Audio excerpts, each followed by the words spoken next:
Oh, I haven't changed the title.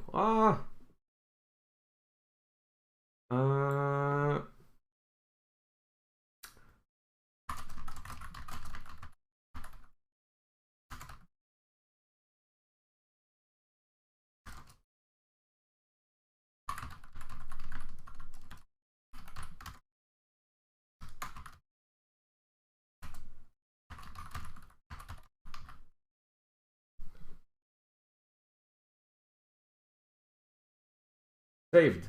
Saved. Okay. Good morning, chat. We have some stuff to do today. But before we do that, we do the usual warm-up.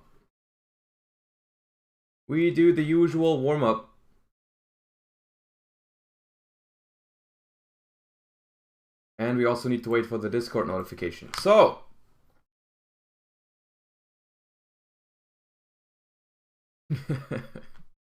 she did enjoy her birthday. Yeah, it was good. All right.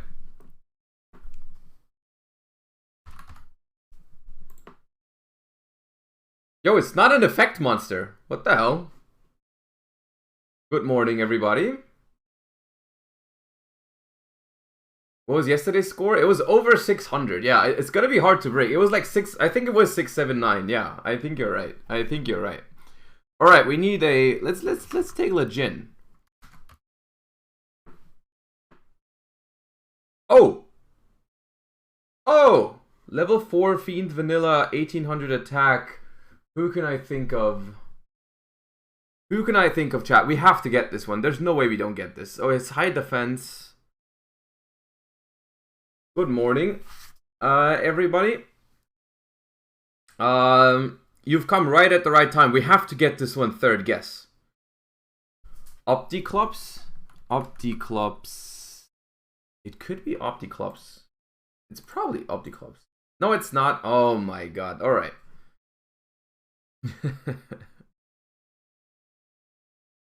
Did I peep Cam the Champ's goo? Have they uploaded a list?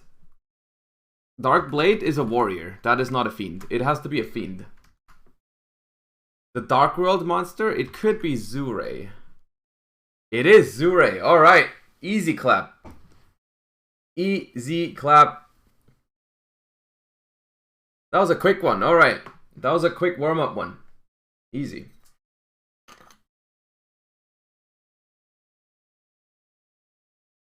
Yeah, it was fiend. Kind of lucky that I picked Legin second, because that was the first vanilla I could think of. Easy. Alright.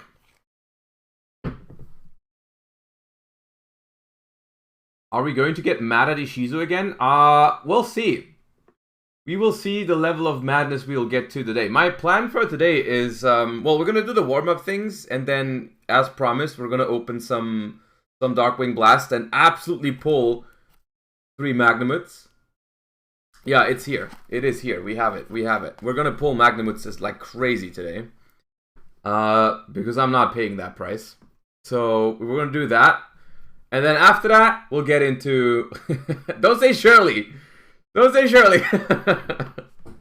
At least 3. There's no way we pull less than 3. It's impossible. And then, yeah, but before that, we'll do another card guesser round, as we like to do. Are we ready, chat? Everyone? Knuckles cracked? Can we start? I'm expecting 700 points. It has to be 700 points. Let me pull my keyboard closer. I've already set up like the opening, so the keyboard is far away, but we need 700. Let's go. That is Abyss Sphere. Without zooming. Did I zoom once? I don't know. I might have zoomed once. Easy clap. Easy start. This is an Ancient Warrior, but you know what we do with Ancient Warriors? We skip him. Because I have no idea who the hell. This is Amazona's Baby Tiger. Baby Tiger. Easy clap. Feeling good today. Is this Sunrise over Ayers Rock? If it's not, I'll skip. It is. This looks very familiar. It's a Lavalval Synchro, I believe, but I'm not gonna bother. I'm gonna skip it. Oh, it wasn't even that. It was not even that. Okay, glad I skipped. This is the Moai statue or something? Moai Interceptor cannons. Yeah. This looks like one of those goblin cards, but I don't know which one. No, I don't know that one. Hidden Fangs of Revenge. Okay. This is the Paleozoic. That is bad. Is it Eldonia? I don't think it's... I think it might be Hallucigania. No, then it's the other one. Digifox, thank you for the early sub. I appreciate you. Then it's Eldonia. The two bad ones. The two bad ones, I never know which one is which. But we guessed it regardless. I think this is a Dino Mist, but...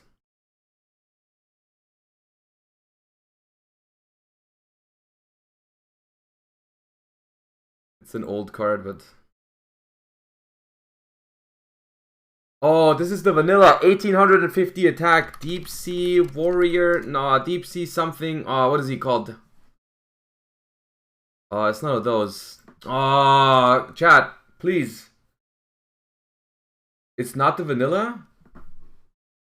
I think it's the vanilla, but I have to skip. It's the vanilla. It's the vanilla.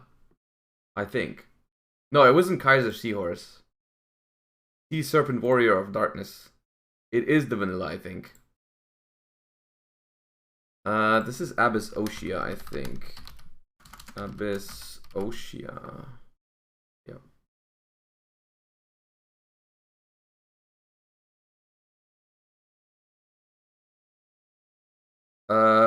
It's Ragnarok, but we're not gonna get any points for that. Because I had to zoom in too much. This is a Goyo card, but is this Goyo Guardian? It's the OG Goyo. Okay, I thought so. This is some Synchron. Yeah. This one I don't think I know. No.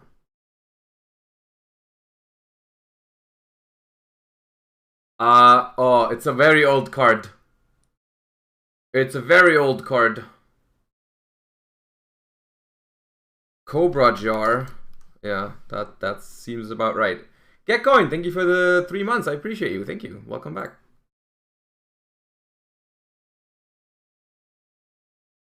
This one it's Vortex Dragon. I was about to say I don't know, but it is Odd Eyes Vortex Dragon. Ooh.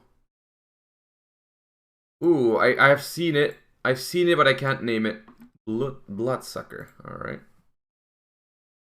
Alright then. Is this White Duston? I don't actually know. I'm just gonna guess it. No, it's not. Okay, then I don't know. White Potan.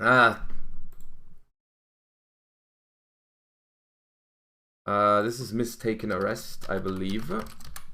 It should be Mistaken Arrest. It's not? Is it Accusation? It's Accusation, okay. Give me a second, chat. I'll answer your questions, but we need to get 700 points here. It is very important. So far, we're not on pace. We're not on pace for 700. I think this is a Laval, but is this infection? Germ infection or something? No. Oh my god. What is this? Solar, thank you for the prime. Appreciate you. Okay, we're losing our pace. We started off strong. This is a Gen X card, but no, it's Scrapbreaker. Oh my god.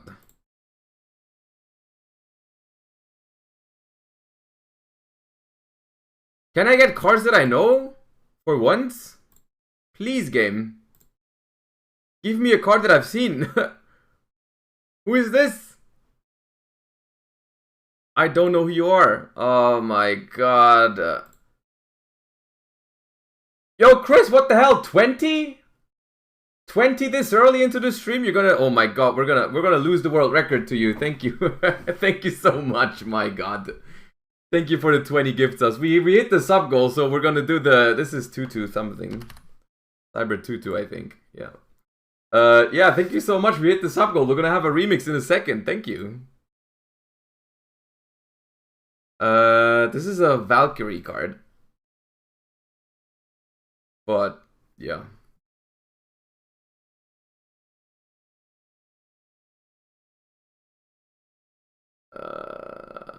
Is this punishment again?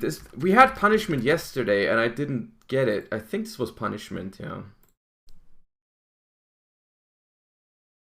This is Doom Caliber.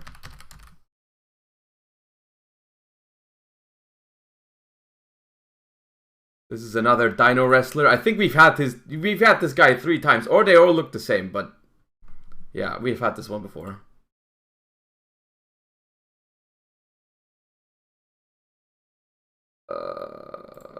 Okay, this one I have no idea. Bujin Ibis.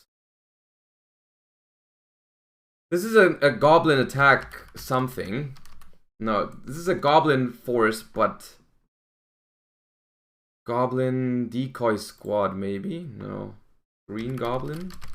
Nope. Goblin skip squad. Yeah, probably.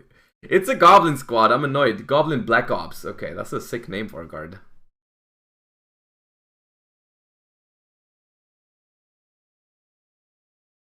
This one I haven't seen. Ringan's Brothers.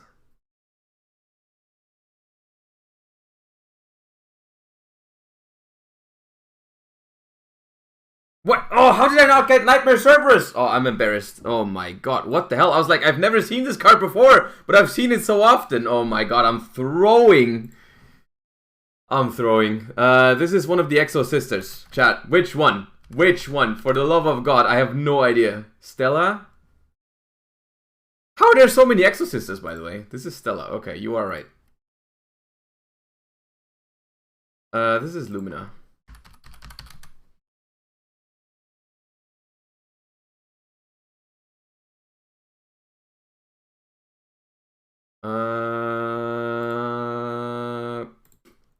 DD Seeker.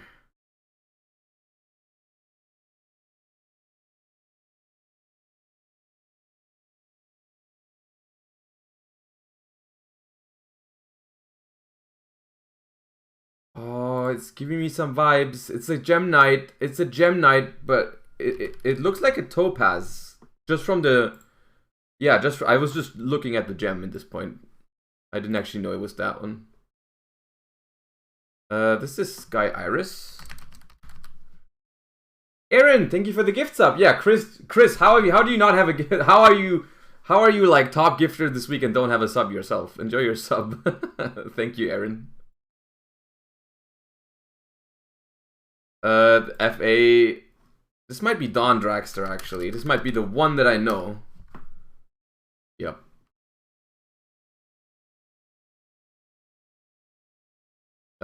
This is some gold moon coin or something, I think. Yeah.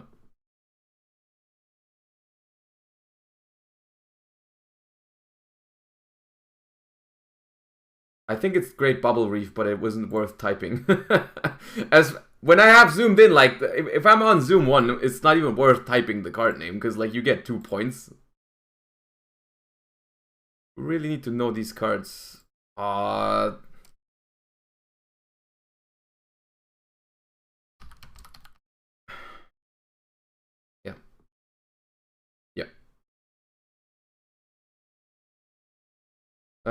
This is Lavalval Archer or something. Laval Art. It's not? Oh, it's Flamevel Archer. Oh no!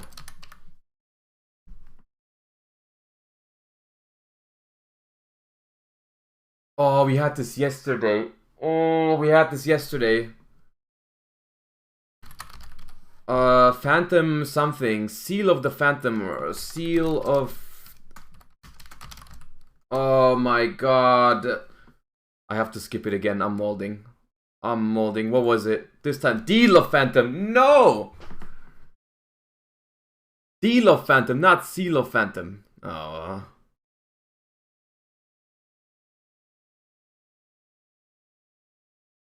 Warning point. Is this Albion? Is this Albion? It is Albion, okay. Oh my god, chat. We're not even getting Night of Illusion. Oh my. What is he called? Familiar Knight. Well, he wasn't very familiar to me. We need to get at least 500.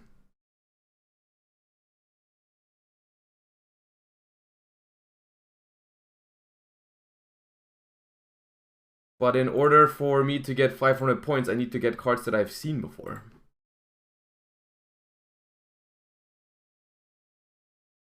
Life Twin card. Trouble Sunny. This is Trouble Sunny. This is the chicken. Oh, the chicken. The freaking one. Fire King. Garunix. Used to always draw that guy in Fire King Cosmo. This is some Fire Formation, I think, or Fire King. But oh, it's not. Okay. This is evenly matched. Little jump scare. Okay, we can get 500. We can get 500 if we're not completely choking. This is Old Vindictive.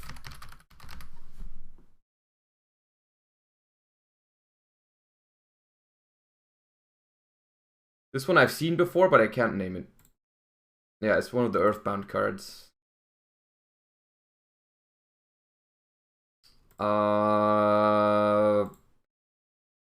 No. Bones Alone. Bonds Alone? The Neo-Spacian support cards. What are they called? Chrysalis is what they are called. Yeah, that's what they are.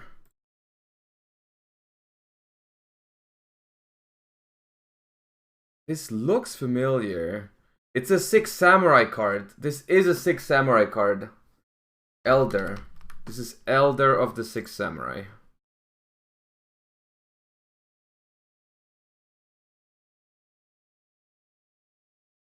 That is Soravis.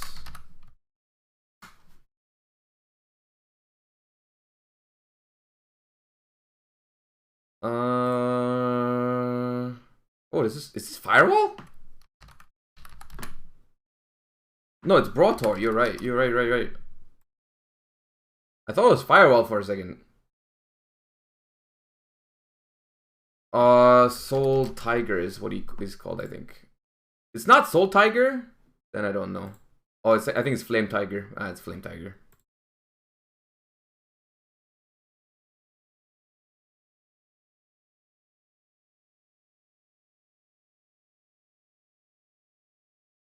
This is Kanan.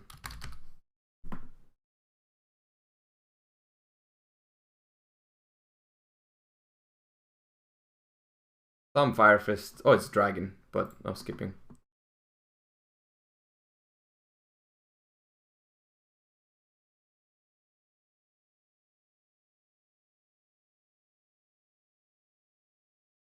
Yeah, I didn't get Cerberus, but I got Kanan.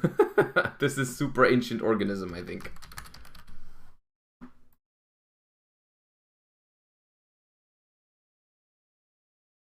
Okay, we have 6 seconds, but I don't know this one. Heroes Bond. Okay, well, I mean 560, not that bad. Not that bad. Let's be real. Okay, it could have been worse. It could have been worse. Not a new PB, but it's okay. It's okay. It's not quite 700. We'll get 700 one day. I did alright today. How did you do, Skrull? What was your score? Could have been 600 with Serp. Yeah, if we got Serp on the first thing, we would have had like 600. Link? I can send you the link. You can try for yourself. There you go. There's your link. Alright. Before we get into Ishizu, before we will get into more preparation for Magnificent Mavens, I have some stuff here. I have some stuff here because I am a man of my word. I'm a man of my word, and I said two things. The first thing I said was, I'm not paying for Magnamoods because, I mean, I guess we can, real quick, give me a second. How much is a freaking Magnamood right now? Yeah. That's not happening. That is not happening. So what I said was I'm not paying that. I'm not paying that. I'm opening packs to get it because I would feel bad if I bought Magnamoods for that price and then I look at it and it's a super rare and I paid 20 or whatever, and I just feel disgusted. I would just feel disgusted. So instead we're gonna pull them. Surely we're gonna pull them. And the second thing I said was also, if we pull more than 3 Magnamoods out of these 3 boxes, because I want you guys to root for me, okay? I want you guys to root for me. I said if we pull more than 3 Magnamoods, I'll give the other ones away to chat. If I pull more than 3, you can have them. So that's what we're gonna do today. Easily 20 Magnamoods, yeah. Yeah, we'll do... What kind of Gamba should we do? Just like for the amount of Magnamoods? Is that what we're gonna do? We can't be bribed? What do you mean you can't be bribed? You're not rooting for me anyways? Come on. Prediction. Alright, start prediction. How many Magnamoods? Do you want one prediction? Or do you want one prediction per box or in total? Chat. How much Gamba do you want? Total? Okay. How many Magnamoods in total? Well, we have 3 boxes. I'm just gonna say that. How many Magnamoods in 3 boxes? 0, 1, 2, 3, or more than 3. You have 2 minutes. You have 2 minutes to predict, and then we start ripping these open. So because that is basically what I'm looking for. Because what also arrived today is this stuff right here, right? I have these already. I have the boys. The boys are already here. And this is also already here. So we don't need that. We don't need that. We need Magnamoods. We need Druid's Worms. And we also need, what's it called? I would like to have some Lubellions. They're not American. They're just English. I don't have Lubellions yet. I guess that'd be nice. But I really, literally, I'm not looking for much. All I'm asking for is freaking Magnamoods. No, we haven't started yet. We have not started yet. I'm just waiting 1 minute until the prediction has finished.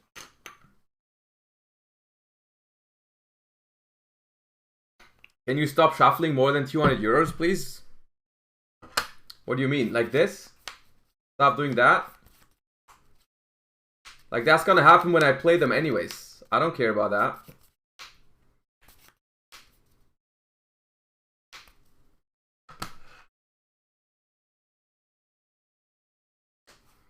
How much did you pay per box? 60. 60 per box. Stop playing with your playing cards.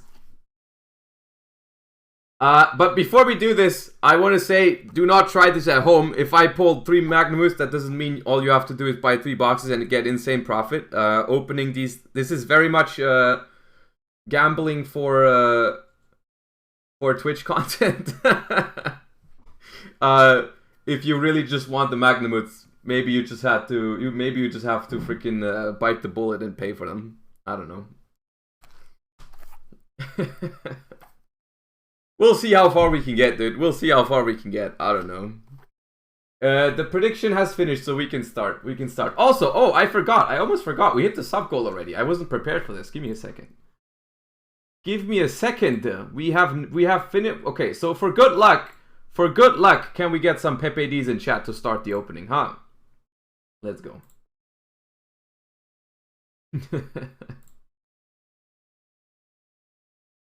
Peaks, thank you for the prime. Appreciate you. Alright, that's getting me in the mood. That's getting me in the mood. Alright.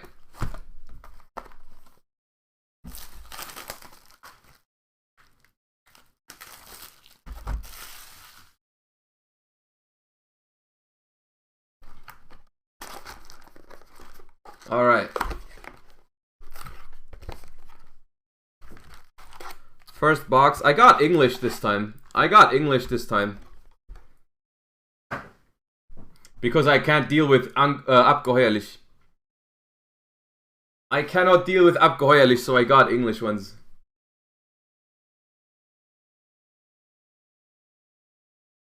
Alright. Now. This is where it starts.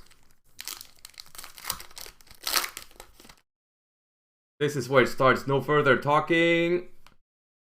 And it is not a Magnamut in the first pack. 0 Magnamuts? I mean, we just started. Alright, first ultra rare is Maizen the Battle Ninja. Not the best ultra, I think. Not the best ultra. So far, looking like a ninja heavy box. Druskis, thank you for the tier 1. I appreciate you. Okay, that's a Blackwing. That is also not a Bestial card. Love Live Idle, thank you for the 3. Oh no.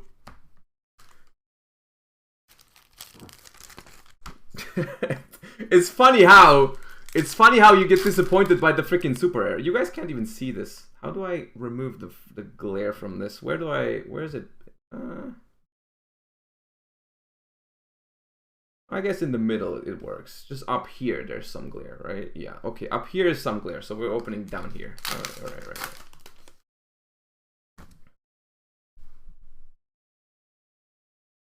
Alright, the first secret rare of the box is a Cartesia. I'm happy with that. That's okay. I didn't have that one yet. I'm alright with that. I can live with that. I can live with a Cartesia. That's okay. I wanted that one anyways. Oh, a Druid Worm. Okay, it's not a Magnamut, but we need those as well. Alright, we need those. We need these. We take it. We take it. I'm gonna put that with the hollows. With the good hollows. That one goes over here. That's okay. Not quite a Magnamut, but... Alright. Our broken goatee support is here. Ooh, we pull Soul Scissors. Argue. How much is Druid's Worm, chat? How much is Druid's Worm? Is it like 4? Also outrageous. The Ruma Cannon is the second ultra rare of the box. It's not quite a Fenrir. It's like... I'm not unhappy about this. I'm not unhappy about having this card, but of course every ultra rare that isn't Fenrir feels kind of bad, man.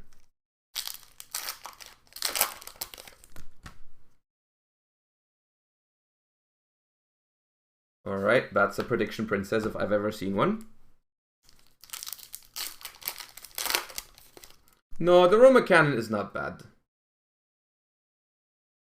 The Kashtira Xyz.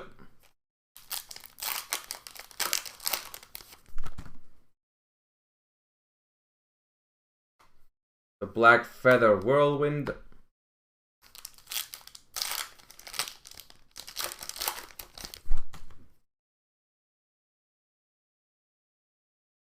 A Sprite Double Cross. Alright, first half of the first box is done. Dark Surrey, thank you for the prime. I appreciate you. And so far we're looking at 1 Druid's Worm and no Magnamuts.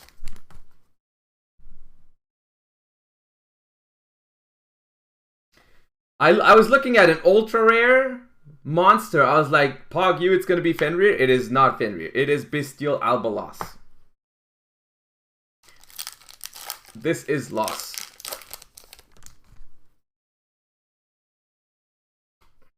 Oh my god, we have 2 Rexes now. That could have been 2 Magnamuts. I'm molding at Rex. I'm angry at Rex. I'm angry at Rex. I'm angry.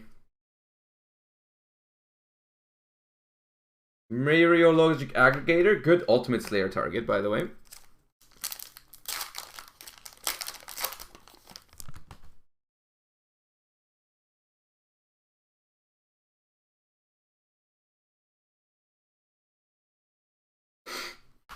We don't talk about it. We don't talk about it. We don't talk about it. I don't know what's so funny, chat. I don't know what's so funny. I don't know what's so funny, chat. Because, oh no! I was gonna say, chat, it's not funny because I just pulled a Bestial Magnamut and it's Saronir. No! Saronir is gonna freaking bait me all day, isn't he? Saronir is gonna bait me all day, isn't he? Oh no. Oh, another super. This one also starts with a B. Oh my god. 2 Bakus. No, it also starts with a B. Oh no, I already see. I don't know why I don't know why I'm doing this to myself. Oh.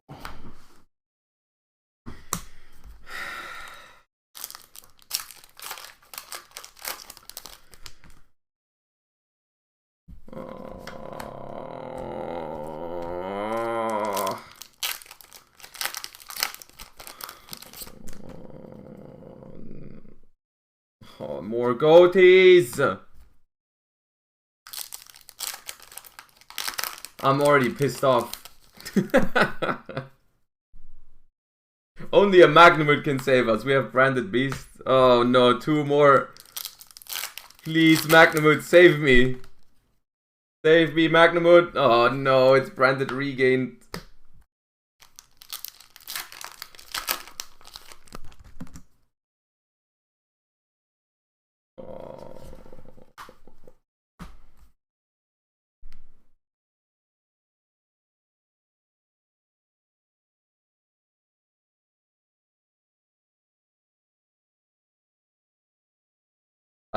We do not talk about the first box.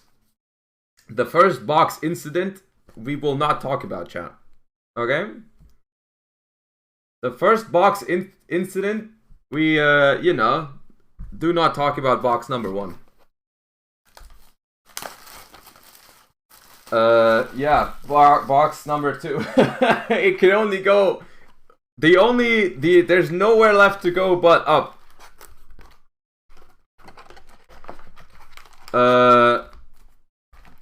Yeah, kind of wish I just ordered Magnamuts. Don't do this at home.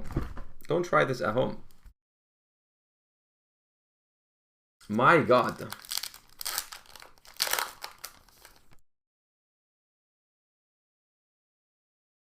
Okay, more cannons. Sure.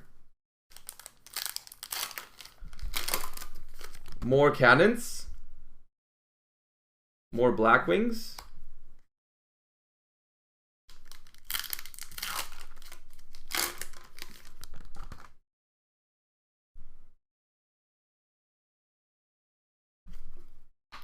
Hidden City.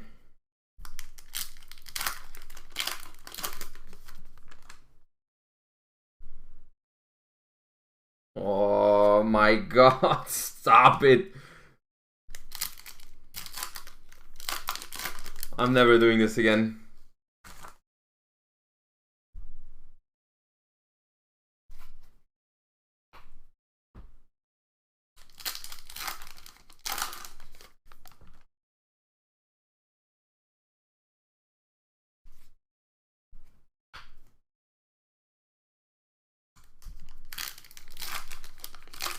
If we pull more, if we pull any, dude.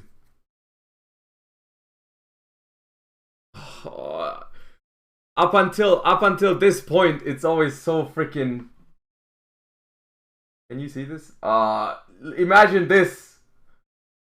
Imagine this, and then I mean, it's a Druid Swarm. It's a Druid Swarm. It's like we need this anyways, but come on. We could have had 2 Magnamoots by now. Oh. Okay.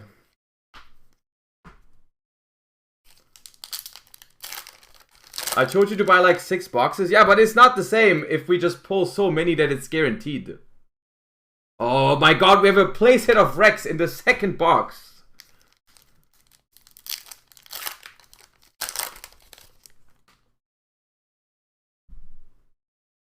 Oh, more for hires.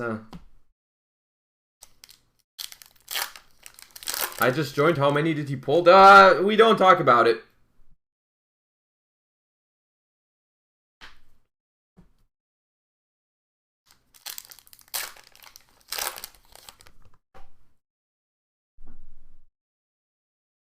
Oh my god, we have like multiples of every other freaking super rare almost, I feel like. I'm not gonna be in Pasadena this year, no. Okay, the third freaking Shangri-La Xyz.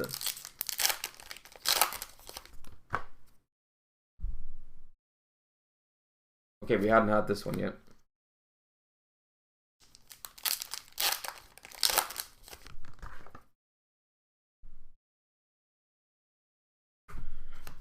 Jamal, we haven't had the secrets yet. There's like 9 packs left.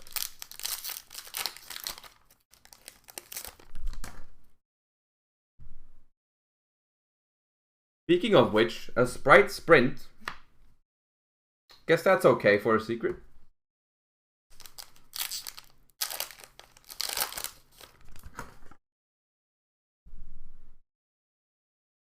Oh my god, we can't not 0 in 2 boxes. How did this go downhill so fast, dude? How did this go downhill so fast? Oh no! Oh my god, look at my view. There's no shot. This set is the worst one to open. Look at what I saw. Look at what I saw. Oh no. And then look at what happened. Oh my god. This is painful to open. No. I should have not done this. Oh my god. Oh.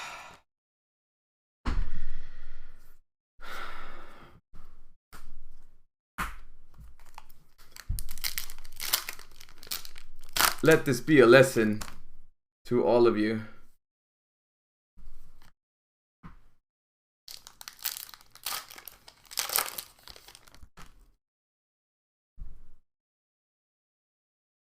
Another Cartesia. I guess the 2 secrets here, although not a Lubellion, are like both decent.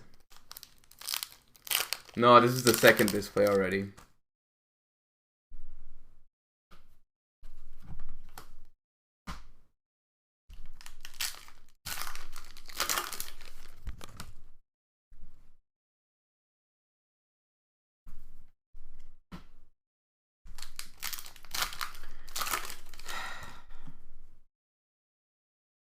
Oh!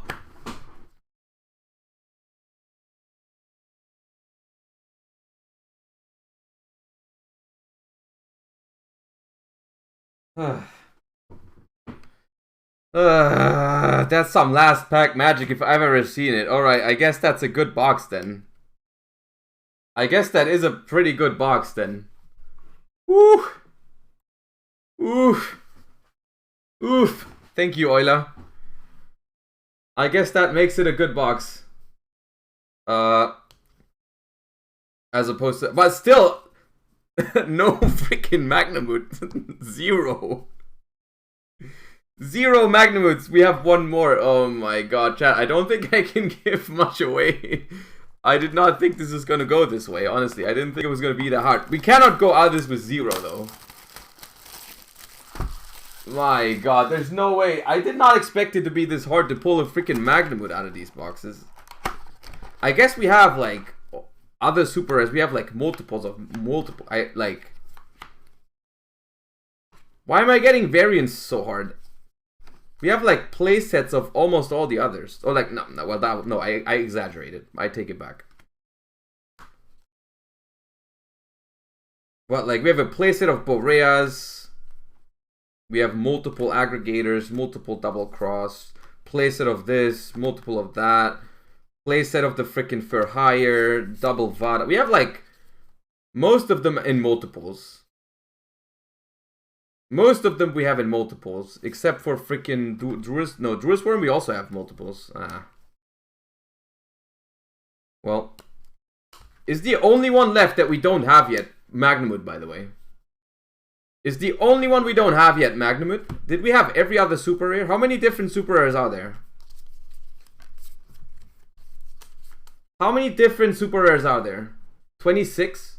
26. So we have 1, 2, 3, 4, 5, 6, 7, 8, 9, 10, 11, 12, 13, 14, 15, 16, 17, 18, 19, 20, 20. 22 different ones. We have 22 different super rares, and there's 26. And in the 4 that we don't have yet, Magnamut is one of them. Who could have guessed?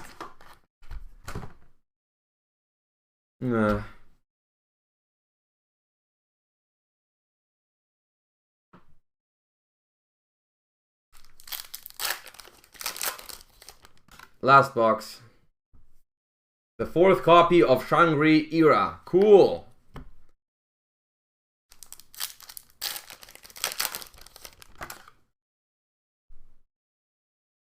The 2nd copy of Black Feather Whirlwind. Cool.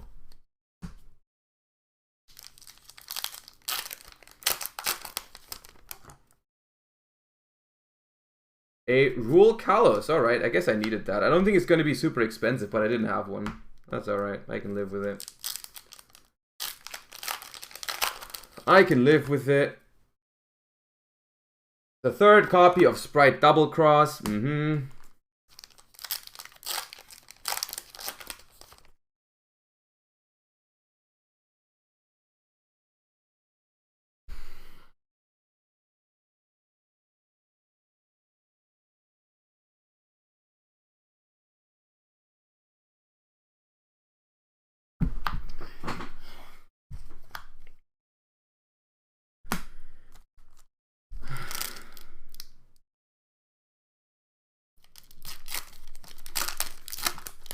This set is cruel. Oh, it started with B again. It's Baku. Oh my god, I can't. This set is painful to open.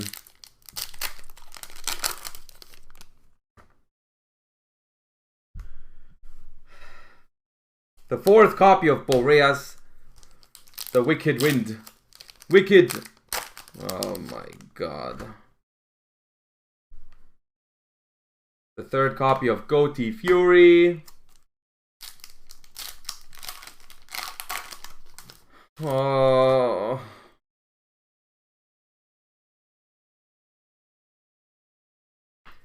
Vera, the Vernu Sylph Goddess. Well, that doesn't cheer me up. That does not cheer me up.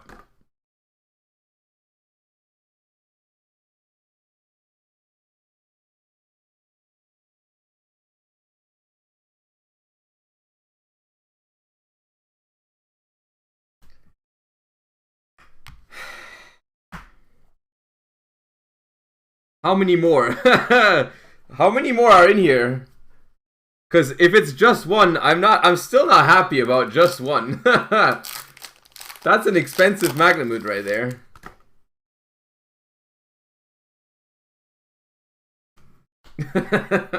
Let's go.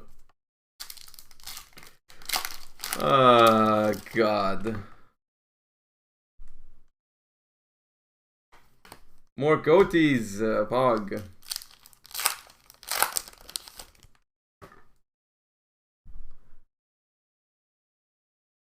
Oh, we hadn't had him. Chinook.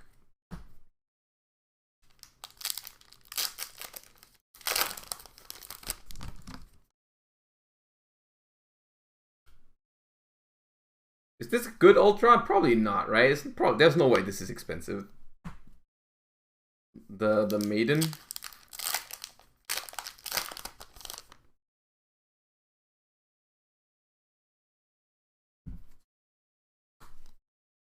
Playset of that acquired. Cool.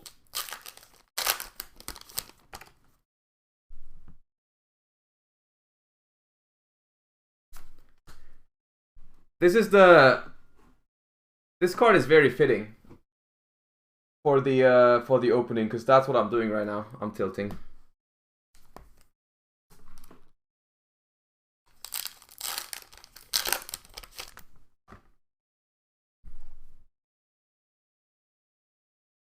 Fourth Rex.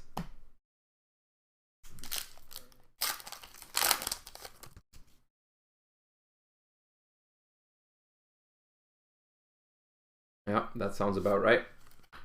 That sounds about right.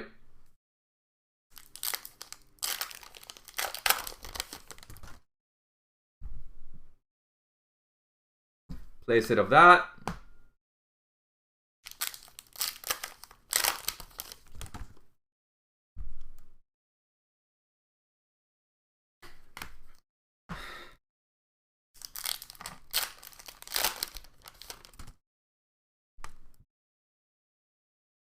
Fourth copy of that.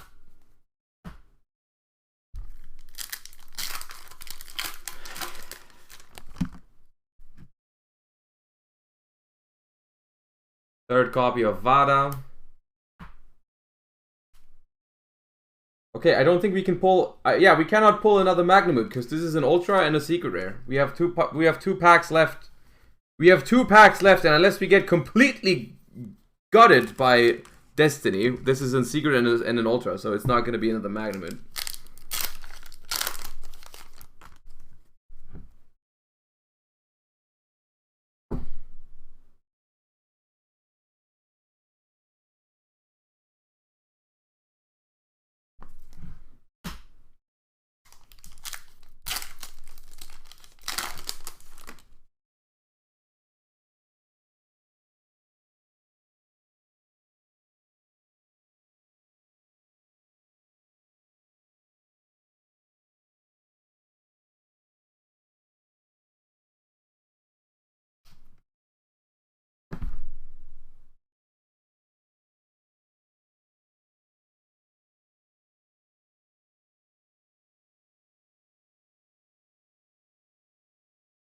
Am I missing a pack somewhere?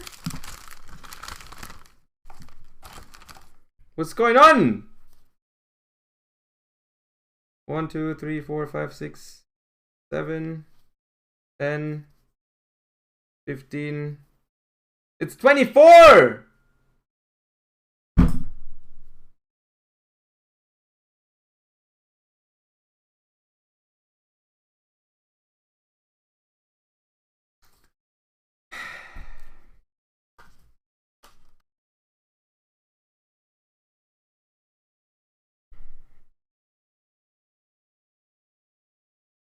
Well, chat, you have just witnessed my last pack opening stream ever, because there's no way I'm doing that shit again. What the hell is this? What is this?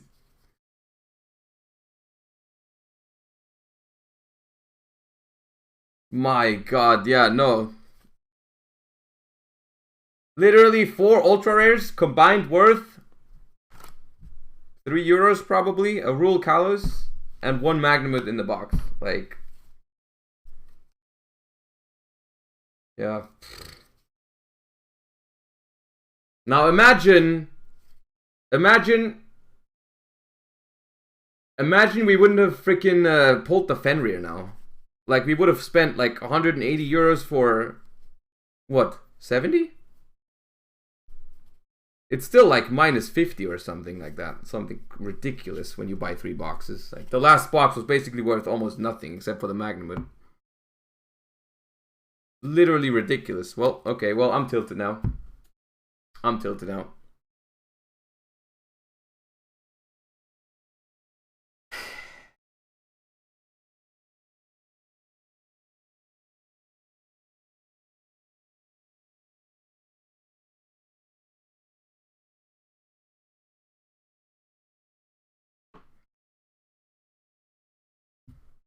Let me clean this up real quick. Let me clean this up real quick, and then we just don't talk about it ever again. I'm just gonna go ahead and buy freaking singles and learn my lesson. We move on.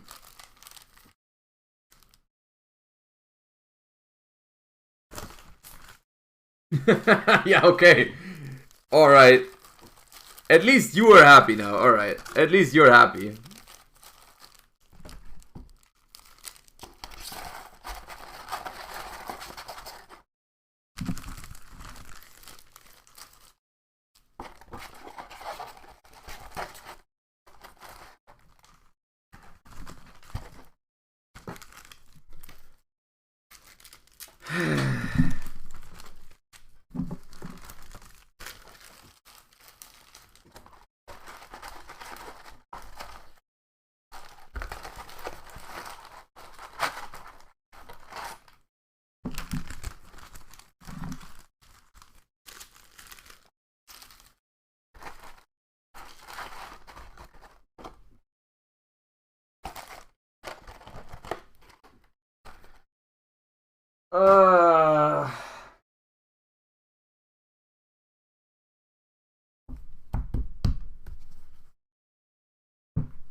Give away when, bro? What do you want me to give away? I have nothing.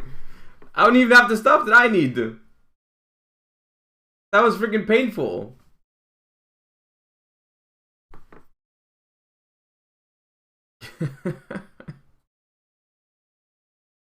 Fenrir giveaway, yeah, so I just threw away like all my money. Jesus.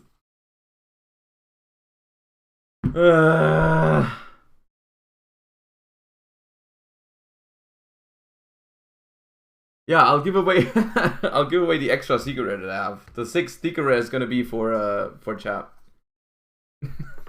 Bro, what the hell was that? What the hell was that? I can't believe it. Like, what is this? 3 boxes. We didn't even get the full amount of freaking secret rares. No Lubellion. No Lubellion. 1 Magnamud. 2 Druid's Worms. 2 Saronir. Not even those are playsets, dude. None of them. No, not a single important playset.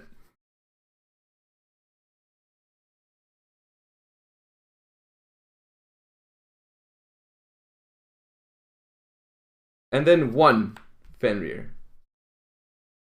Every other Ultra, pretty much trash, except for, I guess, 2 Daruma cannons, but even that's not going to be...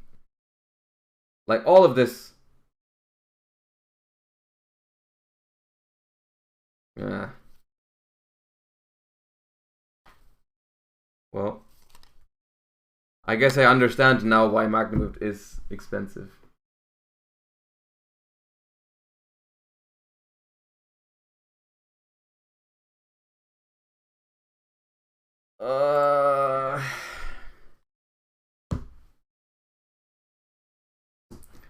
Alright, I am defeated.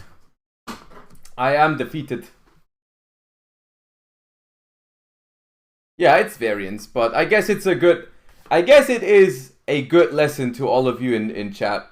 You know, that this is, at the end of the day, still freaking gambling. So, and we lost, and we are defeated now.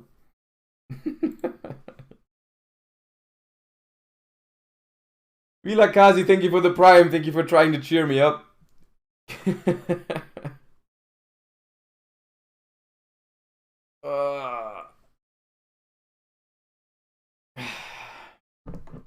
The worst part about all of it, was when we didn't even get the last secret rare.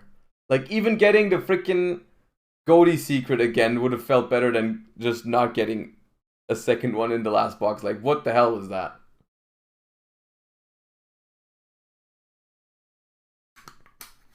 Got a fun Sprite Tech versus Ishizu I want to run past you? I mean, tell me about it. I'm down.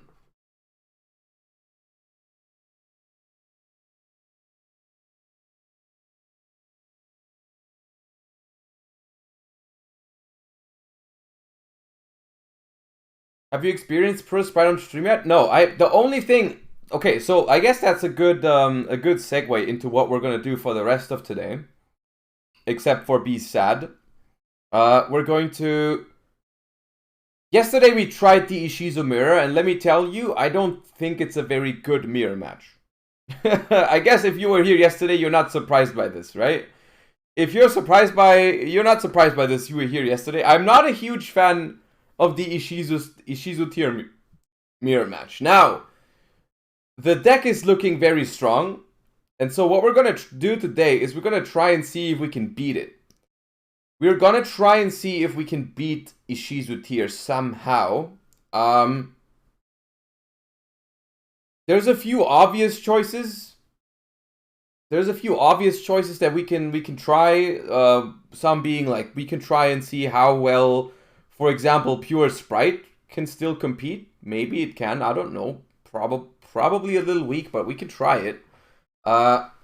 We can also try the... I want to try the Naturia stuff. At least 1 or 2 games. I want to see what it's all about. We can see about that.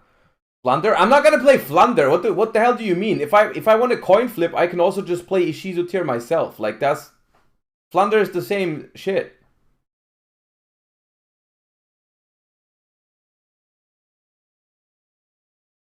Anyways, we're going to start building some stuff and see what... if anything can hold up to Ishizu Tear. That's the plan for today.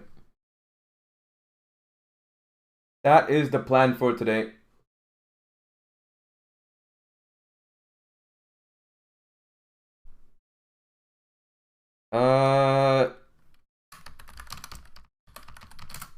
You know, I'm just gonna take the list from Lithium's video, I think. See if it's applicable.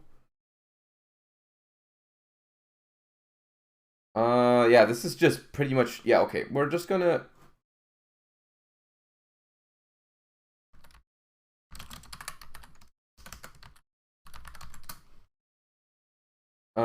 we have the Ishizu core.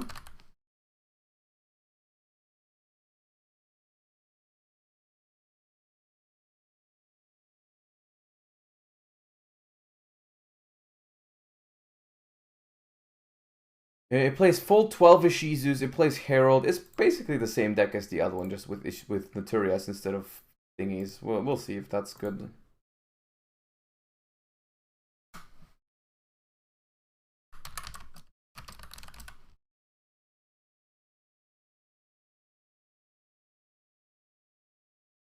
Herald of Orange Light. And then we just have the Naturia cards. Which ones are we using? We're using... we're using some Vernacils. We're using... I think this is Stink Bug. This Sunflower, whatever that is. Okay. A Sunflower. A Stink Bug. A Vein. 3 Camellia. And what's the last one? I think this is Mole Cricket or something.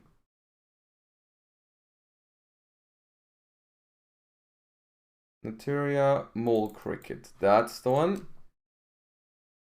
Then we have Sacred Tree. And Blessing, I think. Yeah. And the rest is non-engine, right? The rest is non-engine. 8 non-engine in this case, 3 max C. Wait, no. The Vernusylph thingy.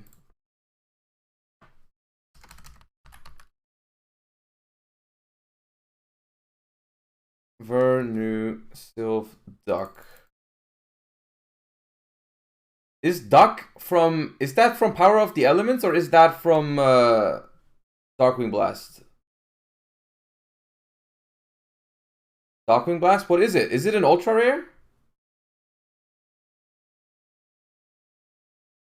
Super? It's a super and we didn't pull that one either? Oh my god.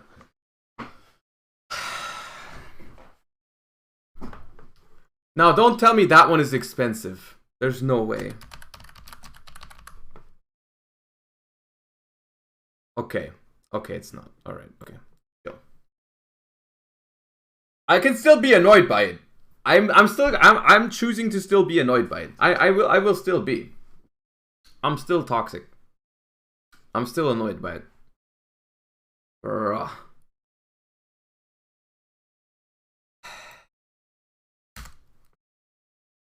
Okay.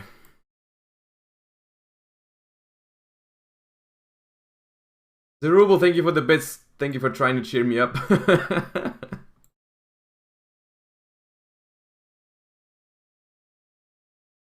Wait, what's the question? I couldn't see it. Have you seen the Actman video about Yu-Gi-Oh? Oh, yes. I haven't seen it yet, but someone was asking me to react to it. We're gonna do that today when it's dinner time. No, lunch. Lunch. No, I take it back. Don't laugh at me for saying dinner again.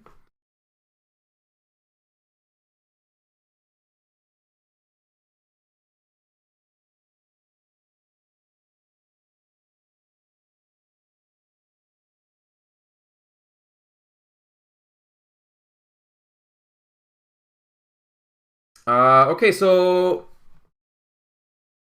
we need Beast and Barkion, apparently.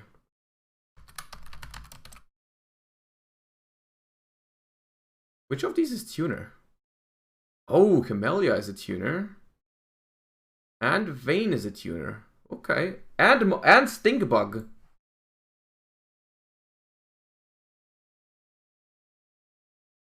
Alright, and then...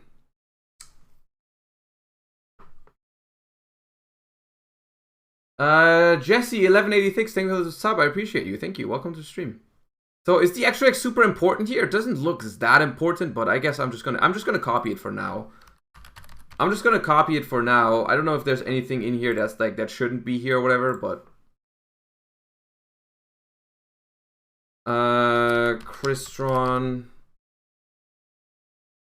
Quarion Gundrax, noted. Some Utopias. Lightning, the regular Utopia, and what's that, Prime? Yeah. We have Baguska. I guess Dweller is going to come up a lot with the Ishizu cards. Dweller. Dugaris. I'm not assuming this is an optimal extra deck. It's probably not, but for the sake of trying the deck, it's gonna be fine. Asa, what's the other one? There's a Link Kuribo.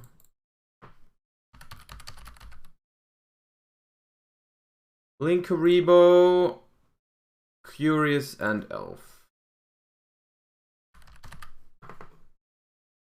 Curious and Elf. Okay, now the second step. We have the baseline of the deck, I think, which it seems to be a common trend. It seems to be a common trend with the Ishizu decks that like you don't have that much wiggle room when you build a deck because you're gonna have like 12 Ishizu cards plus maybe these two plus Herald, so it's like 15 cards already. And then you pair it with another engine, and then yeah, you don't have much room left over. Let me first try and understand the deck. And then we're gonna fill out the last spots. It might be Fenrir. We're gonna see. Let's see. So we have the normal Ishizu stuff, and then the Naturia stuff is the following. If this card is normal or special summoned, you can send one Naturia card from your deck to the graveyard.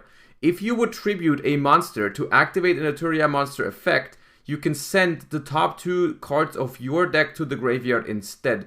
If your opponent normal or special summons a monster, except during the damage step, you can special summon one Naturia monster from your grave. You can only use each effect of Naturia Camellia once per turn. I think that's pretty busted.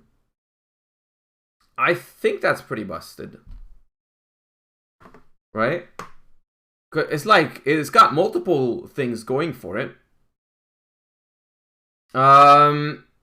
Now... You can only use each effect once per turn. Does this also include the one where you tribute instead? Does that count as using an effect? I assume it does. So we cannot always send 2 instead of tributing, right? It's just once per Camellia.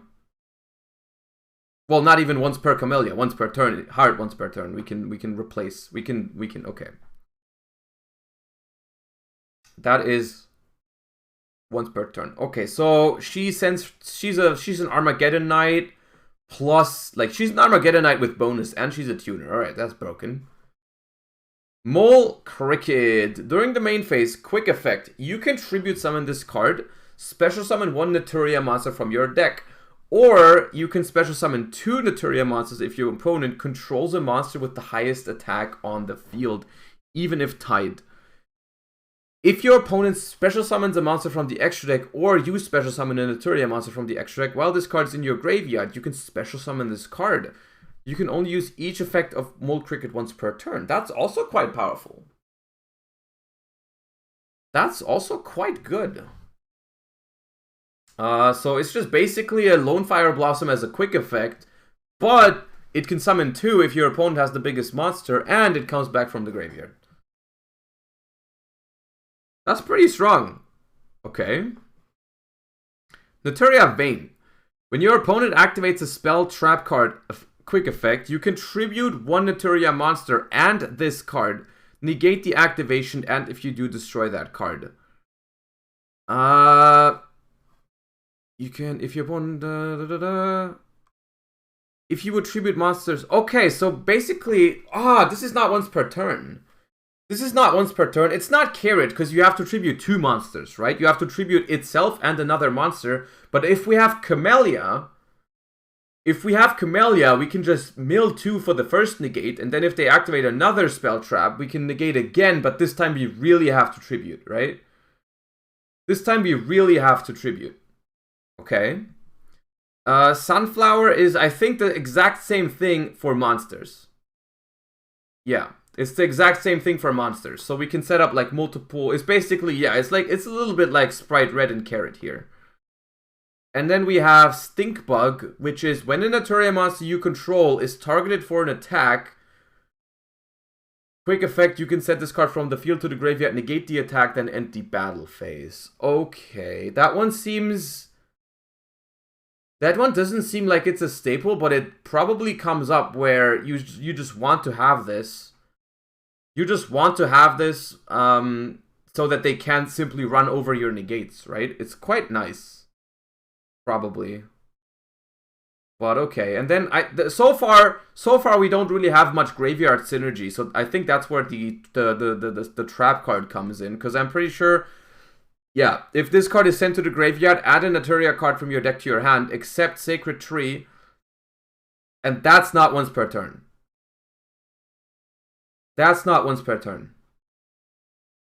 You can only use 1 effect. Okay, and then the other effect is you can tribute an Earth Insect, special summon a level 4 or Earth Plant, or you tribute summon. Okay, so it swaps a plant for an insect or an insect for a plant. But I assume, are you going to use this very often? I guess you could. No, you can't use it with this one to tribute, but.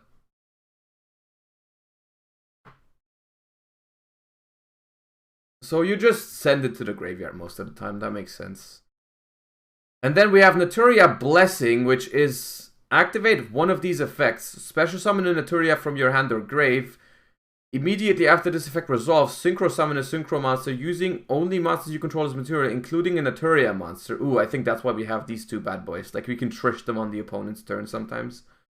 Or we fusion summon, which we are not doing that because we're not running any fusions. But this is also not once per turn.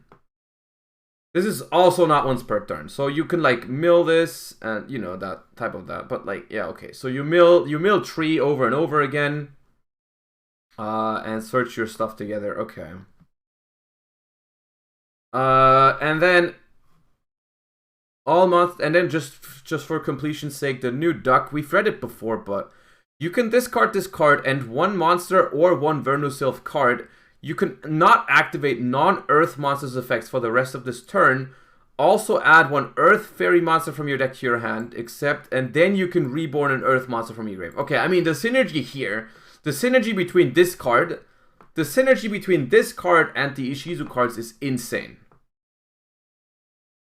Just right off the bat, without even thinking much about it, the synergy here is insane because all the Ishizu stuff is Earth. You discard with this, so it triggers your graveyard effects.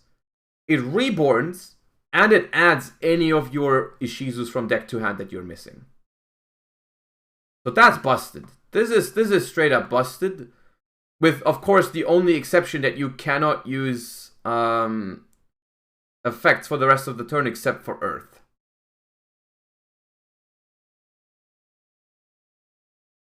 The only bad thing I can see about this is that you lock yourself out of Herald of the Orange Light.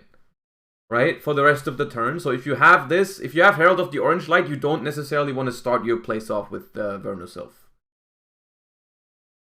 But that's probably still, this is still really, really good. Because it can also just like reborn your Naturias, right? It's just going to reborn your Camellia, reborn whatever. Also Mole Cricket. Mole Cricket is like an exceptional tool going second. Although we'll have to see how well this deck can play going second. Because it doesn't have... I guess if this deck gets Dwellered, it's still Curtains most of the time, right? Can't go into Dweller either? That's not true. You can go into Dweller, you just can't activate it on that turn. The Vernusylphs only lock you out of activating non-Earth monsters for the rest of this turn. You can still make a Dweller and, you know, and use it on the opponent's turn. You just can't use it, but you can summon. So the question now is, we have 5 slots for non-engine. We have 5, just so I can start testing, we have 5 slots for non-engine. A few cards that come to my mind are Talents, Fenrir.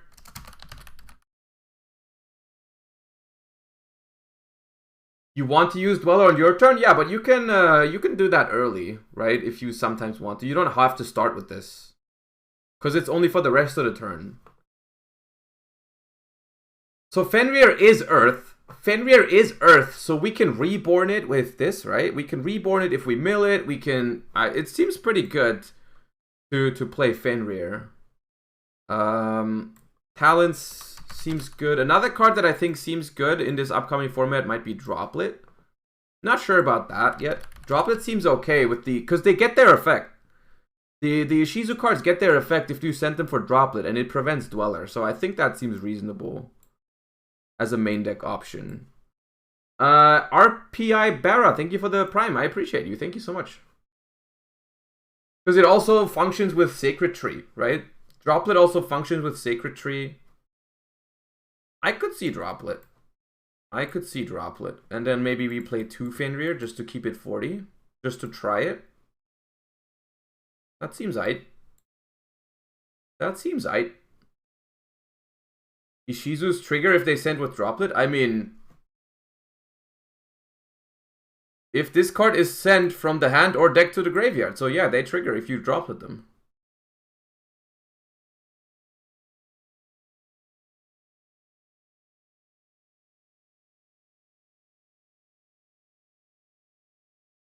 So yeah.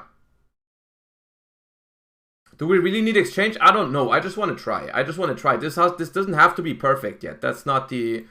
the idea is not to build a perfect deck right off the bat. It's just I want to try and see how this one works. I want to see how this one works. I think I understand it. We're not going to play it perfectly in the first try anyways. It doesn't matter. It's really okay. The same goes for a mine out. There's probably going to be a mine out in this at the end of the day, but like right now, I'm not worried about it. It's just testing. It's just testing. And then if Mystic Mine is relevant for YCS Dortmund, I'm going to find room for a mine out if this ends up being the choice, which I don't know yet. So chat, I want to play against Ishizu Tear. Okay? I want to play against Ishizu Tear today, basically only. So if there's anyone here preferably already experienced with Ishizu Tear, right? Anyone that's already been testing Ishizu Tear. I know it might be rough to watch Ishizu Tear mirrors, but we have to get through this, right? But if someone here is experienced with Ishizu Tear, feel free to join my game now, because I'm gonna host a game on Dueling Book. And please just play a relatively standard Ishizu Tear version, and please be at least somewhat experienced with it, because I'm already gonna have to take my time to understand the cards and think. So yeah, the dual password as always is Josh, and I'm hosting.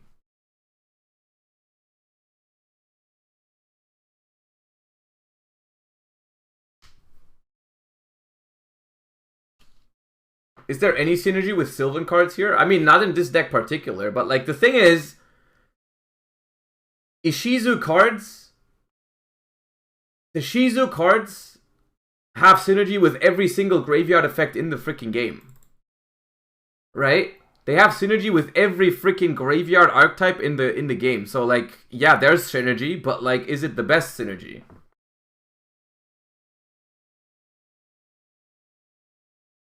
Okay, now I'm already kind of I'm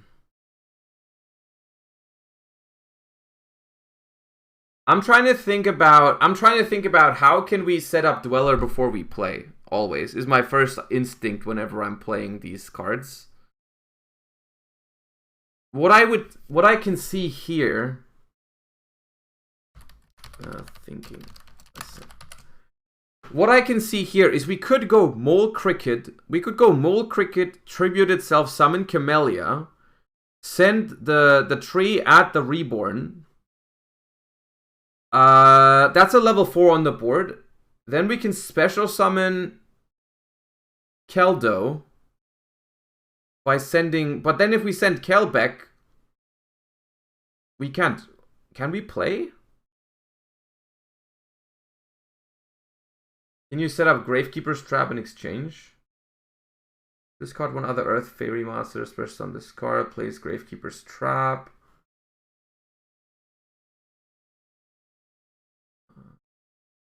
Add exchange. Mudora pitch Keldo. Mudora pitch Keldo adds... Oh yeah, I think we got it. Give me a second. Bop.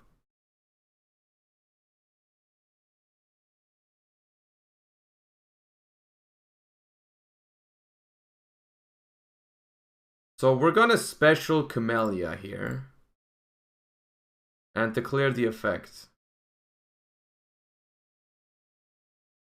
They chain Havness. That's gonna have to be okay. They mill 3. Oh, now it starts. Now it starts! Oh!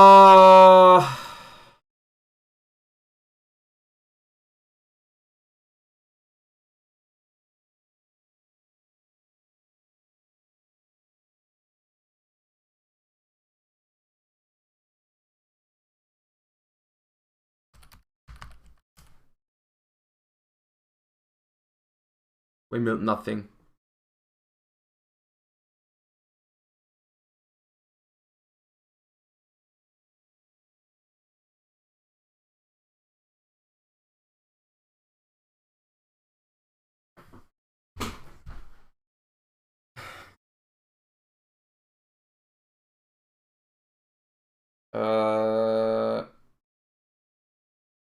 Sick.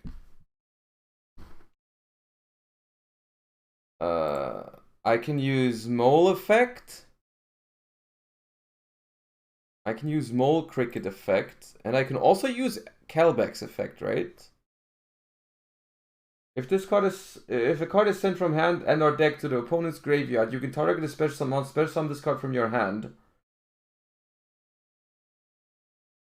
I could...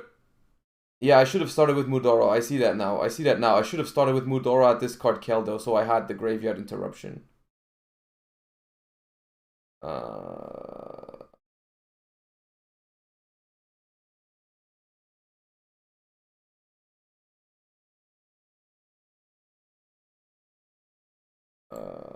Will I chain Kelbeck to bounce this? I don't think so. I'm just gonna bring back the Mole Cricket. Oh my god, it's so frustrating. The thing is, half of it is my fault though. This should not be in the graveyard right now. I messed up. I should have started special summon Mudora and then went normal summon Mole Cricket.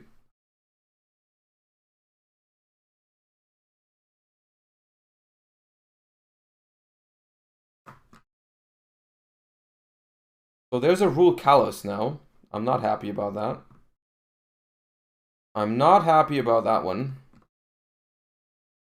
And there's 2 graveyard disruptions already. I'm mauling so hard. What the hell do I make?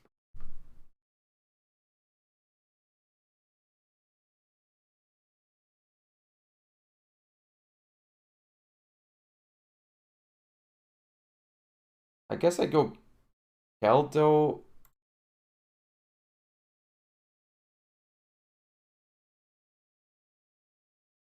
Keldo pitch Mudora? But they just negate that with Rule Kalos. Osa? No.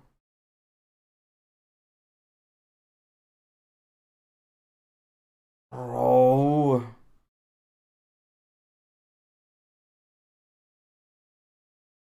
I'm just gambling. I don't care.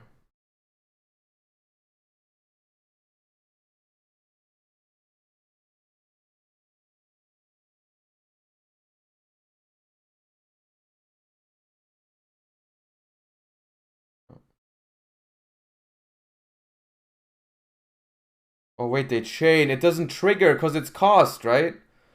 Oh my god.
Another awful hand, isn't it? Like, it can play somewhat, but it's not good.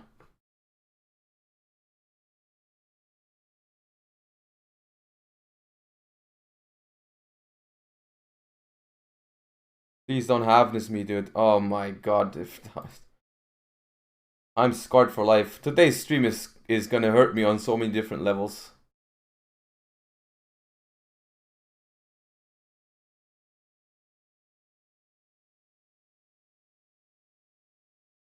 So I go mole, right? Mole effect.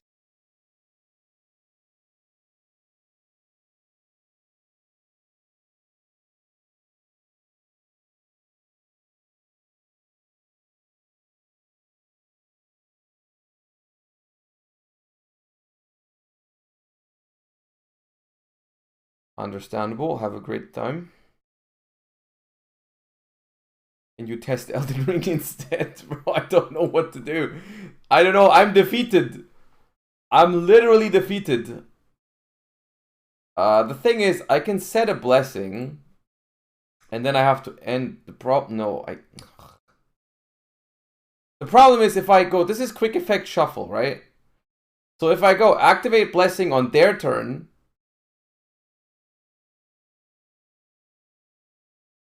I have to activate blessing now. They chain this. I have to chain another blessing. Or I can Mole Cricket summon itself. Yeah, I can end it. And if they chain it, and if they do it in the end phase, I'll just blessing. From hand. Ogre was taken. Thank you for the 5 months. I appreciate you. They do not use it. Okay.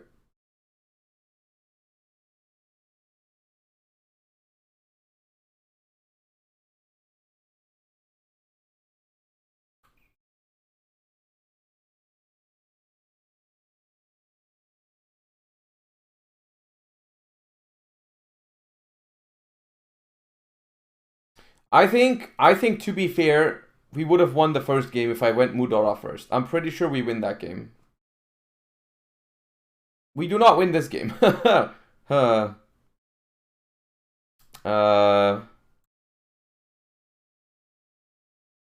yeah, sure. Wait, if you can only use doing your main phase. Oh wait. I'll also trigger Fenrir on Shirin. I have to banish the Pearl Rhino, I think. I think I have to banish the Pearl Rhino, because otherwise he pops anyways.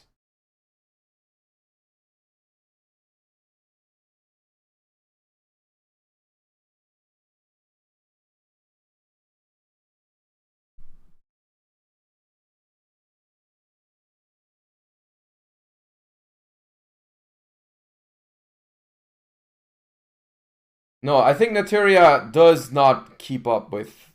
I do think Naturia does not keep up with this.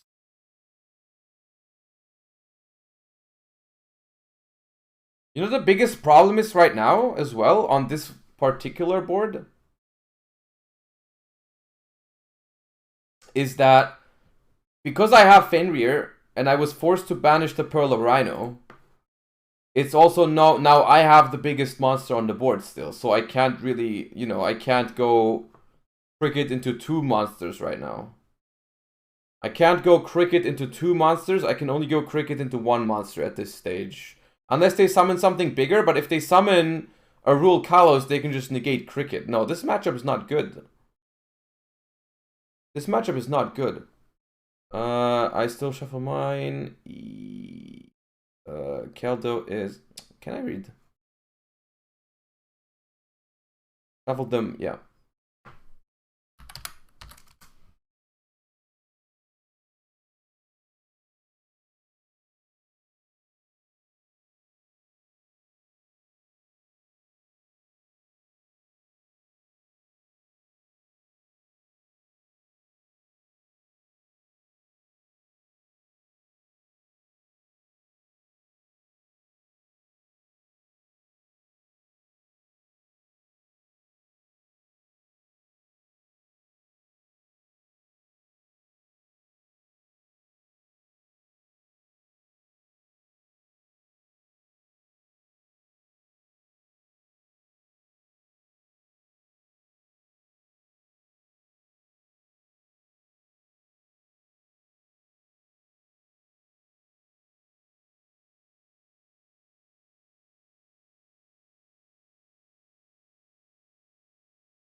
Yo, I milled really good graveyard effect, guys.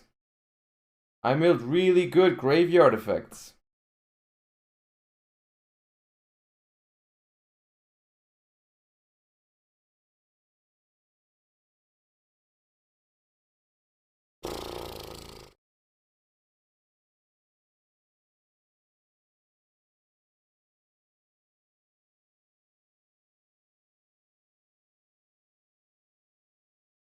I think what the issue of this deck is, I think what the issue of this deck genuinely is that it's trying to beat... You're trying, like, using this deck as a way to beat Ishizu Tear is just pointless, because, like, they're just the better Ishizu deck, because they have halfness and stuff like that, which you just don't. Like, they're just better at doing all of this than you are. So, like, this deck doesn't seem like... It's not a bad deck, because, like, if I don't get, like, Herald of the Orange Lighted plus Keldo in this matchup, I can actually win, but it's like... Wait, they linked off Dweller? I mean, I guess that has to mean that we die, right? That has to mean that we die.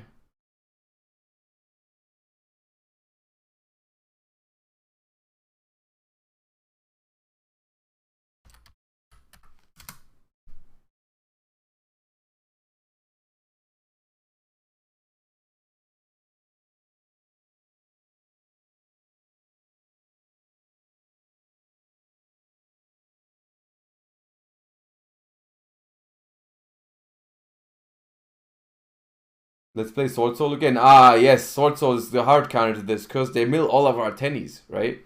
They mill all of our tennies, so we can't. There's no way we lose, right? Because we get all the tennies, dude. We just run them over. Surely. I think Sprite is genuinely good. The thing is, that's what I was trying to get to, right? I don't think any Ishizu decks will beat the Ishizu Tear deck consistently. Because, like, you know, for obvious reasons. But maybe you can play, like, something that doesn't care so much about gray. Because, like, the mirror match is just a race to freaking, I'm gonna play one more. It's just a race to Dweller and a race to better mills and milling the graveyard disruptions and all that kind of stuff. I think if you try to play that game, it's always gonna be gambling.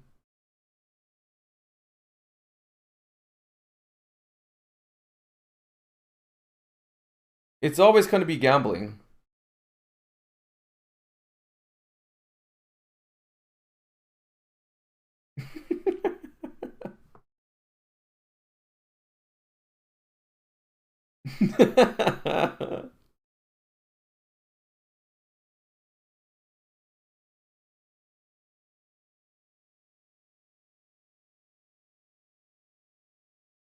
Bro, we just have to gamble with this hand, right? We just have to go Mudora pitch Kelbeck. We don't have another way. Right? We don't have another way. We can't do anything else. Like, if I go Mole Cricket into Camellia, and no, I have to do it. We have to gamble. It's gambling. We are gambling. This hand doesn't have a way around it. And we place the Gravekeeper's Trap into the Spell Trap zone. And then we mill 5. Let's go. Rage!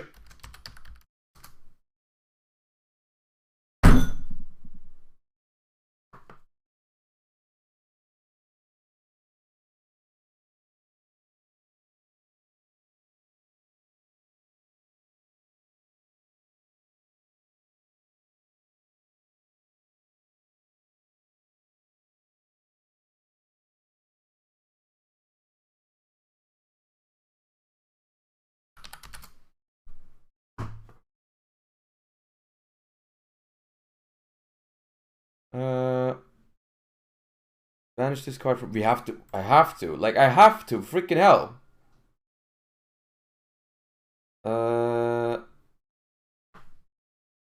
Sharon. Rhino.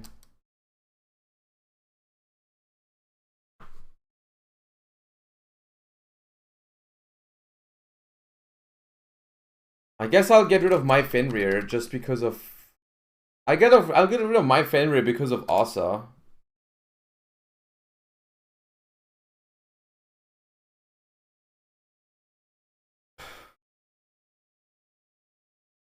Ah! Ah!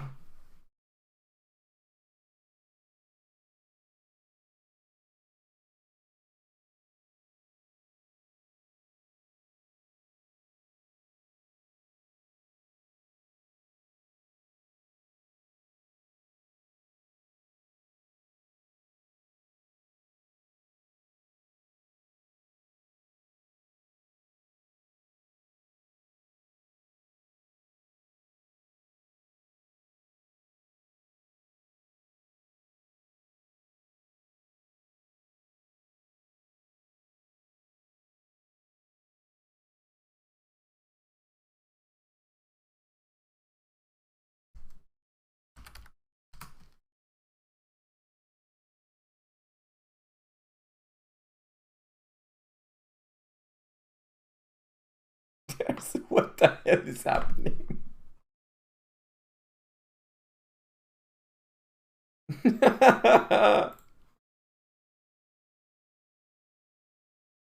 I haven't mailed a single Kelto or Mudora or Tree. Oh my god. No.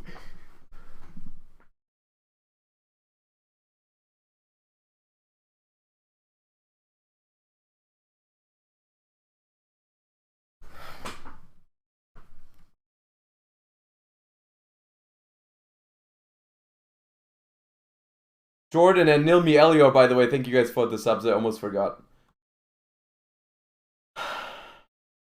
Bro, all I did was special summon Mudora. It's my turn. It's my turn! Oh.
They have both in the graveyard. They have both in the graveyard. What do I have? I have nothing!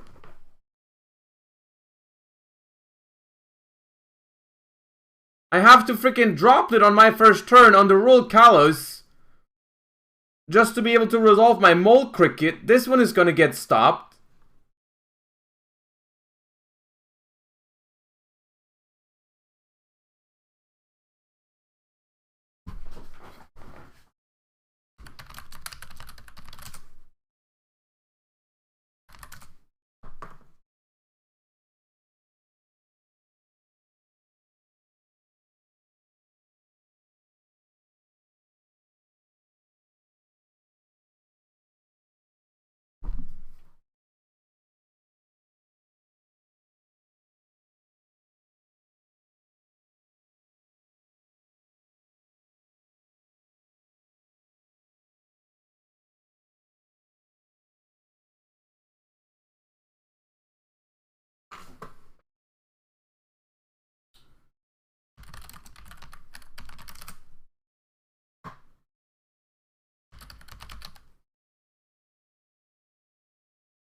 Thank you for the bits, me. I appreciate you.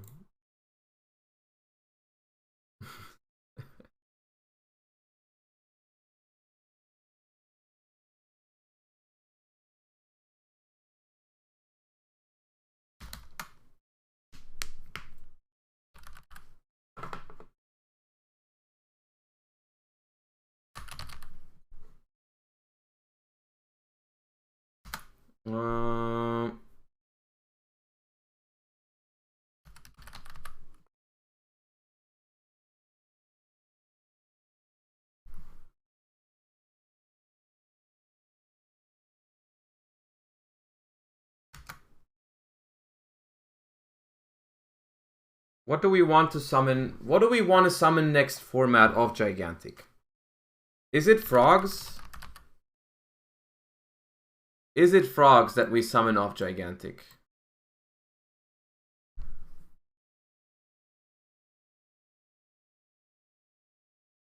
Ibli? Ibli is just... my issue with Ibli is if you draw Ibli, your whole deck doesn't work anymore. That's my issue.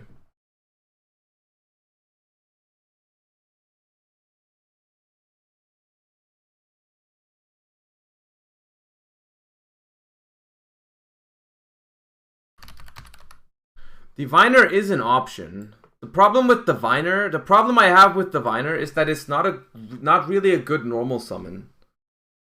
Because you have to normal summon it and then not use the effect.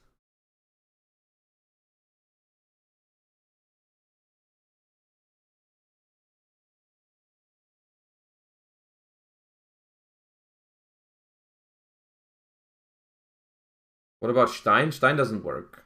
Stein does not work. Give me a second. We play Fenrir in this, I'm pretty sure. Although, I don't know how... I mean, I guess...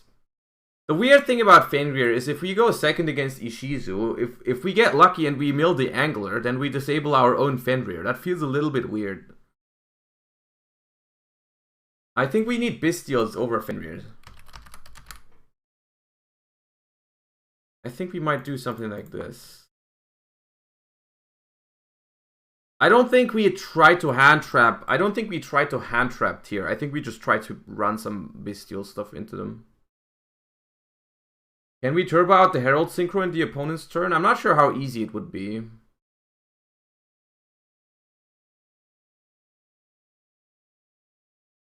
Enemy controller is pretty cool, I think, in general against Tear.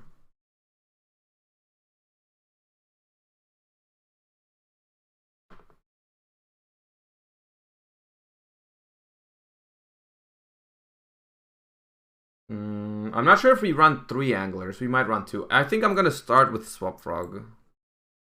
And I think you can still run 2 Swap Frog. I don't think you need more than 2. Simply because if you mill 1, then you can still summon 1 and just not use the effect. It's only bad if you mill both. Silent Grave? Silent Grave in the main deck. I'm not sure about Silent Grave in the main deck.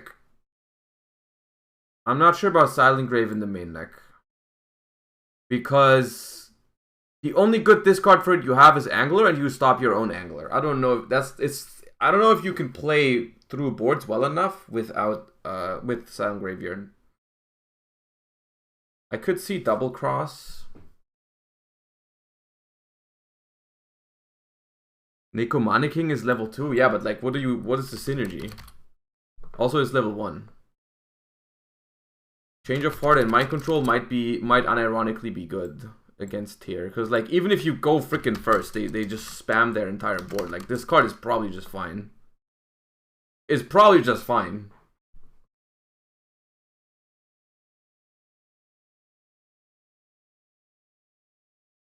The thing about this whole deck is you simply cannot stop Tear from doing what they do. I think they'll do it every single time. I think they do what they do every single time. You can't stop it. So we just have to find a way to deal with it, I think. Fissure? I'm not sure how much I like the idea of Fissure, because we disable Sprint. Okay. Yo.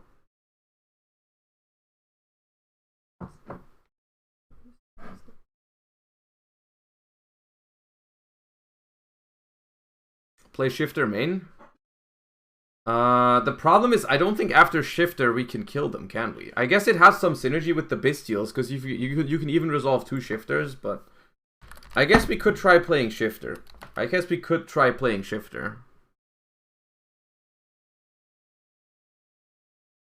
Burst? I don't think we need Burst. I think if we play Shifter, the card we play is the Herald.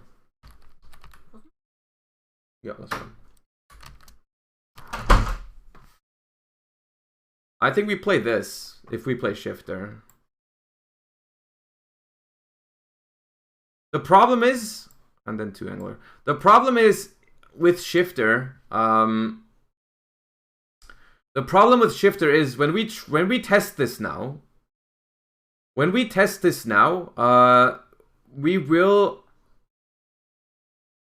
it'll seem good, right? It'll seem good because we're playing against Ishizu, but I don't know if that's the only thing that matters. But I guess we can still try and see if this would work.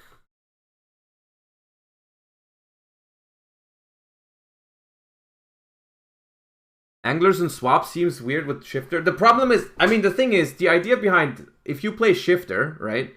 If you play Shifter, the Ishizu deck loses a lot harder to Shifter than you do.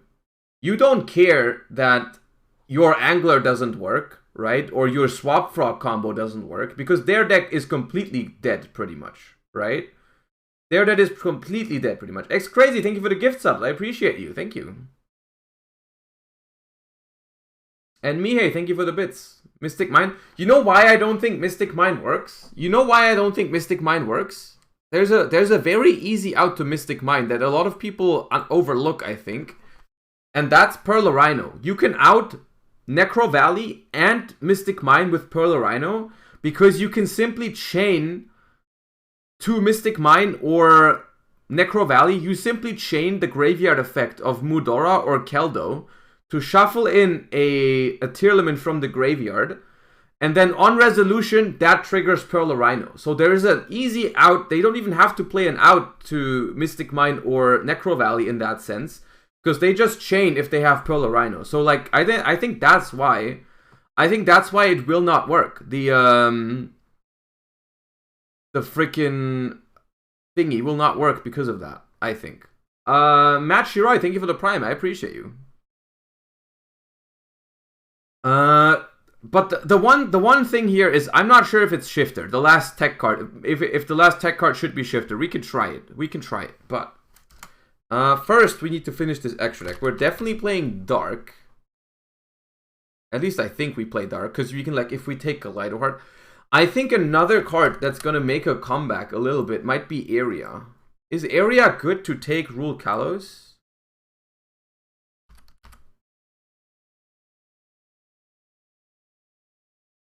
I'm not sure if we want to. Then we want Asa. I mean Asa, but how do we make Asa? What Earth do we have in the extra? We would have to make like a monster in the extra deck to even get to Asa.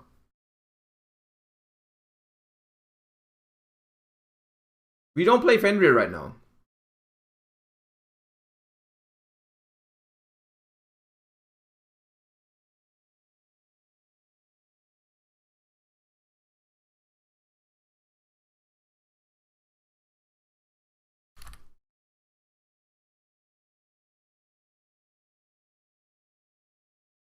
So I think Asa, I think Area is good, maybe, as an option. Oh yeah, Toad, of course.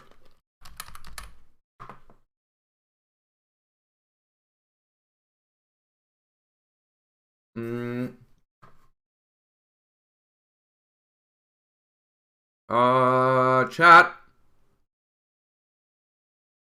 How does this deck out IP Evermax? Oh, Borreload. If they play Borreload, that might be a problem. If they play Borreload, that might be a problem.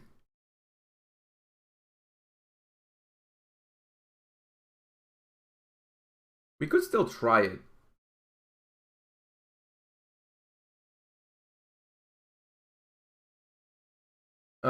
Kieran, thank you for the donation. That is that my problem with the Herald thing. My problem with that is that we can't set it up on our first turn, but maybe that doesn't matter. Which were the cards you said? What do we need to play to make Herald?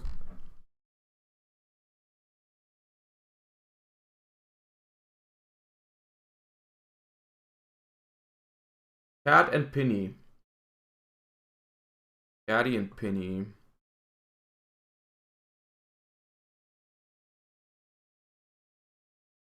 I'm not sure if that's it. Catty and Penny. So what do we have here? We have Catty.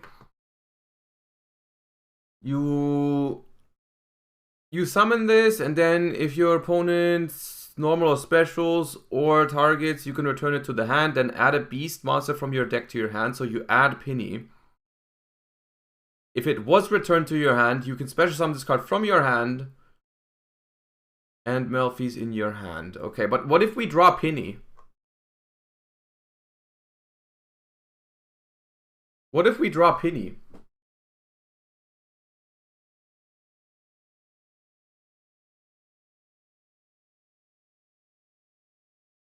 Oh, you can search Beaver. Okay.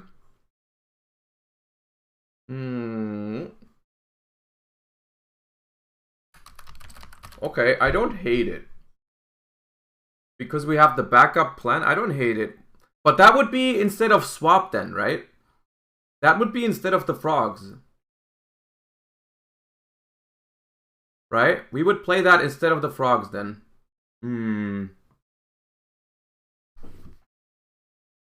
I mean, the reason why I don't particularly hate it completely...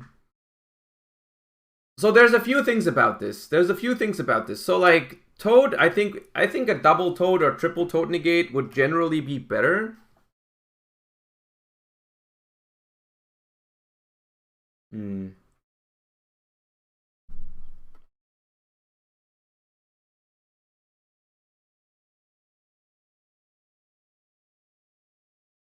I think I want to try without shifter.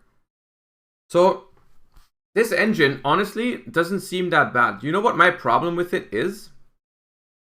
My problem with it is that what happens if they mill my penny?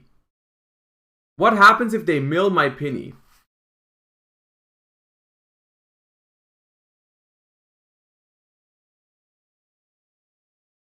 Noah, thank you for the 3 months. Welcome back. Elf? I mean, the problem is penny needs in your hand. Needs to be in your hand. Even if you elf revive it, it doesn't do anything. Right? It doesn't do anything. They mill your what? My penny! What if they mill my penny, chat? I think we're gonna start and try with Toad. We're gonna try with Toad because with the swap frogs, you don't care if they mill one. If they mill one swap frog, we don't care. I think that's okay. And then like triple Toad negate with the double cross seems reasonable. I'm not sure if I want to go for shifter.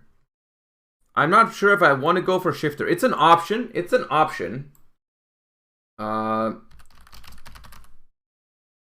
By the way, isn't it crazy that almost every single Herald card has like seen play at some point? Like all of them are kind of viable, but never in like the same deck.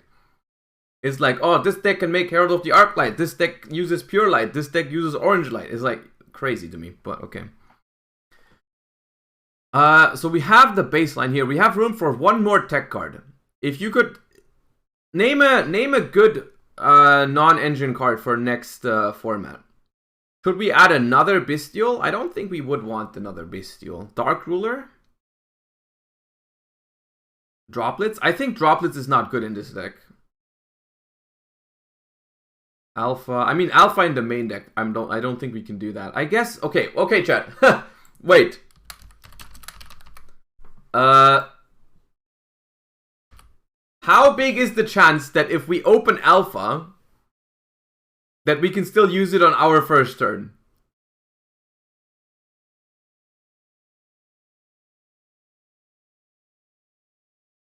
How big is the chance that they friggin' 100% always?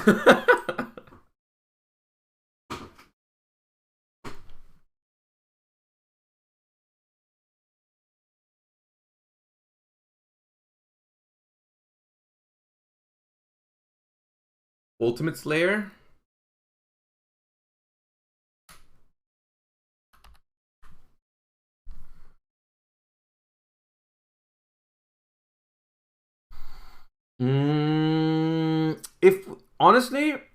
If we had room for the targets for Slayer, I wouldn't even hate it.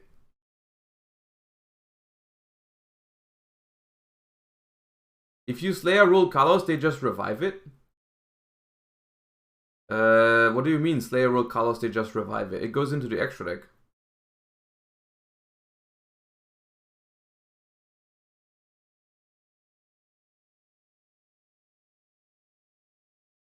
The problem is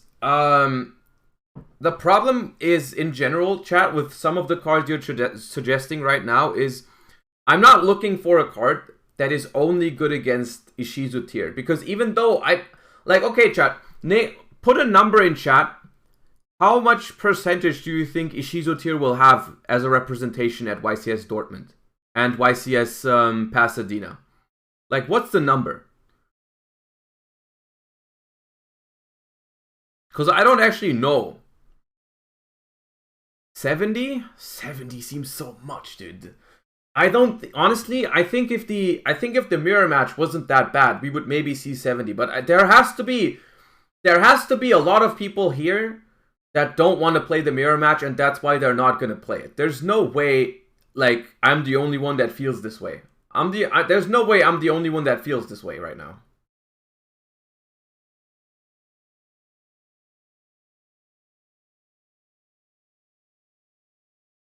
Because the way it works, it's not actually really tier 0. Or like, I mean, the thing is, if the mirror match is only 50%, your expected win rate into a field of only Ishizu Tear is not going to be the best choice to play Ishizu Tear, I think.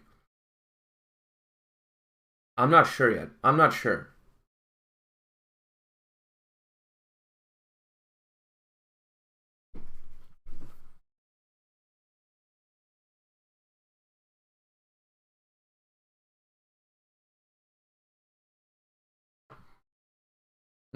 I would just add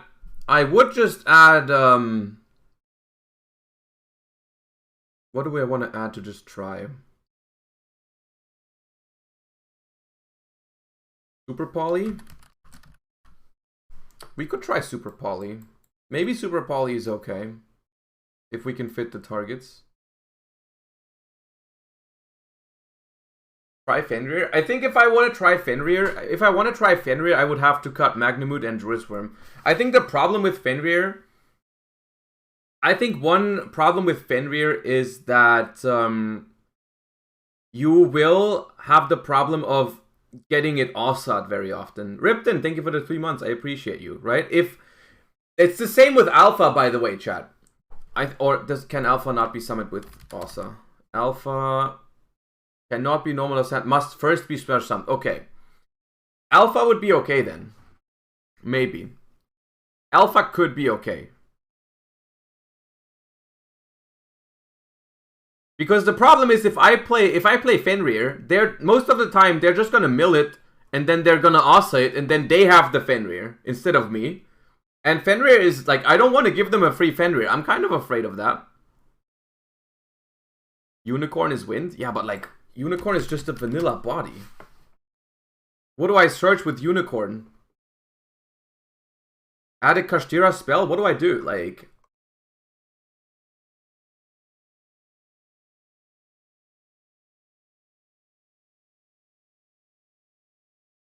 Yeah, it's not good. It banishes Kit. Wait, what's the Kashtira spell we add? Birth?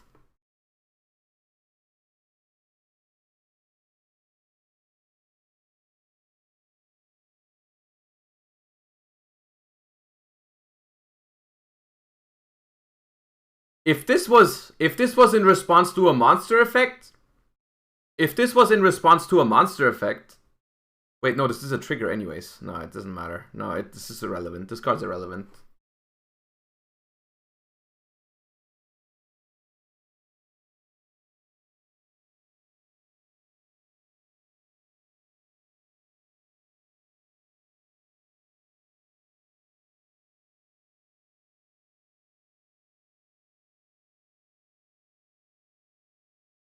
When this card declares an attack or activates an effect, you can look at your opponent's extra deck, and if you do, banish one monster from it face down.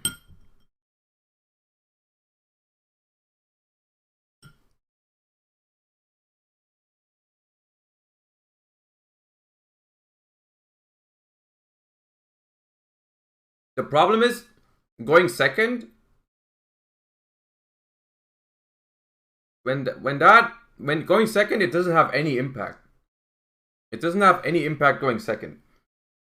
I think we're going to try this list first. I'm going to finish the list, and then I'm going to eat my food, and then we're going to start testing it. Garura and Mud Dragon. Is there another card do we need for Super Poly, or is it just those two? Are just those two enough? Probably enough, right? And then I'm just going to play Mask. I mean, maybe Dragostapelia is necessary.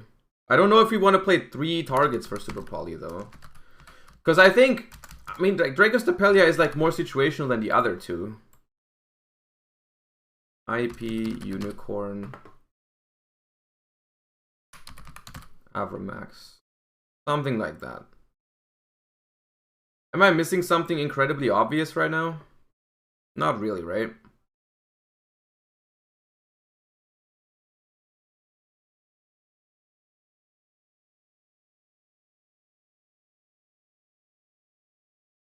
Onibimaru might miss. I might miss Onibimaru.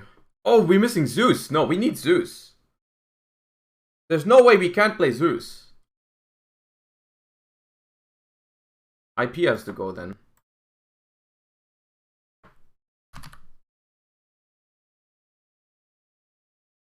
Zeus and Centaurea is probably... Centaurea, honestly, is probably just good against Tear anyways, to bounce the fusions.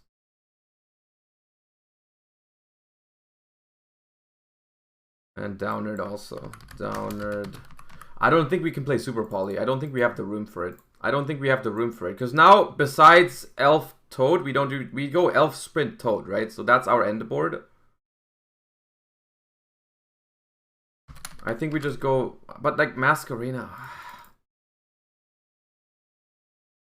Masquerena just for Avramax seems a little weird. I would kind of still want the Unicorn option still. I would really like the Unicorn option. So I guess we'll try and drop the... We'll try to drop the one Elf or an area for it.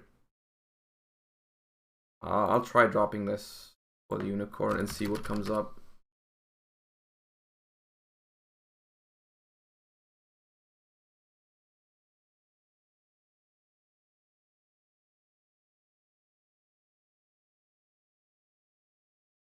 Cosmic? Cosmic seems good. I also think Phoenix is good. We need Phoenix, I think, because we need to discard the Angler sometimes. Phoenix, we take out...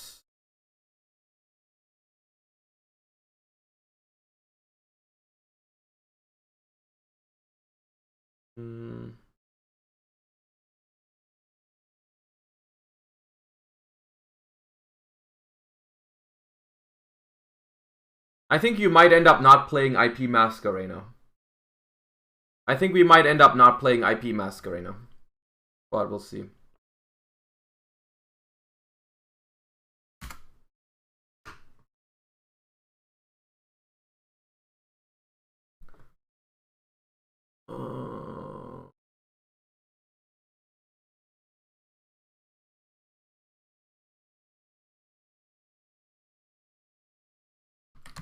I am not normal summoning Robina. That's also just gambling. Before I do that, I might as well just play Tear Ishizu Mirrors all day.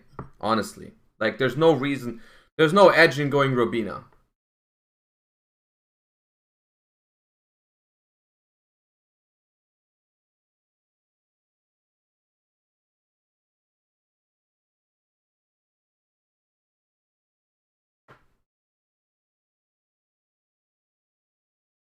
Mask Change 2?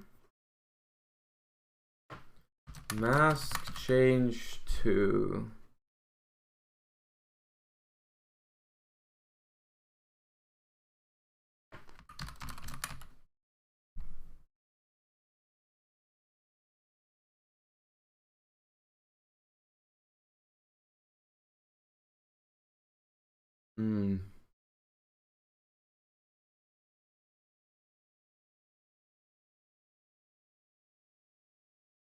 Does Mask Change 2 trigger Angler? Yeah, it does.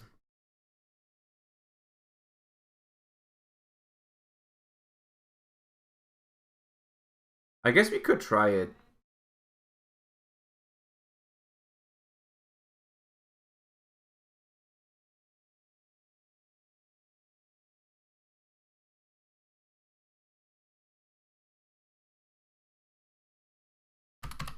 I'm not completely opposed to it.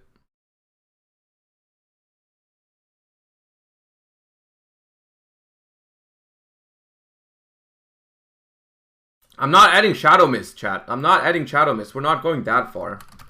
I'm just gonna remove the IP package and play Pit Knight early instead. Just in case we need another link to thingy. Very super polyable though. It's always going to be super polyable now with Sprint. We're going to end on Elf Sprint anyways, so it doesn't matter. They have super poly, they have super poly. It's like super poly is just going to be a god card anyways. Freaking ridiculous card anyways, doesn't matter. There's no point. We can't play around that type of card, otherwise our deck is just going to be too weak against the Ishizu Tear. We do not talk about the boxes, please.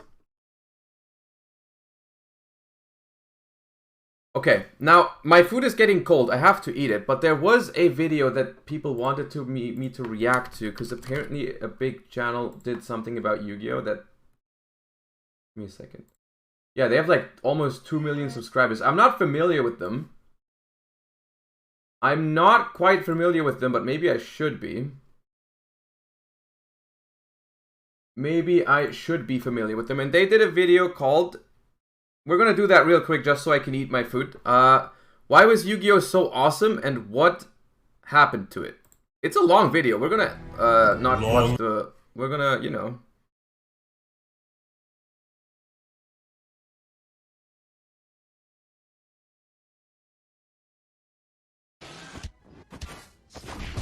Hey, what happened? Long ago, when the pyramids were still young, grade school children played a game of great and terrible power. But these Yu-Gi-Oh! Duels erupted into chaos, as nobody could What is it? Why was Yu-Gi-Oh! So awesome and what happened to it? agree what the rules were, until a great and powerful 6th grader locked away his card collection, imprisoning it within the 9 Millennium shoeboxes. Now, 5,000 years later, a boy named Actio has unlocked the shoeboxes and rediscovered the lost card game of his childhood. For destiny has chosen him to explain why it was so awesome, just as the brave 6th grader did 5,000 years ago.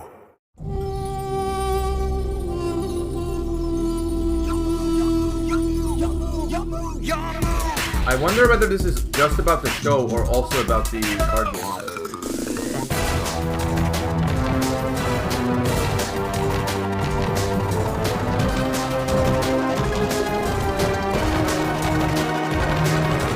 Oh, it's about the card game. Okay.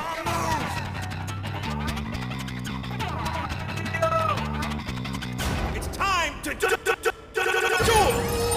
Somebody help him. Help him to the hospital.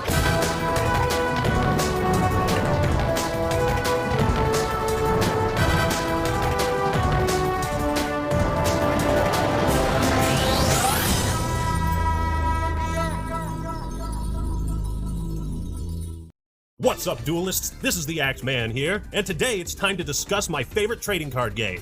Harry Potter, I summon Hagrid in attack position. Look, I even did my hair for you. Why don't we go out anymore? You used to take me to Dance Dance Revolution all the time, and now with all the epic moments in the anime, iconic monsters, and that legendary art style, Yu-Gi-Oh! Is certainly a once-in-a-millennium franchise. This was the largest Millennium puzzle necklace I could get. I did my best, okay? No! My Beaver Warrior! But I don't need to tell you that, just look at its sales. You ever hear of a cardboard company making over $10 billion? Oh, I guess cardboard is actually quite the booming industry. That's the average price of pulling 3 Magnamoots, by the way. We just Despite learned. my rose-tinted glasses, I can't deny that Yu-Gi-Oh! Is both the dumbest and coolest card game ever made. Am I supposed to be scared to attack? Well, only if destroying an innocent soul concerns you. Nah. As the president of a major corporation, I have to do that every day.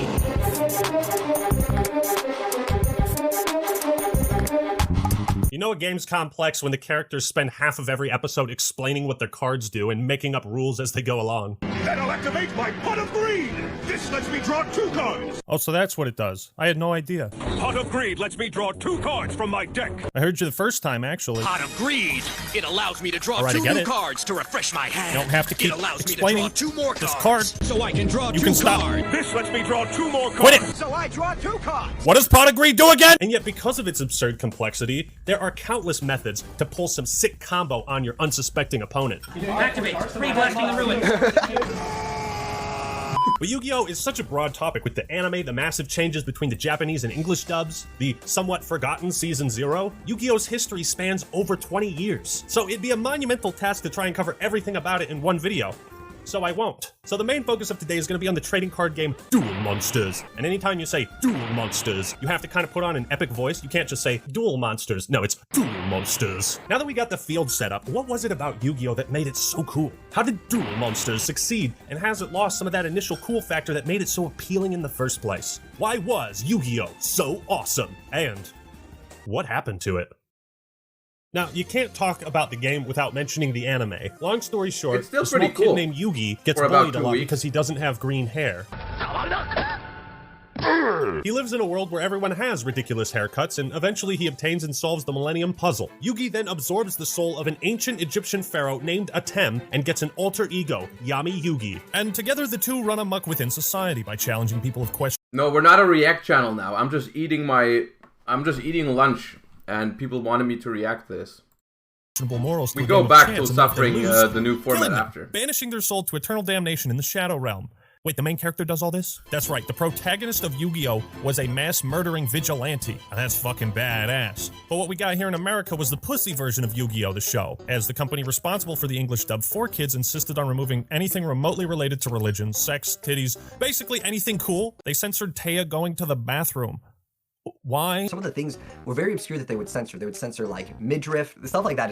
It's interesting because people don't realize that as kids because it's like the first time you've seen it, and you might wonder like what's going on. Like some people have guns pointed to their head, but they're just holding nothing. Yeah, they're pretending like they have guns. Yeah, exactly. Don't move a muscle or we'll shoot you with our invisible guns. And in America, we didn't even get Season 0, probably because the series at this point had very little to do with Duel Monsters, and instead focused on ironic and dangerous games of chance, which you can't make a card game out of. Most times the antagonist would end up cheating and Atem would be like, I knew you wouldn't play by the rules. You know, one of his teachers was kind of a bitch and obsessed with her beauty, so as punishment for cheating in the Shadow game, Atem made her face crack and fall apart every time she felt vain. A dude who held Taya hostage at gunpoint failed the Shadow game and was doomed to believe he's on fire for all eternity. Damn, dude. Don't fuck with Yugi's chick. So, pretty hardcore stuff, right? But somewhere along the line, it was decided that all these unique Shadow games would morph into one, played with cards, I thought this was about monsters, the card and real game. magic. Whether or not the anime was just a vessel to sell trading cards, I can't say. But a major reason Yu-Gi-Oh! Was so awesome is its premise. You're reliving ancient Egyptian battles in games of life and death. And if you lose, Looks like doing that all the time. To the Shadow Realm, Jimbo. Did you know there was a series called 5Ds where the main characters all dueled while riding motorcycles? Yes, like, this was real. Card games on motorcycles. Card games on motorcycle! Like, how do you even handle a deck on a fucking motorcycle? Wouldn't the cards just fly everywhere? What's the actual advantage of... You know what? I've got too many questions. I suppose I should... I've never actually seen it. And I don't know whether it's true or not, but I have heard that it's actually quite the good show, 5Ds.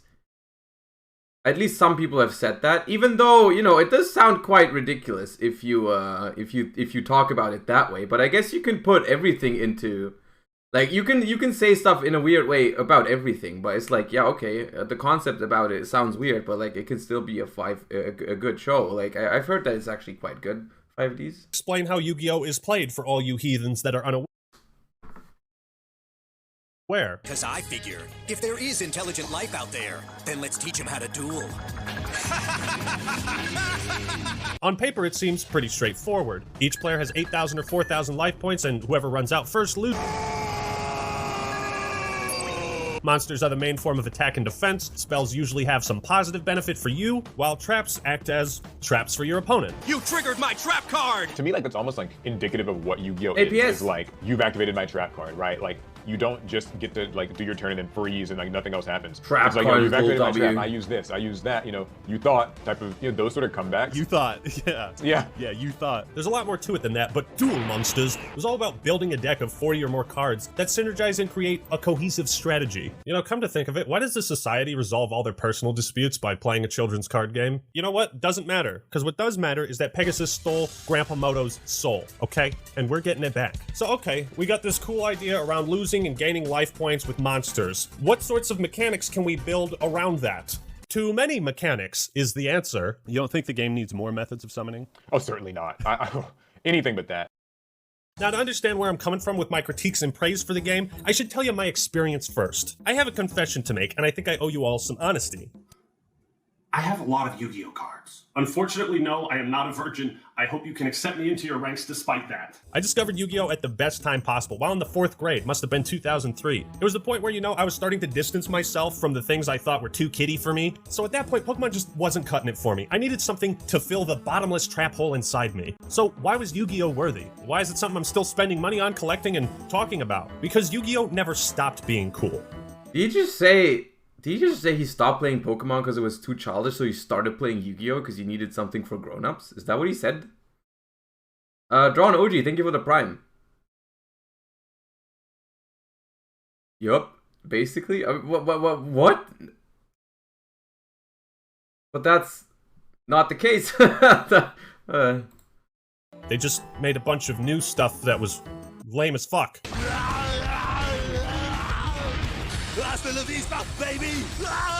When you think of Yu-Gi-Oh, what are the iconic cards, monsters, and images that come to your head, like, immediately? Iconic cards. The cards that come to mind more for me are things like, you know, the Monarch monsters. You gotta go with, like, the OGs, right? Blue Eyes, Dark Magician, Red Eyes. People still think about these to this day. People just immediately think, oh, that's the game with Blue Eyes. That's like the Yu-Gi-Oh! Charizard. And then there's like Dark Magician. He has never let me down. 100% Blackluster Soldier on Boy at the beginning. I would just throw that card in no matter what the deck was, even if it was like a water deck, because it was just that good. You know, like Breaker the Magical Warrior, Spirit Reaper, Sandgan, Witch of the Black Forest. A lot of people will go with the classic like Pot of Greed, things like Monster Reborn, Blue Eyes, Red Eyes, Jinzo even. Maybe for me though, it actually would be Exodia. Exodia! Obliterate! I like that card a lot. It's iconic. I think a lot of people outside of Yu-Gi-Oh! Know about it. Exodia is a big one, definitely. I think altogether, like, that is the poster for the game, without a doubt. These weren't Pokemon, they were monsters. This wasn't a game of cute little animals smacking each other. No, bitch, you think Summon Skull is gonna show you mercy? Here's what I've got. The mighty Summoned Skull! The art of the cards, pun intended, is what initially caught my eye. I didn't know anything about how to play the game. All I knew was there were dope monsters with kick-ass names and gorgeous holographic backgrounds right in front of me, and I wanted them. You know what the sad thing about this is? I don't actually know what got me into playing the game. Cause I was 6. I don't know what got me into it. I don't even know if it was the anime or if it was the cards looking cool. It was probably a mix of all. It's just like everyone played it, so I played it too. I don't actually know what got me into. It's just I just remember playing it at some point in the early days, right? On the school playground and everything like that, right? I don't know what actually got me into it, like why I started. I don't actually know. Depression? I don't think I was depressed as a 6-year-old. I don't think that was the case. The imposing presence of Jinzo, the mysterious horror of Relinquished, and the badass armor of the Blackluster Soldier, Egyptian god cards, Exodia, a monster so powerful it's illegal to play him. All of it was etched into my mind. You know, there's a reason cards like Blue Eyes White Dragon, Dark Magician, Jinzo, and Hungry Burger all became iconic staples. It's why there are also unironic tier lists. Hungry Burger is a staple. Noted.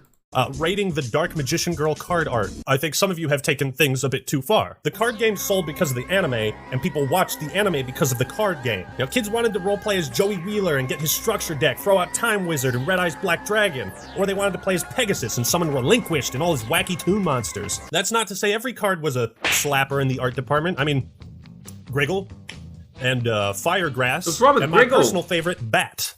Yeah, just Bat. A lot of monsters released very early on are pretty gross to look at, but in some ways I felt that like disgusting, kind of spooky, scary look fit the dark theme of the story's plot. Initially, dueling monsters wasn't rocket science, but apparently that's what it's turned into. Last year, after not playing the Pokemon card game for probably 18 years, I got back into it, and what I expected was to be blindsided by all sorts of crazy new mechanics, and I thought the pace of the game would have catapulted up to Sonic levels of super speed. In reality, it took 20 minutes for me to relearn the rules and understand the new types of cards. If you tried coming back to Yu-Gi-Oh! After taking an 18-year break... I do agree. I do agree with him on that one. The Pokemon or like other card games rules have not gotten that much different over the years, especially because I mean this is all what this comes down to is rotation. The reason why the game of Yu-Gi-Oh gets more and more rules is because it is important for a card game to change over time. It is because that's what keeps it fresh, right? You have to change things about your game to keep people interested. I feel like that's the deal with card games, right? Something new has to happen every once in a while or people will get bored of playing the same card game over and over and over again, right? That's just natural, right? I enjoy playing an old format every once in a while, but if you sit down with me and play Goat Control for like an entire week or something, I'm gonna get tired of it. I'm gonna get bored of it, and especially consider like months and years and whatever, it's gonna get boring, right? Especially on like a competitive aspect, right? And then like what these other games have done is simply add a rotation system. That way they are not forced to power creep every single set, because they don't have to worry about making better cards after better cards after better cards, because then you know, they just rotate out, and then you don't have to compete with those old cards anymore, right? When you create new cards.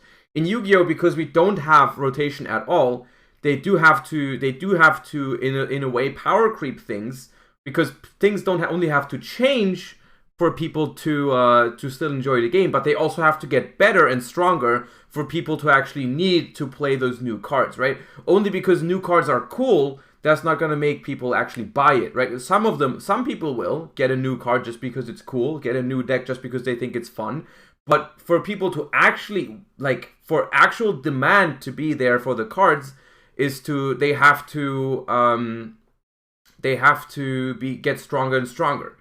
Now, people in chat are saying Pokemon has power creep. That's absolutely true, because some form of power creep has to happen, because you cannot, because like I said, the game has to change, right? Even if cards rotate, the game has to change, and Pokemon is printing, you know, Pokemon cards over and over and over again. You cannot always go, like, basically there's like access to it. Like, a card can go, like, in a way it can be different from other cards, it can work differently, or it can just be better, right? It can just be stronger in some aspect, right? You know, that card does 50 damage, so I'm going to print a card that does 80 damage in Pokemon, for example, right? I can go both axes, right? And you only have limited, you know, design space available to go, like, you know, diversity-wise, right? You cannot always just make cards that are the same power level, just different, right? Just work differently, but are the same power level, right? You have to go up at some point in power level, right? Because otherwise, you know, you're never gonna really change the game. You're only gonna try and make different cards over and over and over again, and at some point you're gonna have to repeat yourself and whatever. It's like, it's just the power creep in Pokemon is a lot slower and a lot more controlled in a way where, you know, if they make a card that's like, okay, this time we've gone too powerful, right? People don't really enjoy this anymore, which I think they've done that before in Pokemon. I'm not too much into it, but I think that's happened before. If they go too far, they can easily rewind that in Pokemon, where they just go like, okay, it rotates out, next rotation, next season, we're gonna do it just differently, right? We don't have to go even stronger than that. We can just go back, right? We can just be like, okay, that you didn't enjoy that, fine, we'll make it different the next time, right? And I think that's a big deal. And I wonder if they touch upon that, because I do 100% agree, getting into the Pokemon TCG is easier than Yu-Gi-Oh! Yu-Gi-Oh! Has a huge barrier of entry, and that's not even talking about card prices yet, because it's also got a huge barrier of entry in that field. But just ruling-wise, it has a much higher barrier of entry than the Pokemon TCG, for example, right? And I'm hearing a lot of questions like, where's the limit, right? How far can we get with power creep? I don't necessarily think that there has to be a limit necessarily, because like people have been saying this like 10 years ago, when Dragon Rulers came out, right? They were like, yo, this shit's crazy. How crazy can power creep get, right? And I feel like there is a lot you can do with like design space wise, creativity wise, to still make us play the game for a long time. I don't know how reasonable it would be to ever think about a rotation at all. I think a rotation would have been something you would have had to implement it relatively early on in the days of Yu-Gi-Oh! I don't think it's, you know... I don't know, but I do really agree with that being a flaw in Yu-Gi-Oh! That because we don't have a rotation, they are forced to power creep stuff, and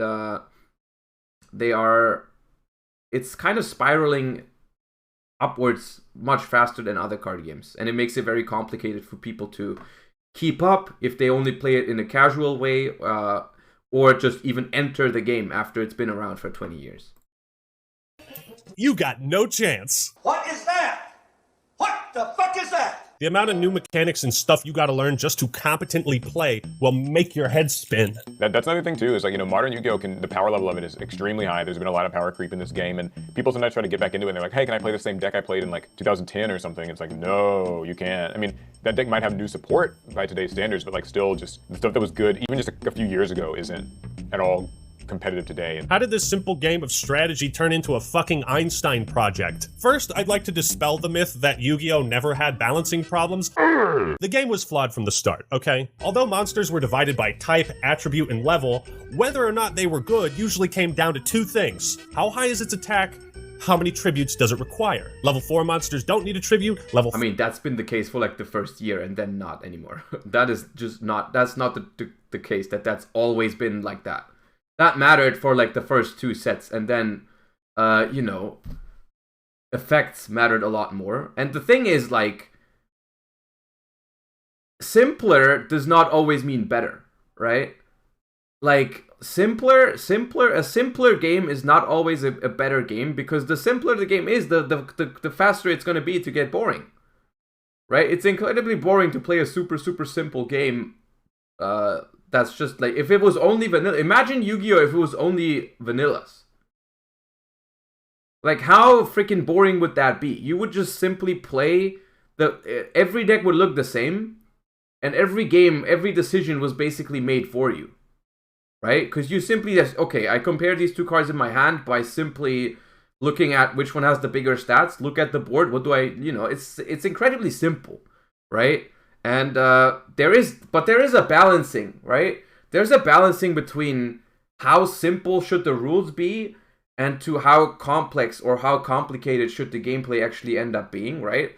I definitely think that for newer players and for people who haven't been playing the game in a long time, Yu-Gi-Oh! Is definitely a little bit too complex, especially in the beginning, as like, you know, but I also think that like glorifying the early days of Yu-Gi-Oh! When like freaking vanilla monsters were the go-to, and it was just literally this super simple game of summon vanilla attack. Is my vanilla bigger than yours? I guess I win, or I guess I can't win. Like, you know, I think that's also not the correct way to look at it.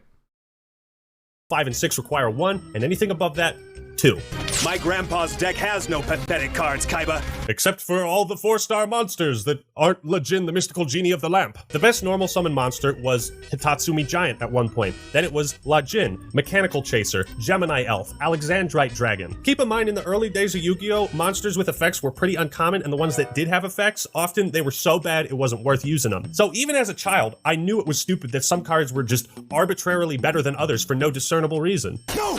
My Fever Warrior! Look at a card as badass as Serpent Night Dragon, yet it's completely useless. Why not put Red Eyes in your deck instead? Well, wait a minute, why use Red Eyes when Dark Magician is better? Well, hold on, why would you use Dark Magician when Blue Eyes White Dragon is the best 2-tribute monster?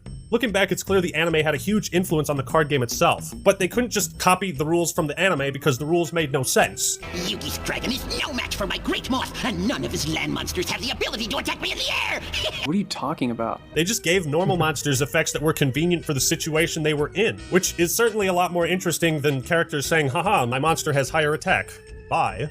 When watching Season 0 for the first time, I thought it was interesting the idea of the board affecting the attack and defense stats of a monster. Like, if you summoned a winged beast in the mountainous area, it would gain attack. It's funny how this mechanic that was introduced in Yu-Gi-Oh! Season 0 didn't actually make it to the card game until Link Monsters came out. When there are so many rules, mechanics, and nuance.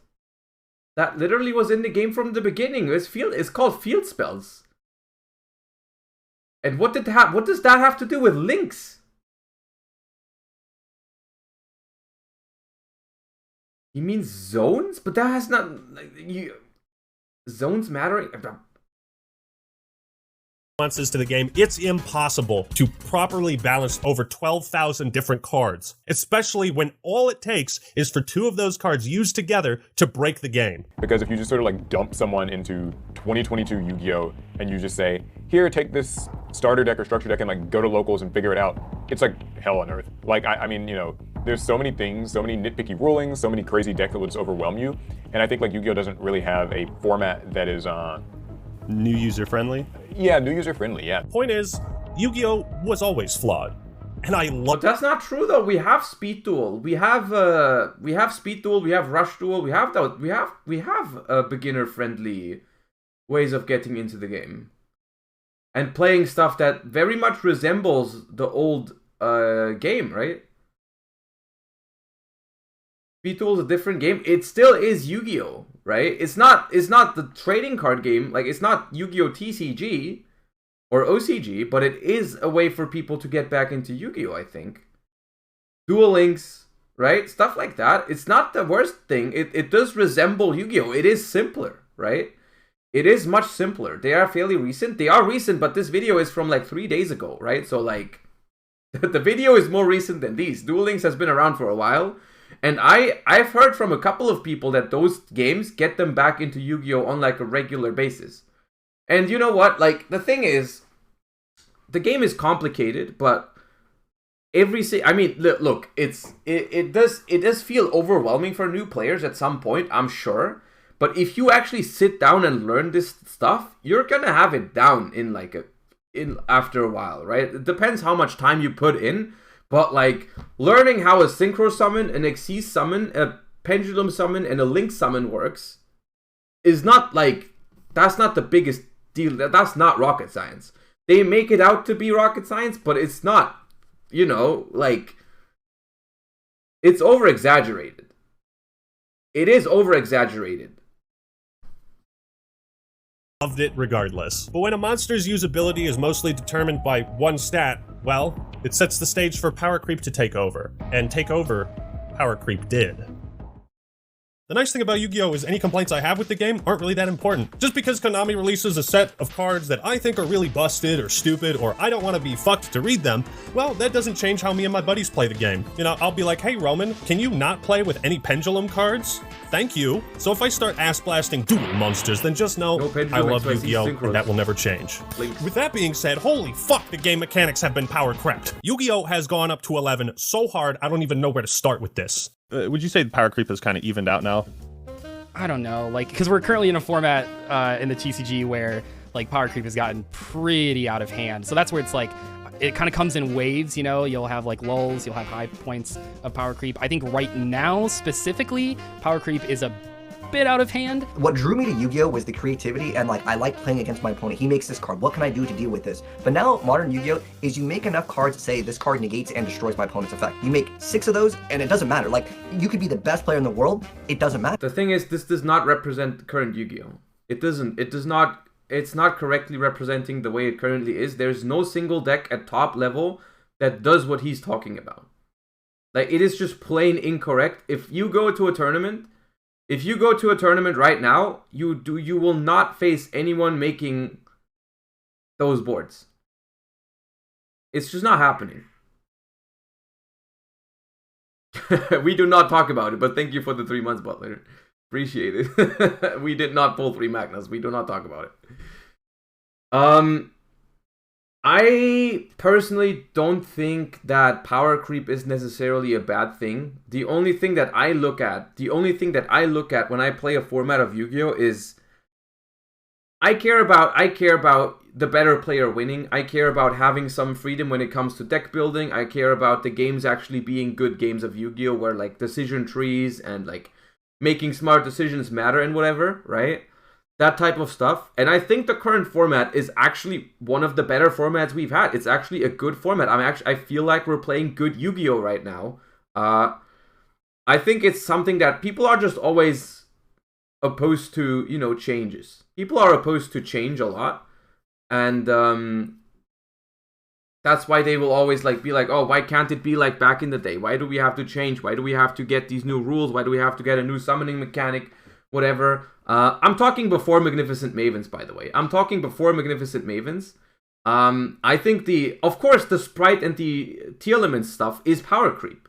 It is power creep for a good reason. They are the best decks now, but they have to be power crept.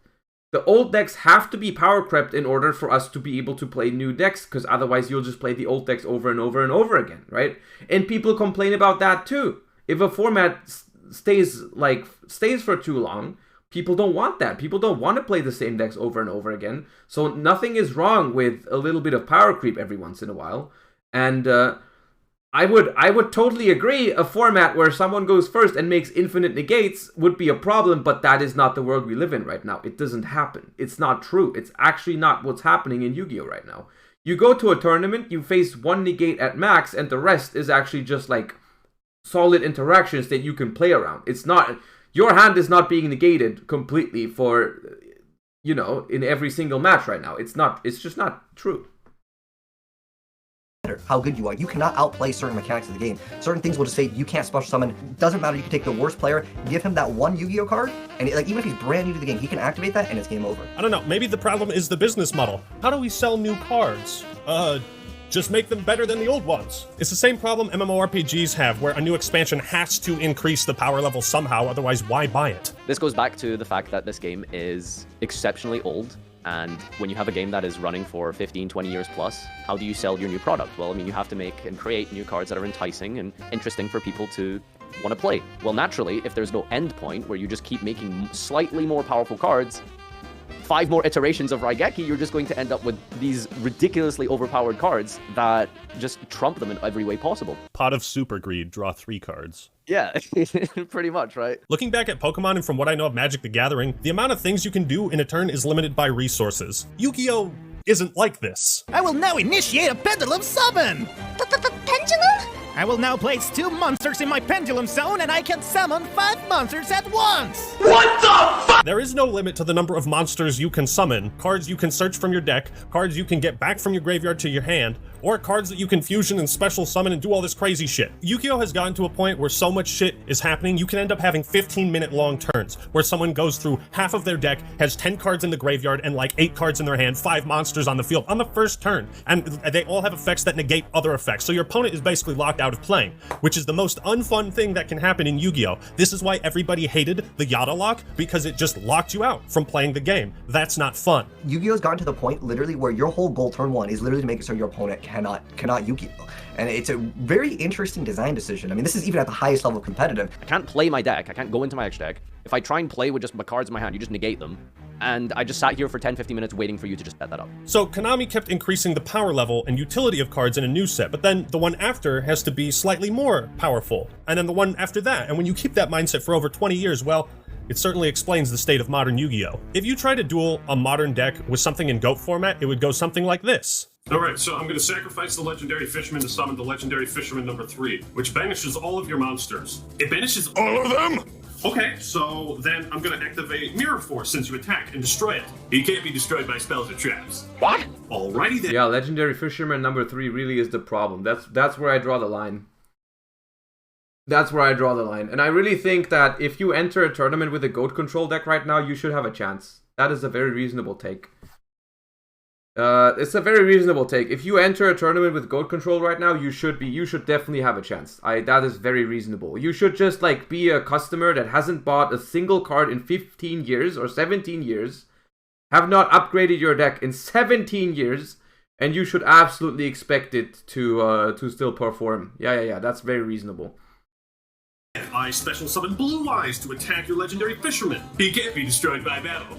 So then I use Compulsory Evacuation Device to return him to your hand. He is unaffected by all spells and traps. Okay, so I'm gonna punch you in the mouth, and then I'm gonna flip this table over. If I were to explain all the rules to Yu-Gi-Oh!, we'd be here for the next millennium. And that's the problem. Look at the official beginner's guide for Yu-Gi-Oh! It's 30 pages long. The difference is, most turns back in the day would be like, I draw, I set 2 cards, I summon this monster in attack mode. Any confusions around the rules or what was supposed to happen was usually a result of cards being written vaguely. Now, like I said, what's cool about Yu-Gi-Oh! Is the wide array of strategies you can use. I activate Mirror Force, while I use 7 tools of the Bandit to negate it. Get fucked, nerd! I got an old school Goat Warrior deck, a modern Umi deck. I've assembled all 5 special cards, all 5 pieces of the puzzle. Hell, you can even make a deck around the God cards now. Now, ain't that fucking awesome? So I love coming up with new strats and playstyles. What sucks about Yu-Gi-Oh! Is having to understand all those strats and playstyles. Okay, so I'm going to discard the left leg of the Forbidden One, and that'll get me the Dark Bribe from my deck. I set Dark Bribe and face down defense position in the spell and trap zone. When I do that, I get to draw the bottom half of my deck and add it to my hand. I special summon Nimble Momonga in sideways diagonal position, and Witch of the Black Forest in upside down position. I will put Gravity Bind on the field as the field spell card, and then activate Messenger of Peace, which will allow me to get Scapegoat out on the field, and now I can add one card from my graveyard to my hand.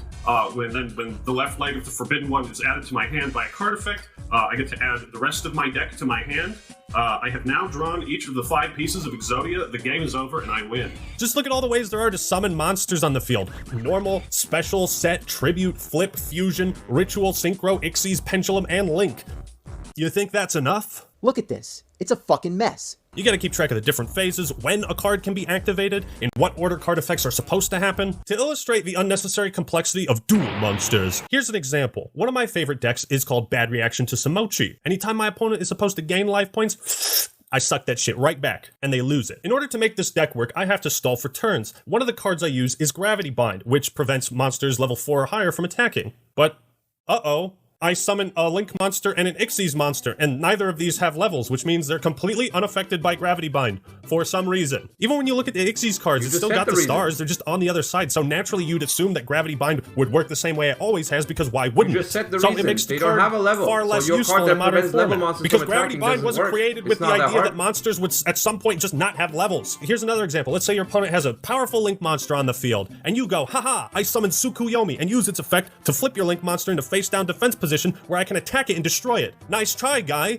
Link monsters can't change their battle positions for any reason. Just last week, I was doing my buddy's Predator Plant deck. Because it's in the rules, they don't have defense points. Rip up all my copies of Blue Eyes. I had a monster that couldn't be targeted by other monster effects. And in my mind, that meant, okay, you can't single this guy out, Legendary Fisherman number 2. How naive I was to think it would be that simple. If you select a monster with an effect, but your effect doesn't include the word target, then it's not technically targeting and the effect still goes through.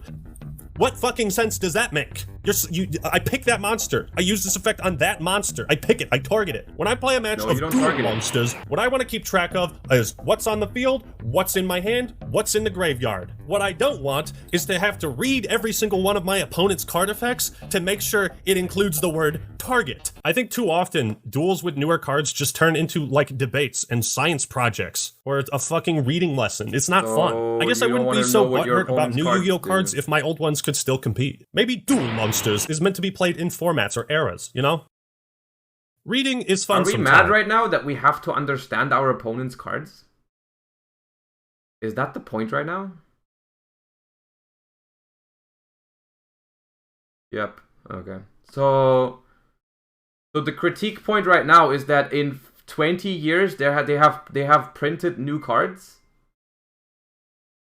They have printed new cards and they have the audacity for them to, you know, work differently than cards from 15 years ago. And he has to read them and understand them, which is too much of a task. Okay, cool. But if I'm playing a game for fun, I usually don't like reading. Nothing takes all the emotion and intensity out of a duel with ancient Egyptian monsters than having to stop and read a 5-paragraph effect. There's actually a graph showing that the average I'm not stopping you from role-playing at home with your Egyptian god buddies to, count in card effects has gone from 19 to 74, the average words in a card effect. That's what 20 years of power creep does. But hold on, why the drastic increase? Well, the main problem with balancing dual monsters comes down to one simple fact. Card advantage is the most important thing, and it always has been. Therefore, you need cards that do more. Didn't we say 5 minutes ago the most important thing was who had the higher attack points? Things. It's why people that play Delinquent Duo deserve to get run over.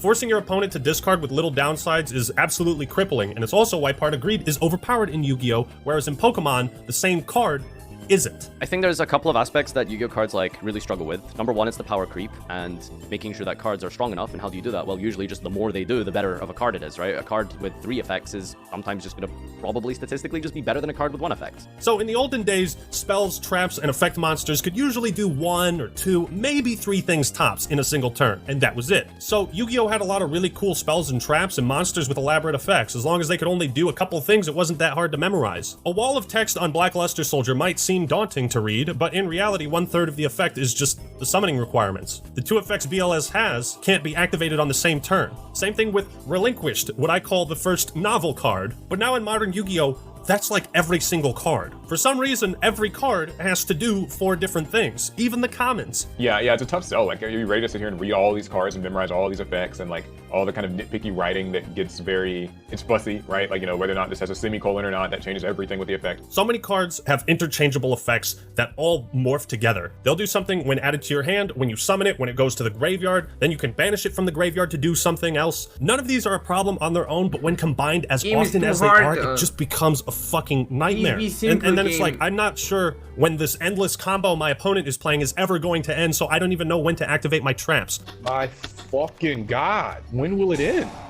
Honestly, you're gonna have no cards by the time your turn is over. Is that what you're trying to do? Yo, wake me up when this shit's over. That's another thing. Power creep progressed so far that at one point, traps and flip effect monsters were considered too slow to play. 1/3 of the game is too slow to be played.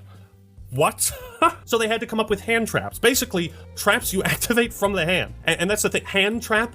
That doesn't even make sense. You have to lay a trap before it can activate. That's why you had to put it down and you couldn't activate it at the same turn. You were laying a trap. You want to talk about card text? Take a look at this asshole. Endi Mayon, the Mighty Master of Magic. What the fuck is that? They had to sacrifice 1/5 of the card art just to add more effects. It's like every card turned into a Bible passage or something. Wow, that's a lot of words. Too bad I'm not reading them. This is the perfect example of what I'm talking about. If you boil this card down, it has a summoning requirement. It has 2 effects when it's summoned, and 2 effects while it's on the field, and an effect when it goes to the graveyard. 1 card that does 5 things. 5 effects you have to keep track of. I've always thought to prevent these levels of power creep, Yu-Gi-Oh should have implemented unique tactics, gimmicks maybe, while updating older cards. I don't know, maybe some cards have HP and will be destroyed after taking a certain amount of damage, or maybe Celtic Guardian can block 1 attack against a friendly monster next to him. What if there were formations, Is like the 5th finger too complex? Is like, has he not understood how to use the 5th one yet? Is that one too new?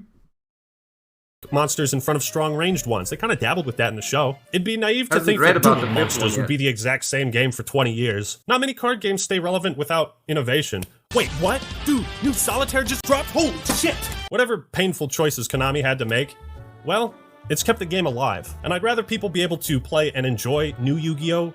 Than not at all, because I can still play with the cool cards. However, the more Yu-Gi-Oh! Drifted away from its ancient Egyptian roots, the stupider the game and the anime started to feel. And I'm not even talking about game mechanics, just the art names and archetypes. I guess there's only so many Egyptian-themed cards and booster sets you can sell before that gets sold, so where do you go from there? You run out of ideas and say, well, fuck it, I don't know, have the characters duel on motorcycles. Where's the rest of the coke? But we need to understand what's really stupid about modern Yu-Gi-Oh! See, back in the day, most cards were pretty straightforward. The names made sense, and only a handful were super long or confusing, right? Trap Hole. You summon a monster, it falls down the hole, it dies. Man-Eater Bug. You flip it up, it eats a monster. It's a bug. Mystical Space Typhoon. Destroy it when spell a trap. Mirror Force. You attack me? Sayonara, bitch. The cards had names, art, and effects that all fit a theme or a type of action. I've always thought Michizur was super cool because it's like, okay, one monster's dying and the other one's pulling him down too. Rope of Life. You pay a cost to bring back a monster stronger than before. Foolish Burial. You're burying your own monster in the graveyard, which some might consider to be foolish. Simple, easy to understand concepts. So, what the fuck happened to Yu-Gi-Oh's simplicity? It's like every new card that comes Yeah, it was boring. That's what happened. It was boring. Out as part of some kind of, what is it, archetype? Hey kids, would you rather play the deck with the giant sea serpents, freaky fishmen, and hot mermaids? Or a deck that's based on French and Italian desserts or animal sounds? We went from menacing insects and hordes of zombies to cars? An archetype on cars? It's stuff from 2004! Combination of naming conventions and archetypes that really piss me off. Look at this one, Parasychroid. It's a fucking bicycle, man. Come on.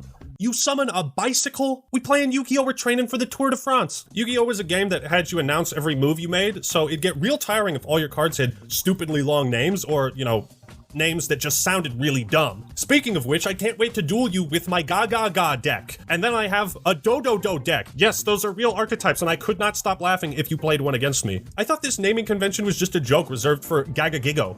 And then Gigo. And of course, Go Gigo. Don't you want to play a deck with cards that all start with Cli? I summon Clifford Disc, which allows me to get one Cli card from my Cli deck. Bro, if you say Cli like that against me, I'm calling a judge.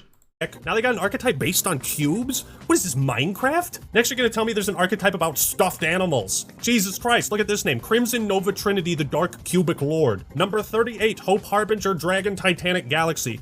These aren't even names, it's just a string of nonsense words. I can come up with random shit too. Number -73 1/3, Dragonic Spread-Shifting Doom Blaster of Legend. How about this one? Danmari at Ignister. What the shit is this supposed to be, huh? What the shit is this? And you might say, well, Actman, you're pretending like there weren't dumb cards back in the glory days. Yeah, there were, but they were stupid and simple. Like Bat, or Frog the Jam. Bat sucks. I'm sorry to all the hardcore Bat players out there, but he sucks. Super Dreadnought Rail Cannon Gustav Max. Oh, and you can't forget I'm playing this card alongside my Super Dreadnought Rail Cannon Juggernaut Lieb. Blaze Phoenix the Burning Bombardment Bird. Why not just call it Blaze Phoenix? Prank Kids Meow Meow Moo. This is a joke, right? This is like you created the... What's wrong with this? What is wrong with all that? I'm so confused as to how that is any form of criticism. Lamest archetype that nobody would ever want to play. Is that a joke? Prank Kids Bow Wow Bark. How about this one? DDD Dragon King Pendragon. Of course, because it was necessary for Dragon to be in the card's name twice, and it's not even a Dragon type, it's a Fiend! What the fuck? Okay, this is where I draw the line, alright? DDD Super Doom King Purple Armageddon. There is a card that I found, it's called DDD Super Doom King Purple Armageddon. And in the card listen effect, to that name. And in the card effect, it says you can only use the effect of DDD Super Doom King Purple Armageddon once per turn. And I feel like that could just be swapped out. You know what I mean? Like, just the once per turn restriction on that card is like 10 words, right? Yeah, that's it, right? I get why they want to say you can only use it once. Like, maybe if you have like multiple copies or whatever, it could be broken. But like, I don't know why they don't just use like a one. It's so weird to me. Like a one with a circle around it or something. Yeah, like, like, what do you want him to be called? Like, does he want them to print zombie archetypes for 20 years and call all of them Zombie Dragon 1, Zombie Dragon 2, Zombie Dragon 3? And everyone has like 50 attack more than the other and is a vanilla? Is that what we want? PT in a little circle on the card. Yeah, so that way like it just sort of says, because the thing is like the sentence is already kind of extra, and then the name of the card is already super long. So now the sentence has to say, you can only activate the effect of DDD Doom King blah blah blah blah blah blah once per turn. And it's just like, did we have to say this much to get the point across? Like, if you took out every okay, I mean, okay, if the point here would be Yu-Gi-Oh could really use some keywords, we could talk, right? We could talk about maybe how can we shorten the text on Yu-Gi-Oh cards by using certain keywords or whatever, right? That would be a legit thing, right? Okay, like I'm looking at this card and it's like super long text for like a couple of things, right? And I don't want to read all that. Sure, okay, then suggest keywords. But like, why? What is the? I'm not getting the point. Written card name and once per turn from the effects of all Yu-Gi-Oh cards, you would have deleted more words than the combined works of William Shakespeare. And I'm cherry picking, sure, but I really don't get as excited about new cards as I did with old ones. To be fair, there are some new archetypes, and they actually make cards to support Blue Eyes and Red Eyes, Dark Magician decks, and some other classics. I think all that stuff's really cool. But what I really hate about archetypes is how it makes opening packs far less thrilling and exciting. Remember this, the simpler the card, the easier it is to fit into most decks. Sangan or Witch of the Black Forest. Reinforcement of the Army is clearly meant to be used alongside Marauding Captain, but it doesn't have to be. But nowadays when you open a pack and oh god, you see like each card has to work in a separate archetype, it just takes the fun out of it, because most cards in an archetype can't be used outside of that deck. So there's no creativity involved. You either play the deck the card is made for, or you don't play the card at all. No, you can't just put this into your current deck, you have to build a whole new deck with 39 cards that are exactly like this one. Yu-Gi-Oh! Is a very complex game, with a long and complex history. It truly is the coolest and dumbest card game ever made. I love it to death, and likely always will. Sure, I can complain, bitch, and moan about ridiculous mechanics, dumb archetypes, and excessive card text, but at the end of the day, had I never played Yu-Gi-Oh!, my childhood would have been way... Okay, so what I got from this whole video is we don't have the brain power to compute modern Yu-Gi-Oh! Or he doesn't, and that's why he wishes it was like it was back in the day. And that's pretty much it. And then he decided to cry about it for 39 minutes. Right? He's just okay. Cool. I don't know why we needed to watch that, but that was annoying. That was very annoying.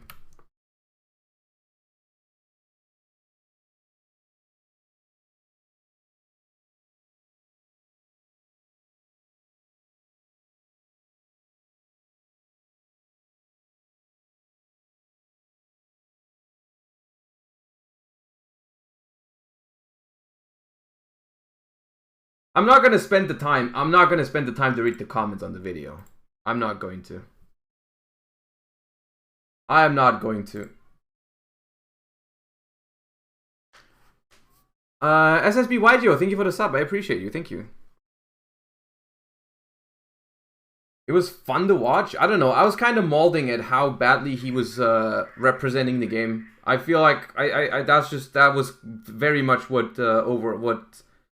what mattered more for me, is what I took away is how, because like I can understand, like I'm down to talk about Yu-Gi-Oh! I'm talking about like, you know, criticizing the game. There's things you can criticize about the game, 100%. There's 100% things you can criticize about the game, but I think none of it was done in a reasonable fashion in that video. Steiny, thank you for the prime, appreciate it. And that's why it was more frustrating to watch than anything else. Then it was enjoyable, I think. Anyways, you know what? We're just gonna jump into a game as usual, as before. If anyone has Ishizu Tear ready, let me see it. Dual password is Josh. I need someone to play me with Ishizu Tear. I'm gonna try the Sprite deck now. I'm gonna try and see if Sprite can keep up, because at the end of the day, can I interest you in this? No. Alright, Seth Tanks. Show me what you got. How many Magnamoods did you end up finding? Just one. I only got one Magnamood in 3 boxes, and I only got 5 secrets. One box only had one. Isn't that great? So yeah, don't buy boxes, kids.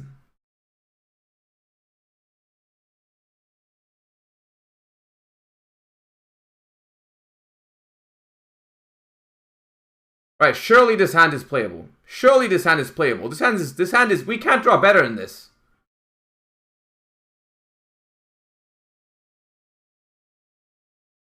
We cannot draw better than this.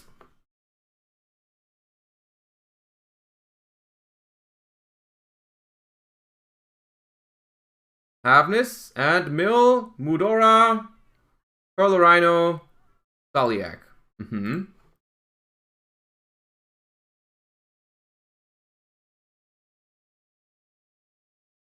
Oh yeah, cam to the left. Oop. So we're triggering Havness in the graveyard, but we're gonna fuse with something from hand or field. Maybe I'm happy with that. I think I'm happy with that. I think I'm gonna use my Bistials later.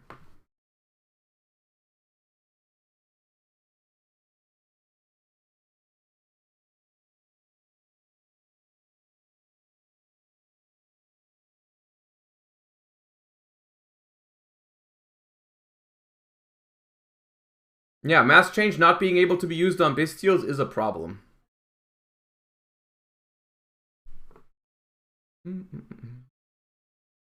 So Rhino Heart was added, Kaleido Heart was summoned, that's fine.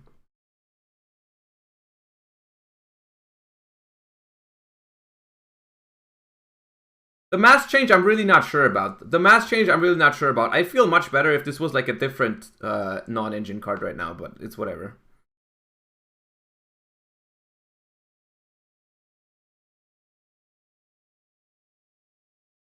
You can only really use mass change on the small sprites, which is kind of weird right now because we can't, you know, we can't get to one before mass. Like mass change is pretty much dead in this hand right now, unless we go prosperity into a sprite. So they're gonna mill 8, try and feel great.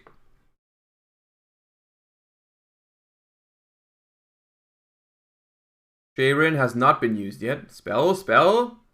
Merle has not been used. Oh, Keldo. Ooh, okay.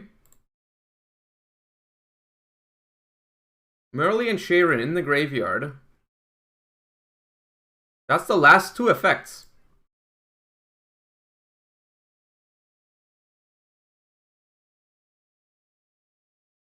Triggering just Merle?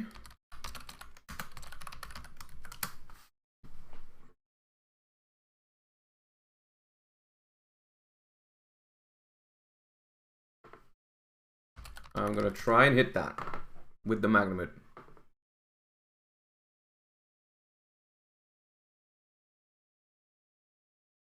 One crucial thing about Magnamut is like sometimes when you summon it, you don't really want to. Maybe sometimes you don't want to trigger it to play around. What's it called? To play around Haveness in hand. But I think here I would have activated. So the thing is, they can prevent me from summoning my Bestials by chaining the Keldo, but it still gets rid of the fusion effect, and we just keep it in hand. They recycle Pearl Rhino and Saliak. Okay, and then shuffle.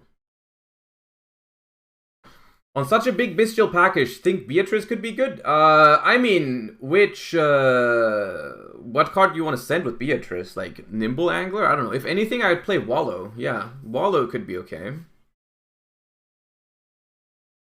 Alright, they've stopped our Magnamut from going off, but we still have Druid Worm, and they still have not done much. Activating Scream, okay. Well, I mean, Merle and Haveness have been activated, so this is probably gonna send a Sharon. Scream gonna mill 3, and Rhinoheart is gonna send some. Mudora, Rhinoheart again, and Sharon. Okay, so that's irrelevant, whatever the Rhinoheart sends now. We're just gonna Druid Worm that, and then we've prevented most things that could happen. I mean, they still have 2 cards in hand. Honestly, I think that might be the key. The key to beating Ishizu Tear is you have to play something that doesn't care that much about the graveyard, and play some Bestials and Fenrir maybe. Not saying that we've won this game. We haven't yet. We haven't won the game yet, but it's looking kind of cute. Even if they prevent me from summoning the Druid Worm, we still just we have them in hand for later. Did you pull any Wallow? We also didn't pull Wallow. We didn't pull Wallow, chat. I just realized that. That's a super rare, right? I haven't pulled Wallow. Oh my god.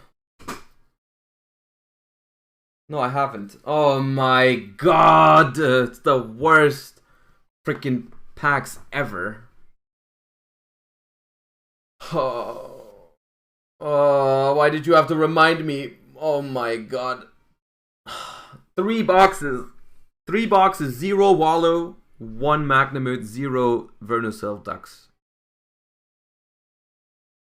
I mean, brother, if we don't win this game, if a monster is normal or special summoned and you control a Tearlament, I mean, we have Bestials to stop these. Easy clap.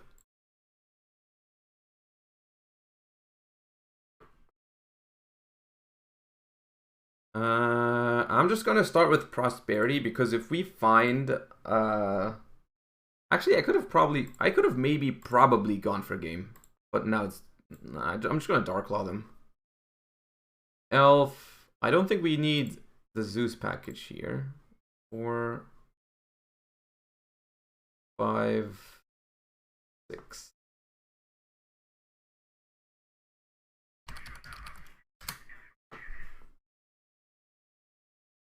Those are very good cards. Macam, thank you. Yeah, I'm gonna have to bleed for the freaking Magnamuts.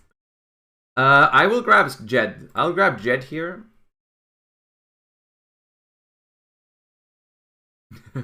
Danke, Emre. Those were a lot of reasonable cards there. If I didn't have the mass change, I would never pick the jet. But I do have the mass change, so I'm going to pick the jet.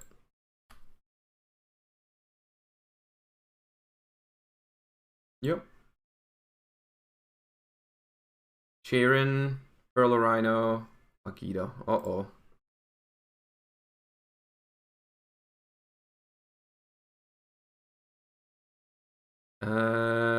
Agido and Sharon. I will simply declare Magnamud target Sharon.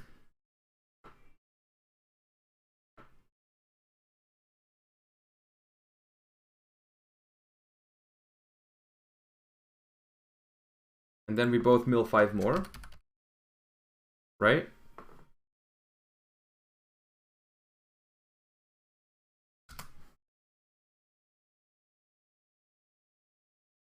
Elbeck.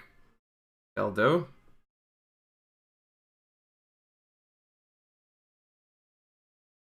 Yeah.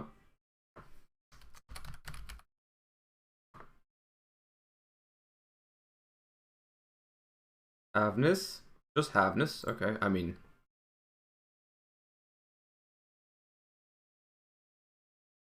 Also, Magnamud triggers.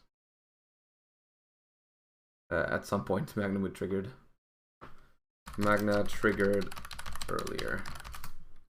Full gore. But yeah, we're just gonna Druis the have. So, yo, drawing 2 Bestials right now has stopped their turn and our turn. It's great. I'm pogging. I'm pogging very much.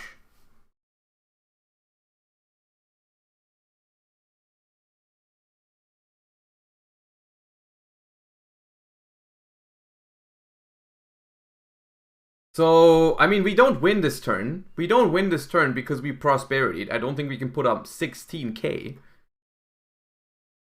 But we can just go mass change.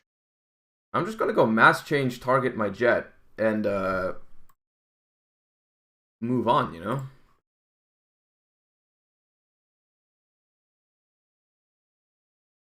Boom. Boom. Boom. To be honest, this does not have to be mass change. This can be any other tech card here. This can be any other tech card and we'd be winning the game, but fine. Pop. We make a very big sprite and then we activate the effect. Not worth going for, because we milled the beaver, it's not worth going for the second angler anymore, I think. I'm just gonna go gigantic into the second swap frog, I believe, and then we can elf back the other swap frog and toad. We're just gonna have a Darklaw targeted protected. What is this? Druis Worm is... If we have IP, we don't have IP in this version. Oh wait, but they have the Keldo guy, so we won't get the elf onto the swap frog. It won't work. It won't work. But we win with the Darklaw, I think, anyways. Doesn't really matter. Just go Druis Worm. If this card's sent from the field to the graveyard, you can target a special summon monster your opponent controls and send to the graveyard. It'd be really cool if we had IP to link off the Druis Worm on the opponent's turn. That'd be sick, but we don't have IP right now. Not that it really matters. I don't think we're gonna put more damage onto the board than we are already having. So I think we're just gonna move on to the battle phase. And the Magnamud attacks here. That attacks here. He does live. It's not game. Not game cause prosp, but probably game either way. Right. Lampy, thank you for the raid. Welcome everybody. Alright.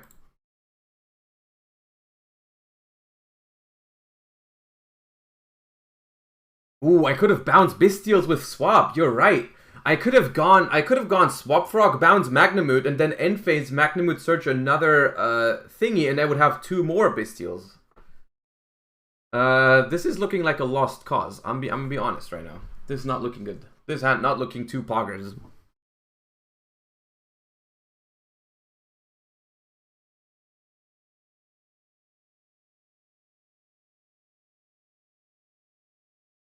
Ice Spirits, Perla Rhino, Orange Light. So far, so good.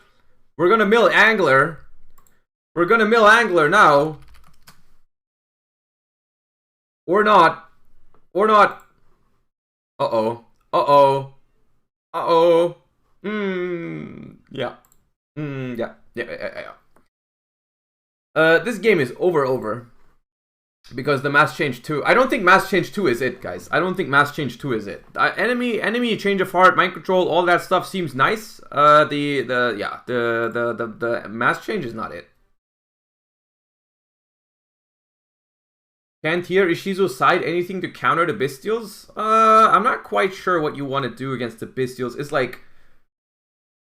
The cards are always going to hit that deck, because it's just like, it's completely focused around, you know, you can like bell them, but as you saw last game, they still stay in the hand, and then they still get value on my turn, right? They are still really good. As long as they stay in the hand, they're going to be good. I think your best answer is simply trying to summon a Rule Kalos before they Bystial you, or having like Orange Light, right?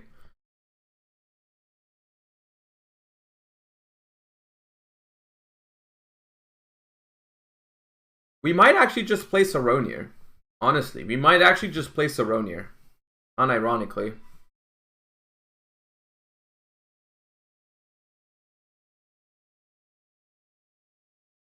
Maybe Chaos Hunter might be decent. I don't think Chaos Hunter is decent, because then you're only doing that after they do the first one already.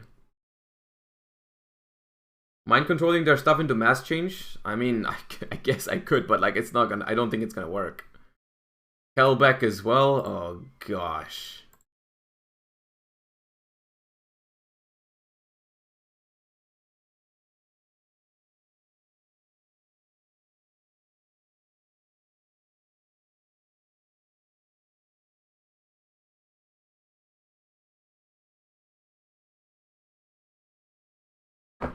I am keen on trying Runics as well, because I think if they go too crazy, if they go too crazy, even though they have recycling, you could still potentially do well with Runics. Because they have to decide, right? When you have Runic cards, they have to decide, do they want to return your Runic spells to the deck, or do they want to return their own stuff to the deck to not deck out, right? They have to make a decision still, right? And you're like, Fountain is not once per turn, right? We could just play 3 Fountains and Gary to recycle it and try over and over again, right? There could be a way where you could play Runics into this deck. Because they mill, like, if they mill you 4 Runics or something, right, then they can prevent the first Fountain, but then on the second one or the third one, you're still going to have a lot of targets. Could you play Ishizu Runic? Ishizu Runic.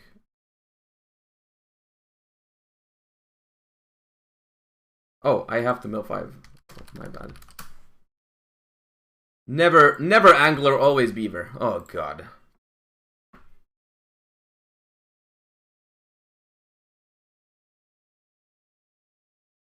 Someone tweeted about Ishizu Runic Sprite, but offered no explanation how that would work. The problem I see is, I mean, where do you take the space? Where do you take the space from to play all that? That seems rough.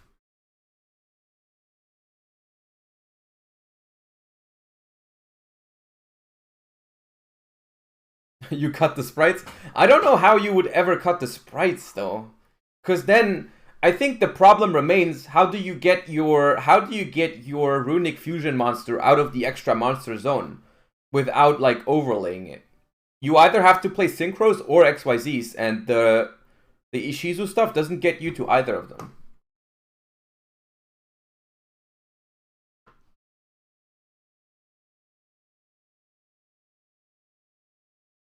I think you misplayed the Tear Ishizu mirror, surely.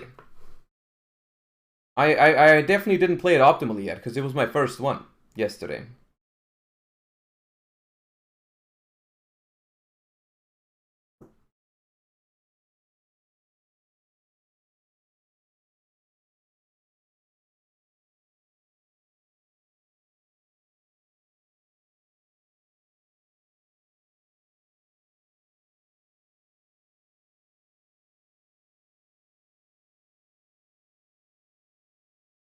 You won't play Ishizu Tear 100%? Not 100%, no. If it's the strongest deck and there's no other option, I'll play it.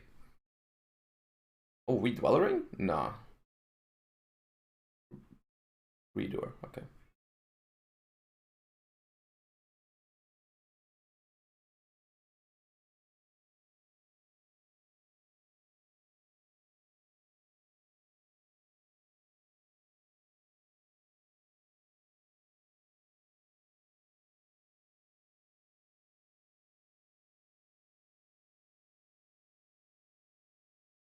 It's not all that bad here, is it?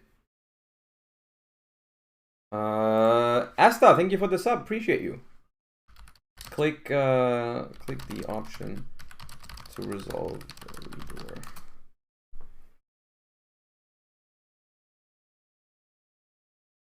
course, it's a spell.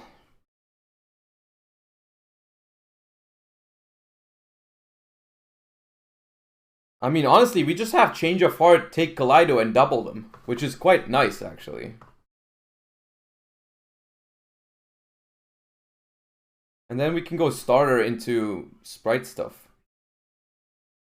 Right? That's looking kind of neat. What are they going to do about it? They're going to have to wait for...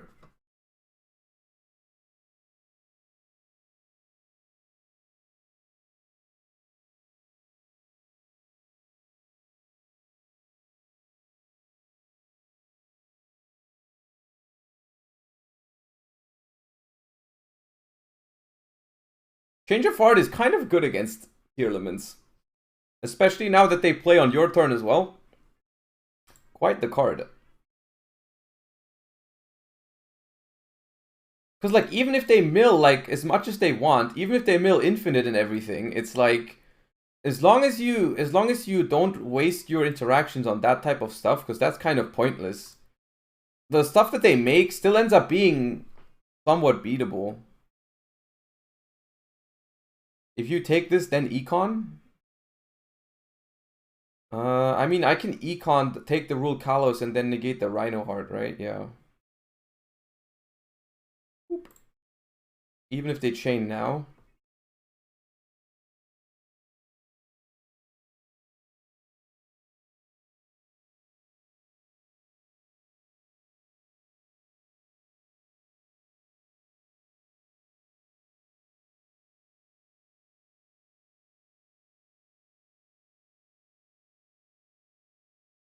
So now I just start her and I start playing, right?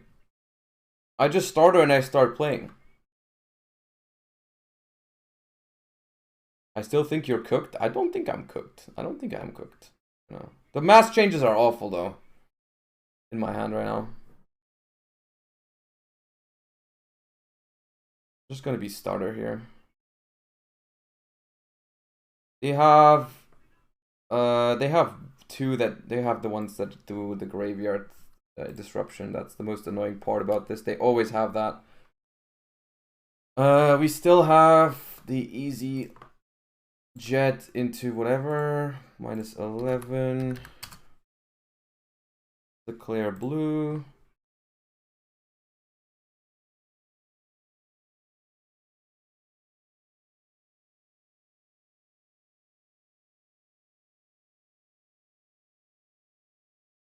I have to let it go.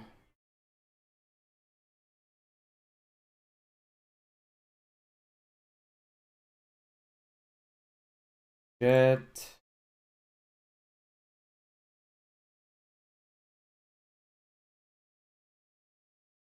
I think I'm just gonna go roll Kalos, negate Merly here, because like they have to have another tier in hand to do this.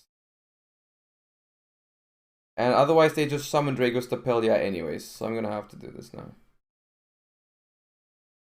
The good thing is I don't have to send the rule colors away, it stays. So I'm just gonna go Jet. Back. If they let this resolve, they lose. It doesn't die because it didn't destroy.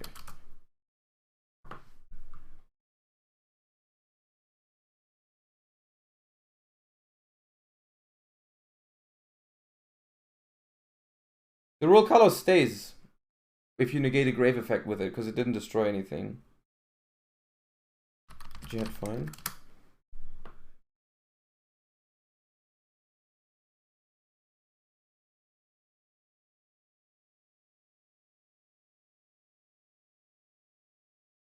They should have chained. They should have used Redoer, because now I can just chain Smashers to the Redoer. Special Carrot.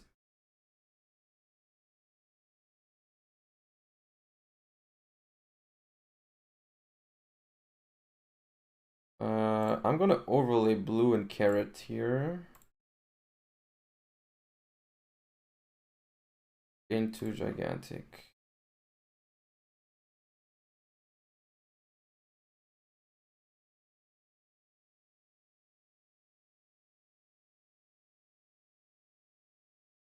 How did they get Havness on the field? They activated its effect. That's what they did. This. Maybe Lubellion for Magnum with such. I like Lubellion. The problem is that you can't use it as a hand trap when you go second. It's like weird in that sense. But I guess it could still be okay because you can use it like on your turn, you can still get a Magnamute and that's still good. I'm not sure. But here the Swap Frog is like awkward because it's definitely not the best thing to get here, I feel like. Because like Swap Frog, the Elf Revive is not working anyways. The Elf Revive is never working here. But we do clear the entire board still. What do we end on though? We can go Sprint, Send Angler. That's only summoning one Beaver. But it's still a disruption. I have to link off my the rule colors after attacking. That's probably gonna make Sprint. Sprint means we probably want to leave Gigantic on the field. Elf. Sprint. And Zeus. We can try and leave the Jet on the board, honestly, for the mass change. I mean, I'm still gonna summon this, it doesn't matter. I could also get red.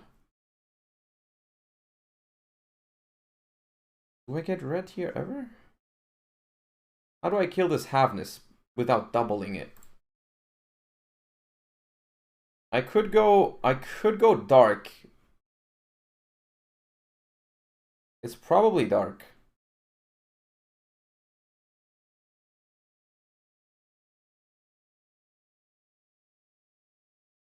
And then Sprint. No.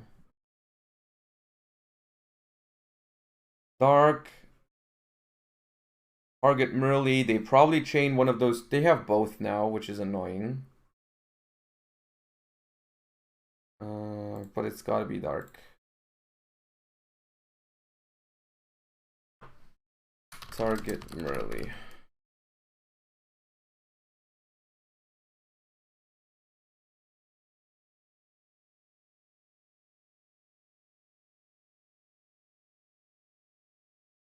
Yeah, I mean the thingies, yeah, those.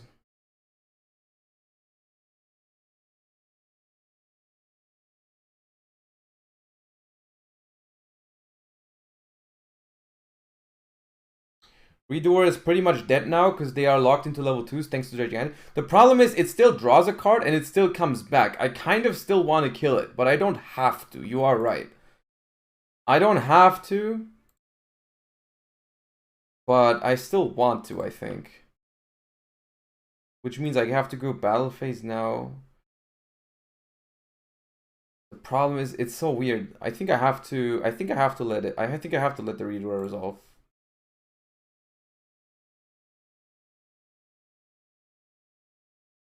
Because if I go Smashers here, I have to banish my Jet or my Dark. If I banish my Dark, I have the Jet, but I have to give back the Rule Kalos. Yeah, it's whatever, dude. Just resolve it. It's okay.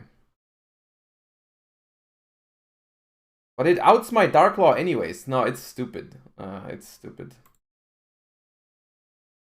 I shouldn't have gone Dark. I should not have gone Dark. It was a mistake to go Dark.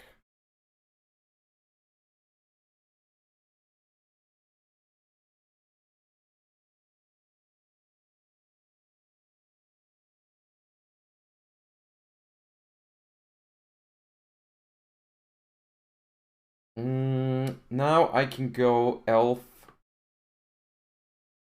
Problem is they can counter Elf on their turn again. It's so dumb. It's so redundant. You basically have to play this matchup without Elf completely. It's super ridiculous. Like, why not Sprint? What does Sprint do here? Because I don't have a bounce for it. Because I have to keep Jet now because I have mass change. Problem is the freaking redoer. Pointless.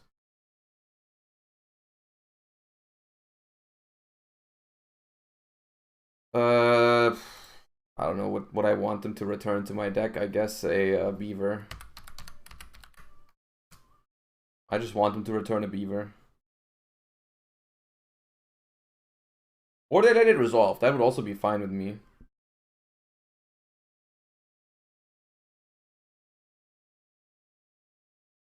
Honestly though, for what my hand was, considering that the mass change are completely awful here, it's not the worst spot. It could be worse.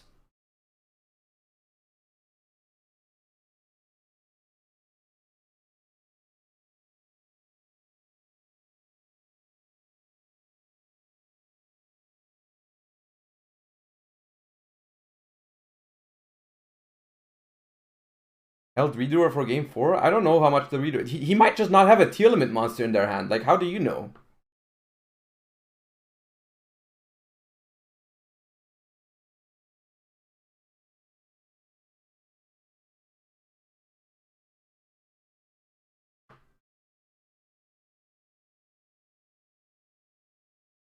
Power spell Sprite?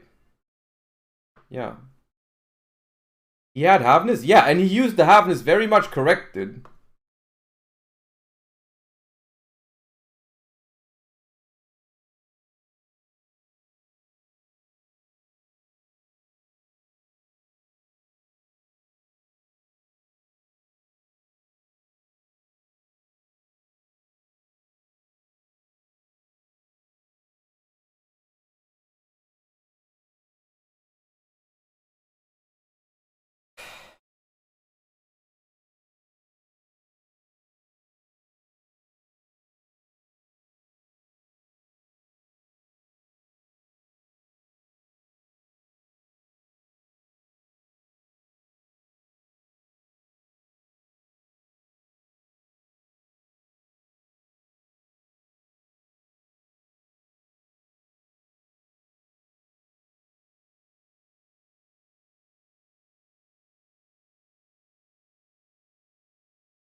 I think it's beatable. I think it's beatable with the right approach, but I'm not sure yet. It might just be too strong.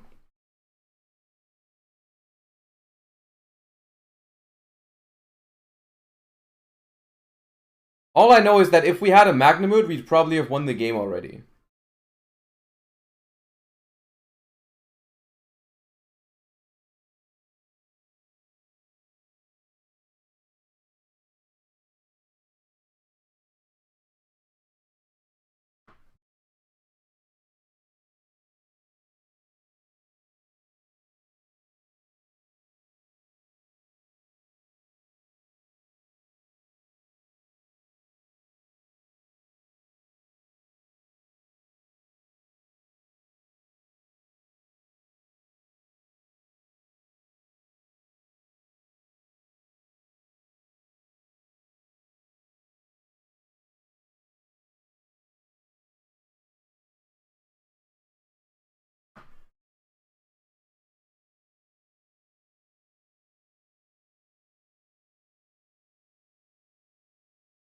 I mean, we still lose.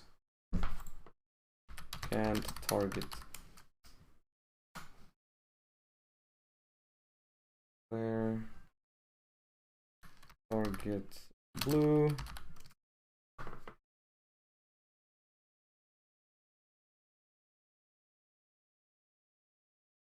This is so stupid. Who thought this was a good idea, dude? Quick effect triple crow?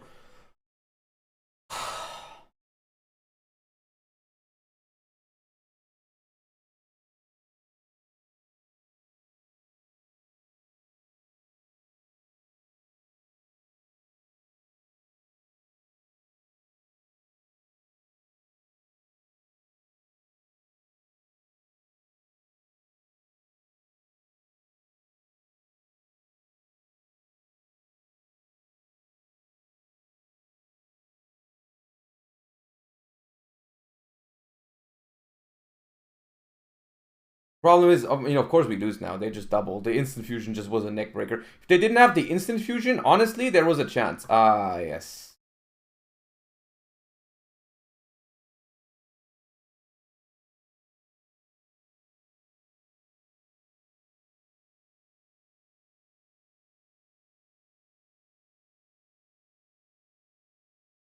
Not a very good hand. I guess it does play. It has tactics and Druid Worm, which is good.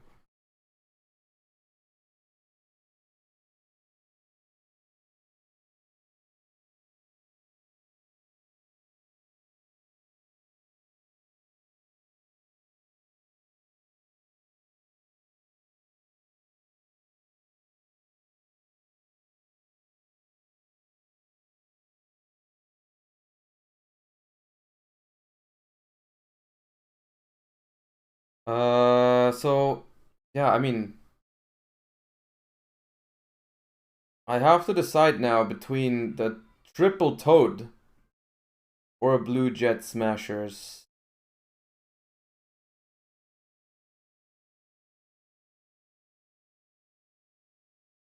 I could have gone sprint first. Would that have changed much? Sprint first, both. No, it's the same. It's the same thing.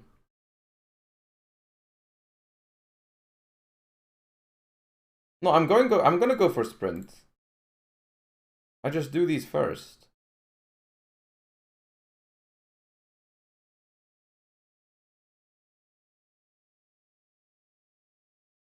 Sprint first plays into Kelbeck. Yeah, as well. Do I go starter or smasher in this matchup? What's better, blind? Smasher seems pretty fire. Red is also quite good.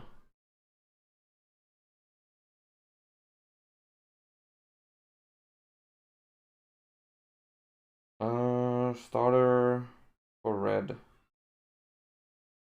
But I think it's Smasher. Although Smasher doesn't give me any follow-up. Well, starter for red also doesn't, so I'm just gonna get starter, see. And now we go into, what's the plan? We go sprint, send angler, summon 2 beaver. We can go elf. We go elf first, elf sprint, and then we don't have a rank 2 that we can make, which is the problem. I guess we can make early, but then the sprint. Nah, this was awkward. We need like what do we need? A good rank 2, like maybe Mannequin Cat with a good target is something that's playable.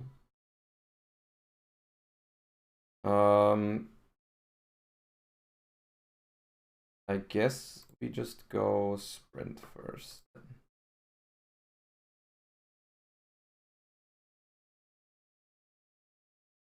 We sent the second angler, trigger that.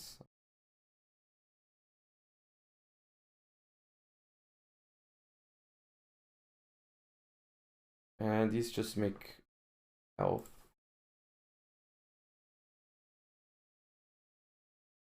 And we just summon something that we want to banish for starter, I guess. For smasher, I mean. Double cross is not the best, not the worst. It's like, it's okay. This seems terrible. For only having beaver, this is not bad. Like, how is this terrible? from one beaver. We've just made like this. It's not bad. How is this terrible out of all the things? Out of all the words you had available, how did you call this terrible? I don't understand.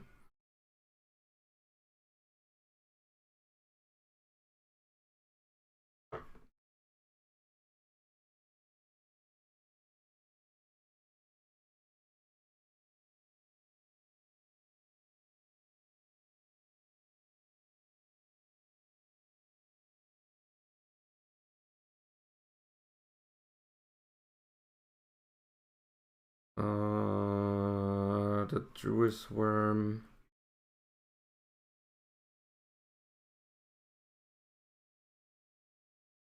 It's an insane mill, by the way. How do we... can we talk about what they just milled?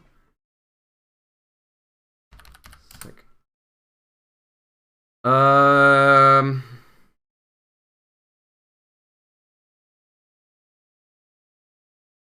think we're just gonna have to let it resolve now. I think we're just gonna have to let this first one resolve.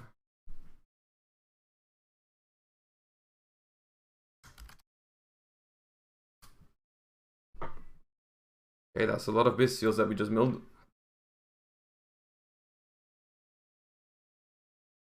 Oh, I should have chained elf. I should have chained elf. I'm an idiot. I should have chained elf. Hold on. Can I chain elf? I'm stupid. On the first one, honestly. On the first one right away. You should chain elf. I'm being stupid.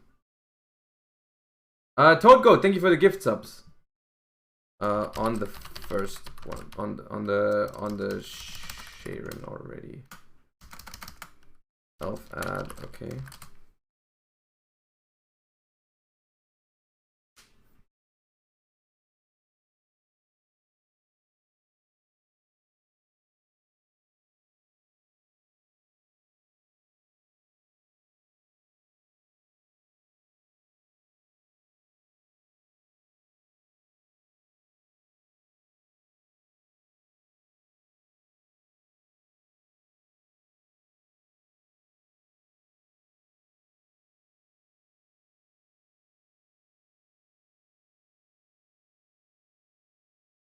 What did Soliak add?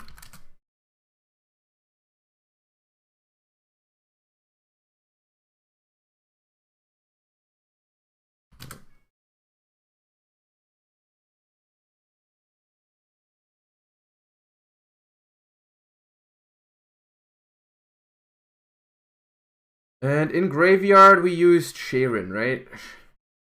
Sharon.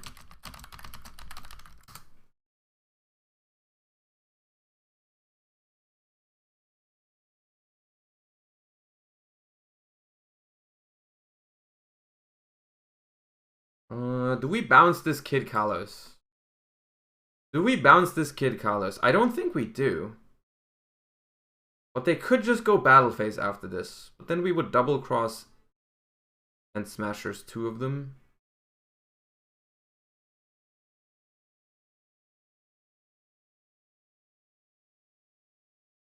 I'm going to use the sprint.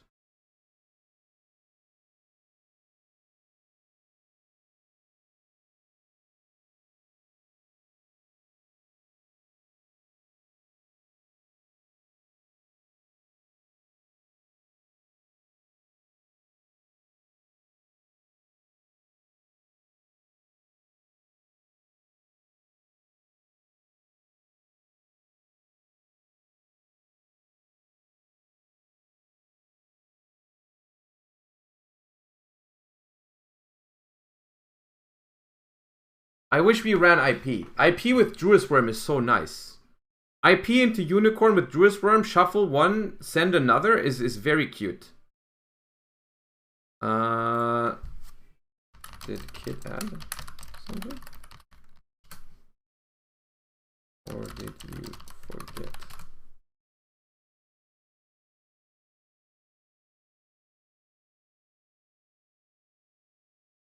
I'm just making sure. I think they didn't add for Kid Kalos.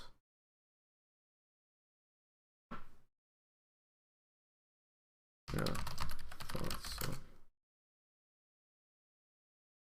Elf probably not even worth it to end on. I'm not sure. Elf doesn't seem that good. I mean, going first, he's still broken, but like against Ishizu specifically, it's like hard to resolve the effect ever. It's good in the sense that it forces both of them, like if they have two in the grave, it forces one on your turn, one on their turn. But still, since Elf is your only graveyard interaction, Elf is literally the only graveyard interaction you have. So like, why even use it in a way, right? Why even use it?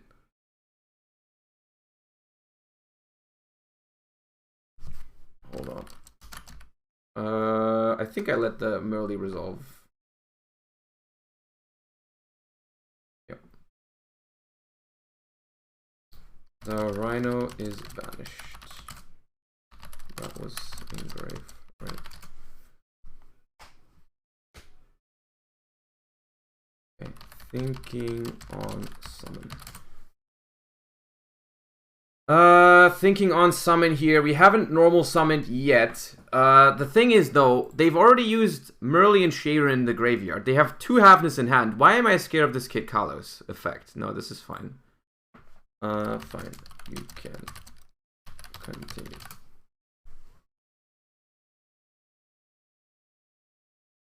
Double Cross does target, yeah.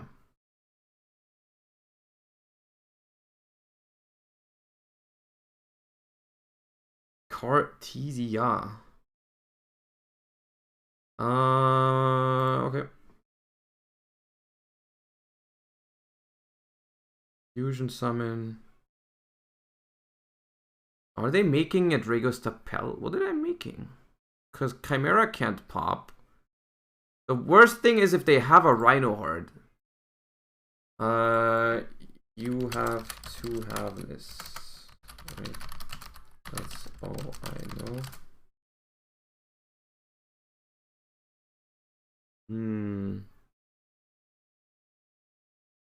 Okay.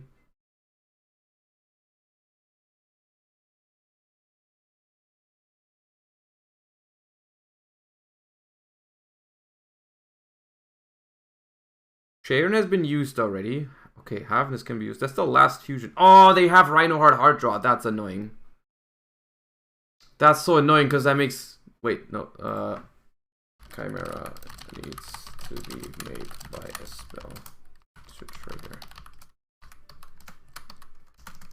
Cartesia would be the best card in the universe. Otherwise...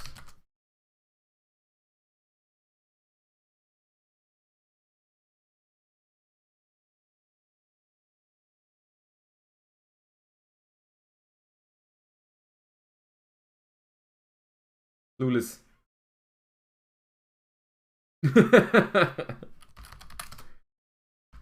Just make a different fusion.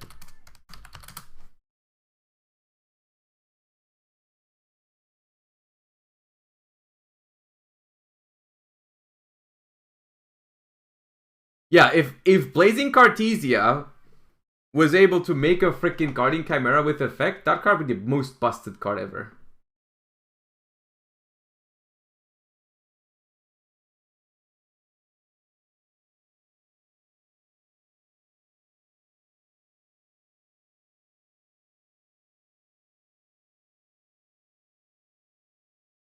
Okay, so those make a Rule Kalos now, which is not that bad.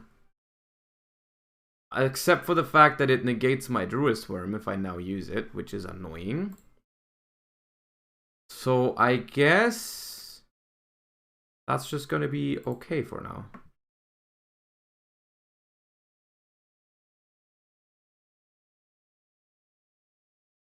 Shouldn't you have banished Kid Kalos since Rule Kalos counters Bestials? I mean, the thing is, though, at this point, I can still Smashers and just double cross two of their things. It's not that bad, like, all of this. On the summon, I have to think, though. I think that one I have to... I think that one I have to Smasher. Get rid of the draw. Get rid of the draw. This is once per turn, right? The fusion summon.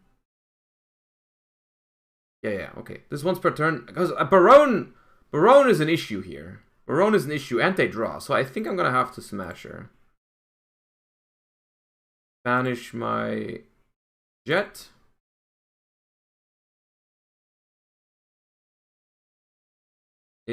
Are we people okay with that? Okay.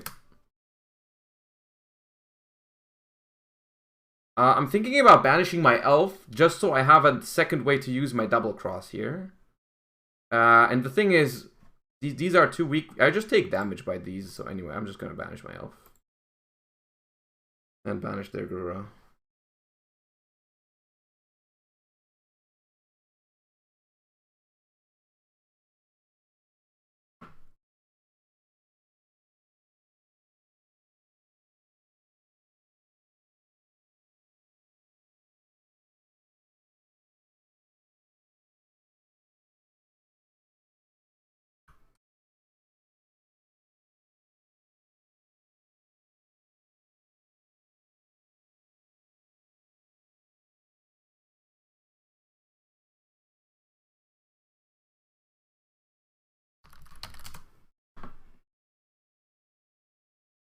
I could have also taken control of it.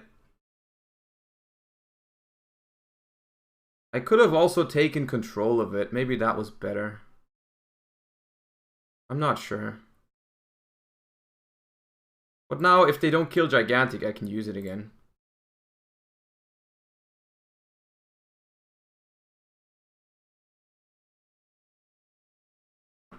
So even though we didn't open very well, we're still fine.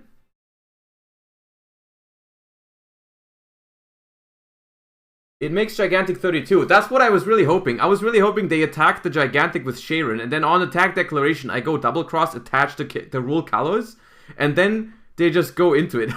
They just die because they don't get a replay.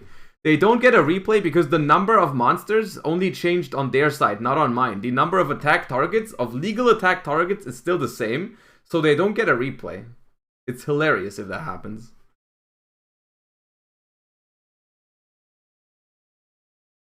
The only issue here is, like, Baguska is pretty strong here. Baguska is pretty good. I'm not sure how I out a Baguska. Maybe I should have an out for Baguska. I don't have an out for Baguska. Oh, they make Redoer. Okay, Pog you. Honestly, probably just fine to keep the Cartesia on the board. Ooh. Ooh.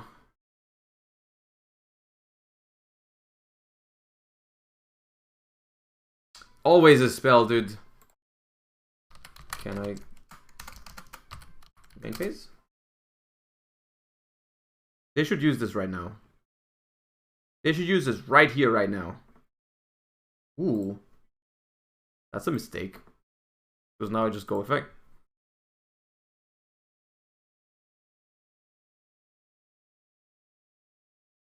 Okay.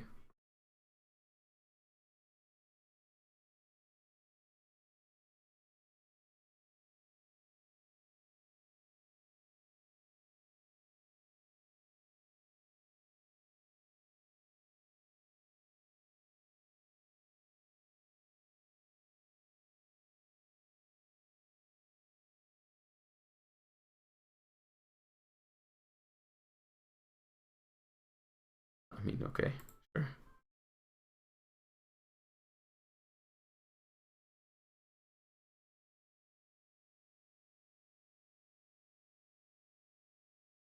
I mean, they're just locked. The game is just over now.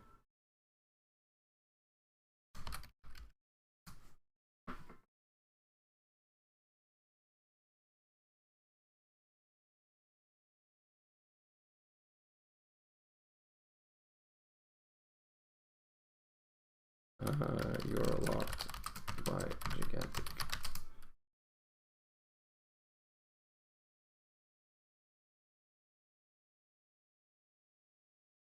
So I don't think you can use the shooting.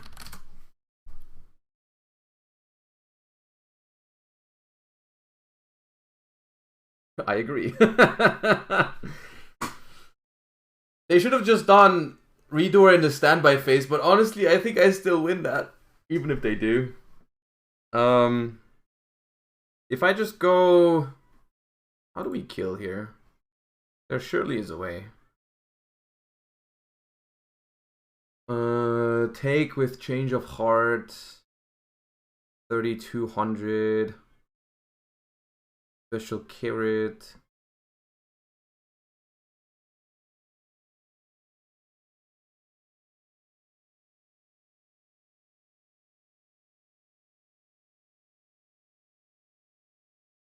$32.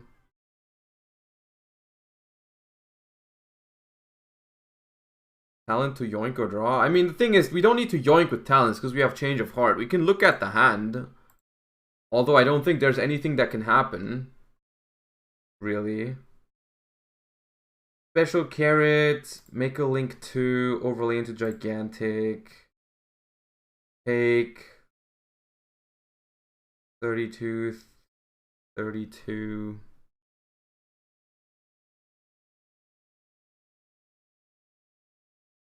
It is game.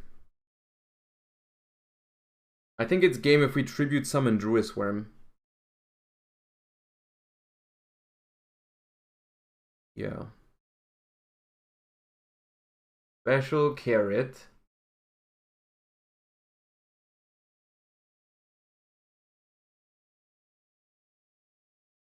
Activate starter. Special jet. Declare. Add. Tribute summon Druid Worm. Then I make Elf.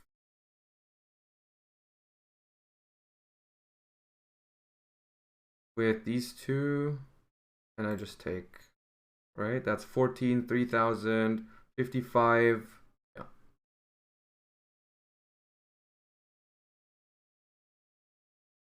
That's game. Starter doesn't lock normal summons. Both Gigantic and Starter don't lock normal summons. You can still normal summon.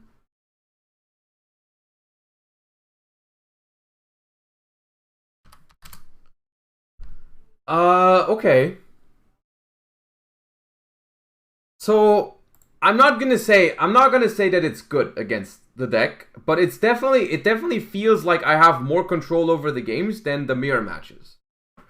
The mirror matches felt much worse than that, right? I'm sure they didn't play it optimally, chat. I'm sure, because we are all new to the Ishizu stuff. I'm sure that I also didn't play it optimally. On the other hand, I'm also sure that my list isn't perfect yet. But it does appear that if you simply don't play, I think you can just not beat Ishizu Tear at their own game, right? I don't think you can beat them at their own game. Is when you play like your own Ishizu deck, it's just gonna be gambling. Or if you play like something that's like super heavily reliant on the graveyard, you're not gonna beat it. What I would play instead of these, I could see myself playing more Bestials, honestly. If it's like, you know, I could see this. Because, to be fair, like, we haven't used the effect of Druid Worm to send a monster a single time. Right? We haven't used the effect of Druid Worm to send a single time, and it was still pretty good. So I think Saronir is technically the same thing. Maybe. This one goes, and we definitely play IP, though. IP with Druid Worm is nasty. IP Druid Worm combo is nasty, and we take this out for Unicorn, then.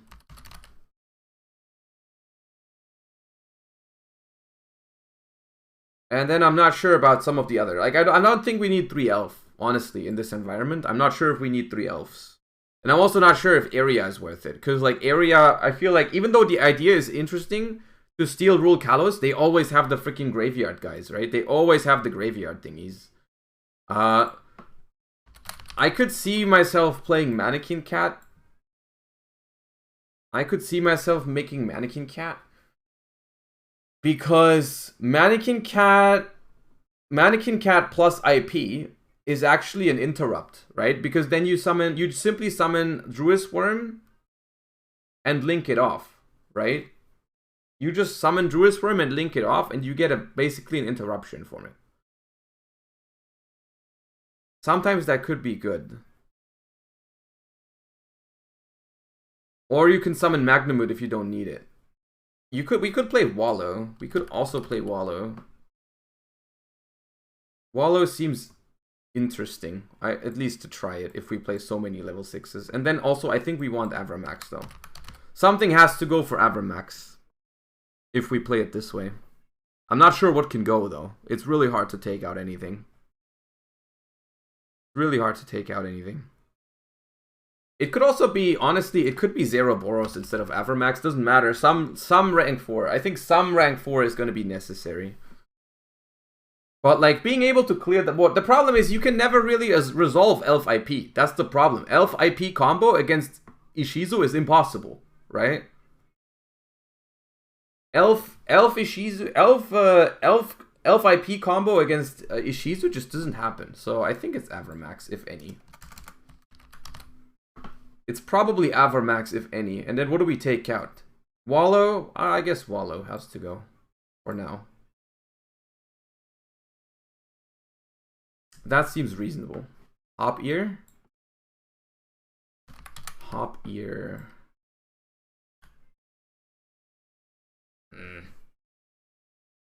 I don't like that. I don't think I like that idea of the quick synchro with Hop Ear. That seems a little weird. That seems a little weird. What about Gauntlet? The launcher, the rank 6? I think against most matchups, honestly, I mean, no, this one is definitely not it. Because I think against most matchups, you get more mileage out of just keeping your Bestials on the board, for the most part. The only cool thing I can see about the Bestials is sometimes you just want to go maybe rank 6 into attack into Zeus. That's the one thing I could see about having a rank 6. But I don't know which one would be the best at that. Wallow is... I think Wallow is the best one. I think Wallow is the best option, but I'm not sure what I would take out. I think I'm going to start playing without Wallow. And see if I can find a card that I want to cut. Like, if Phoenix never comes up, maybe we cut Phoenix. Right?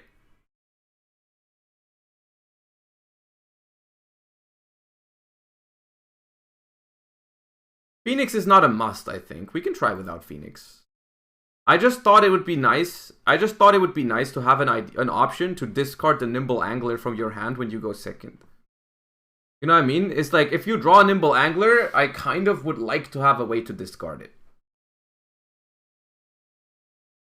The issue is that they can shuffle back tiers to stop Bestial Special Summon. That is not an issue, Alexander. That is absolutely not an issue, because what happens then is they stay in your hand and you just keep using them over and over and over again. If they always chain the thingies to your Bestials, you just have infinite interruptions for every turn.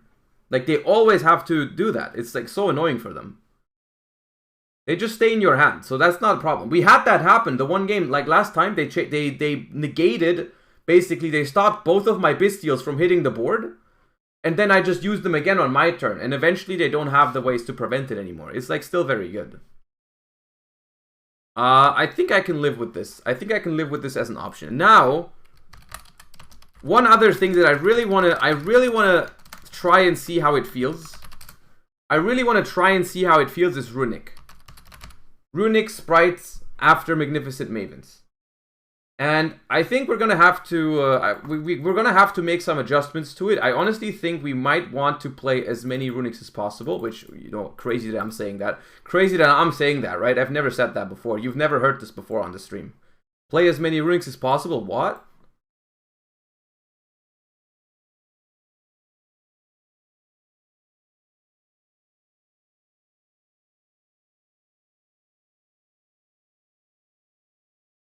Resolving one fountain post Bestials challenge. I mean, the Bestials don't mess with fountain at all. I assume you mean the Ishizus?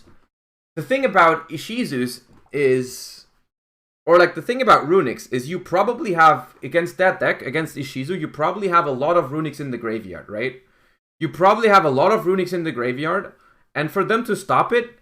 Because fountain isn't once per turn, right? If you just simply do, like...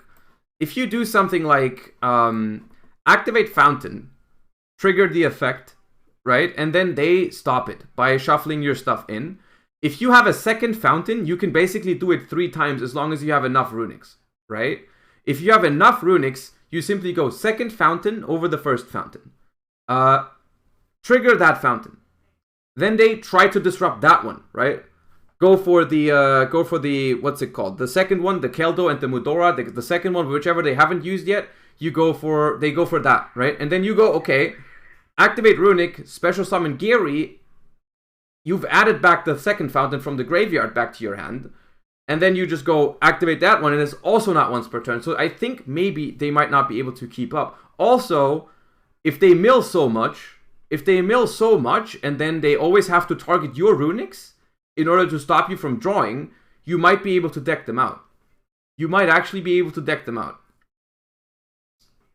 I'm not sure. It's just something I need to try. I think I can see myself playing 2 Gary, 2 Hugin moving forward if they mill. Because if they mill your fountain, it's like super free real estate for you. Because you just go Gary for free. You don't have to discard. That's nice. And then we play at least this, right? But maybe more. And then, I don't know, we play the best pairing. Sparkwolf, thank you for the Prime. Appreciate you. The best pairing is still probably going to be Sprite, right? There's no way it's not Sprite. There's no way anything else offers as much to this deck as Sprite does. Runic Ishizu? What would be the goal? Okay, try to sell me on Runic Ishizu.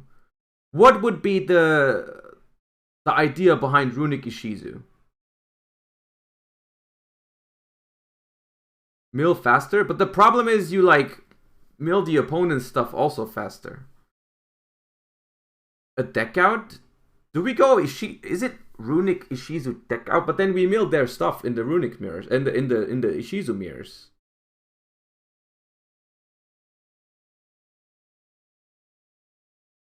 We mill their stuff in the Ishizu mirrors, but maybe it's fine. You know what? It sounds so stupid that we're gonna try it.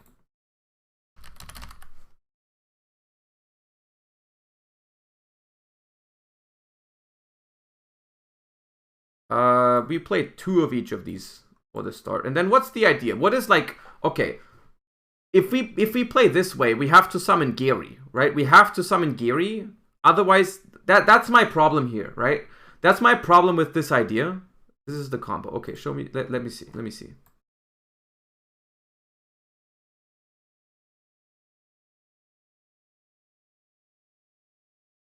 Wait, Beaver? So it is sprites.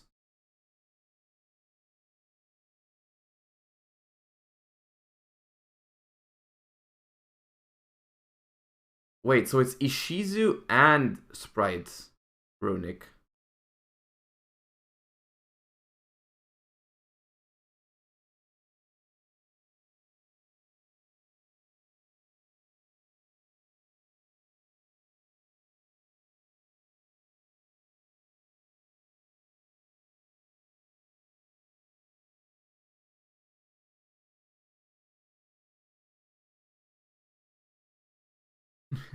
It's ridiculous.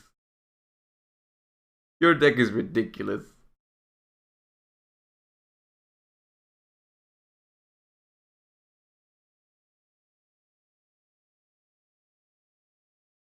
The problem is right here. I'm gonna stop you right here. I think your deck works a lot worse if you play this into an actual Ishizu mirror match, right?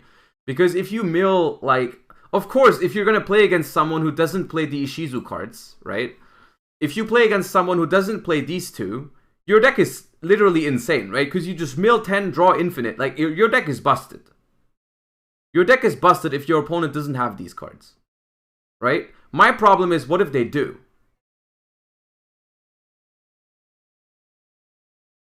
Gigantic? The problem is, I'm talking about specifically the mix of... Oh, Gigantic doesn't stop these. No, Gigantic doesn't stop the great. You know I pointed to these two, right? You know I pointed to these two. It doesn't matter. Those are the graveyard disruptions. The graveyard disruptions. Bro, I'm not talking about summoning fusions. I'm talking about these guys.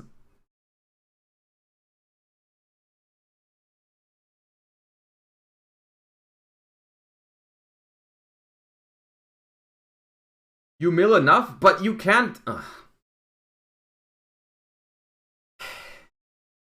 You can't trigger Fountain that often. You cannot trigger Fountain that often. Because if you go gigantic, if you go gigantic, you cannot summon Gary anymore. You cannot recycle Fountain over and over again.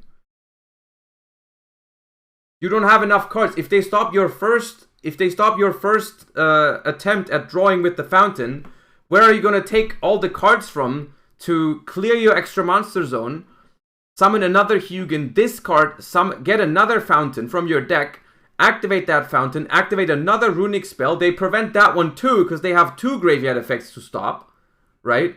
And then where do you get the third? Where do you get the cards from? That's already 6 cards invested. You don't have those cards. It doesn't exist. You don't have it. You simply don't have it. You don't have the cards to play through these 2 in the graveyard to resolve Runic Fountain if you cannot go Gary.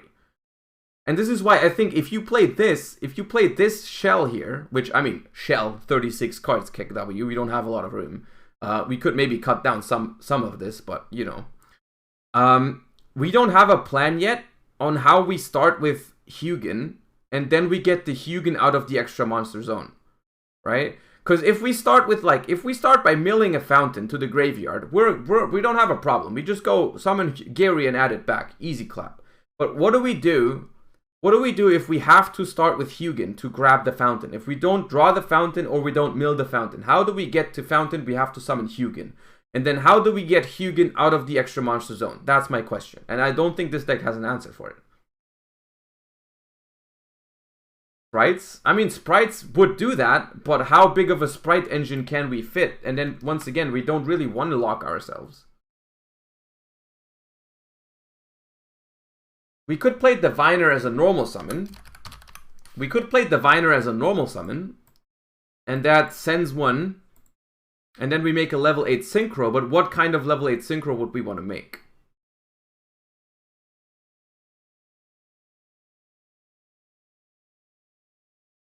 Chaos Ruler.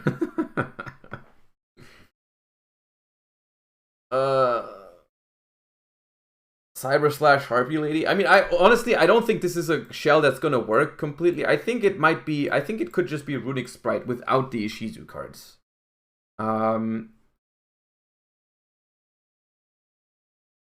By the way, I unironically think, just a side note, not really related to this deck, but I feel like these Keldo and Mudora, honestly, low-key might be the best cards against Ishizu. Because of how freaking annoying it is when you mill them for your opponent, right? It's like you might unironically side deck these 2 in other decks just because, like, if you can like mill them or discard them, they are so annoying for Ishizu to deal with, right? Nekomana is better. If they mill it for you, then I would say it's probably better. But if you draw it, like for example, a Runic deck could just discard this for Hugin and it would be good, right? Whereas it doesn't work the same with Nekomani King, right? It doesn't quite work the same. So I think it just these 2 actually make a lot of sense. Also, Nekomani King, they still resolve their entire chain, right? They mill everything and they still resolve all of it. And then yeah, it's your turn, but what have we experienced these last couple streams? Like my turn means it's our turn, bro. Like I don't know if it matters that much. Like you start playing on your turn, they still go Kaleido Heart, Dragos, all that stuff. Like I don't know if Nekomani King is even the best thing you can do, or Nekomane King, whatever it's called. Ayambu, thank you for the Prime. I appreciate you. Also, chat, Farfa scolded me after my weekend stream. He said I'm asking for followers. I'm not often enough asking for followers. So as long as I don't want to get, I don't want Farfa to be angry at me. So please follow if you haven't followed yet. If you enjoyed the stream, thank you. Please, I don't want Farfa to be angry. He said it's important that I ask more often.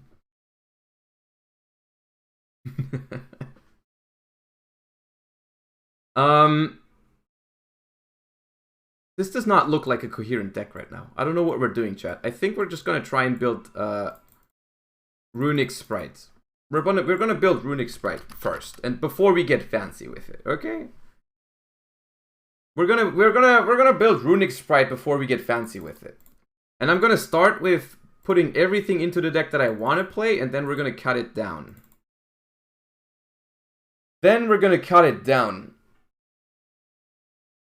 and see what happens.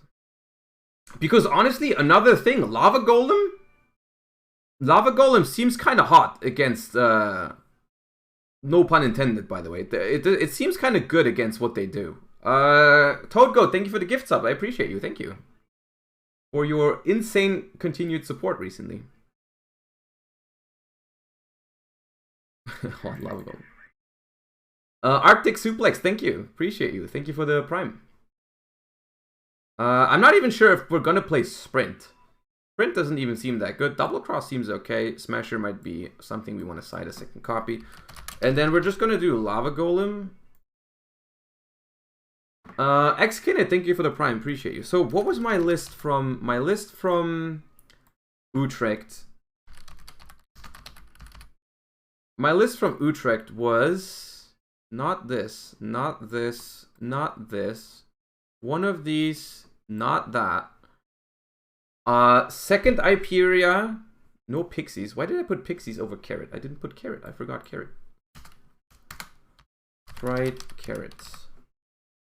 It was second Hyperia, 2 Talents, and Kitten. Kitten is important. We need Kitten, I think. We need Kitten. So, I'm pretty sure the Lava Golem is still nice. Lava Golem seems very nice against Ishizu. The sprite numbers are a little bit difficult, I think. The sprite numbers are difficult to do in this new meta because I think after Utrecht, I kind of wanted to cut maybe 1 or 2 of them, but at the same time, if they mill some of your names, you might run out of target. It might mess with your ratios. Like if you play 2, 2, and 2, for example, it might mess with your ratios a lot.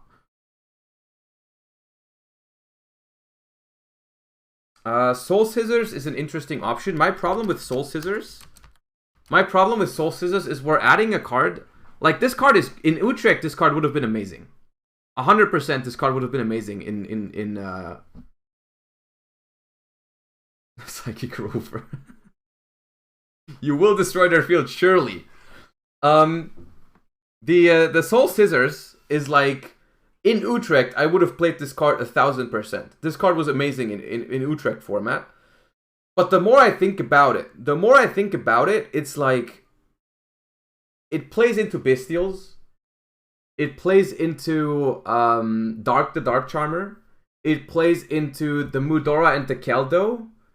I'm not sure if it's worth it. It's a good card, but just with the cards that have been released recently is also kind of hard. Necro, thank you for the Prime. Appreciate you. We could even consider Swap Cleric. Which, let me move over so you know what I'm talking about. Swap Cleric is... Where's this card even from? I have no idea. Is this old and is this the next Wind-Up Kitten? I don't think it is.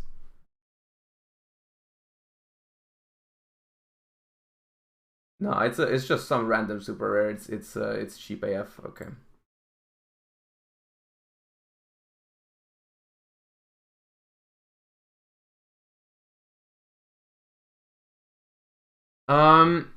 So Swap Cleric is, if this card is sent to the graveyard as link material, you can have that link monster lose 500 attack, then draw 1 card. You can only use this effect of Swap Cleric once per turn. So now, of course, this is worse than Capshell. Of course, it's worse than Capshell. So like, the only advantage is that's an Earth monster, right? It's an Earth monster that does kind of do the same thing, right?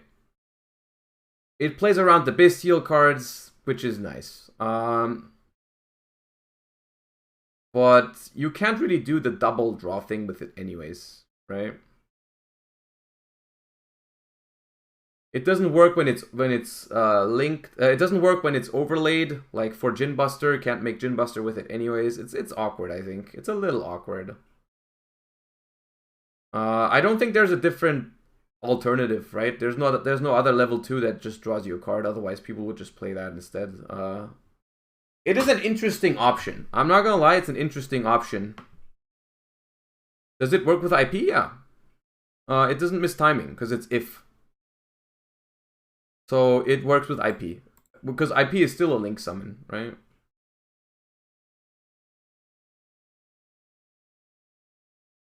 Now, Talents, honestly, Talents is still an amazing card.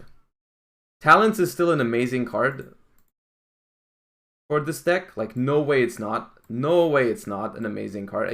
I think Talents so far, from all the cards for the next meta, Talents has seemed almost one of the best ones. It's like one of the best cards, honestly, of the upcoming metagame, I feel like. But on the other hand, it's like competing with some serious, because we don't have much room here, right? We don't have much room in this deck, and honestly, I kind of want to play more Runics. I think a third fountain. I think a third fountain might be key, because if they mill it for you, right? They do the work for you. They mill it for you. You simply go Geary, add it back, and you don't need to discard. That could be very, very valuable. Maybe, potentially, possibly. I'm not sure if that's the best way to do it. And also, I think another Runic is warranted. So I think we need to cut on some. I think a starter can go. And maybe a Jet can go. And then we could be playing 3 Talents. And I think we could start and see how that feels. I think we could start with this and see how it feels. We might go back on the fountains. We might go back on the fountains, but I think it's a solid approach. And then we're just gonna fill the extra deck. I want to play Mask. The one thing that I really hate that we don't have room for is the Bestials or Fenrir. Like, both of those cards are amazing. Both of those cards, like, it feels like wrong to play none of the two, right? Fenrir is great. Bestials are great. Playing none of them feels a little awkward. Hop Ear for Herald on your opponent's turn is strong since you can draw so much you'll eventually see it. I'm not sure. There is like ways you can incorporate Hop Ear that includes Cupid Pitch if you play like the Fables, but that, I think at that point it gets really fancy and I don't think it fits into the Sprite shell anymore. You can play like Fable Cerberell. You can play like Fable Cerberell, discard it for Hugin, make Cupid Pitch, Synchro into something else, search Hop Ear Squadron. There's like few things you can do, but I don't know.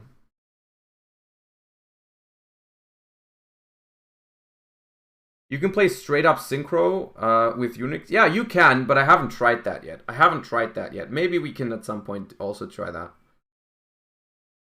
We could try that at some point. But now I want to try the Sprite deck. So for IP, we're going to play Unicorn. We're probably going to still play Avermax. The extra deck doesn't have to be perfect. I don't even know if we ever still need 2 Garys. It might not. We might not, but I'm just going to keep it 4 fusions for now. As long as we play the Cap Shell, I'm still going to play the Djinn Buster. I don't think Djinn Buster is like the worst thing in the world against Ishizu. It's still probably good.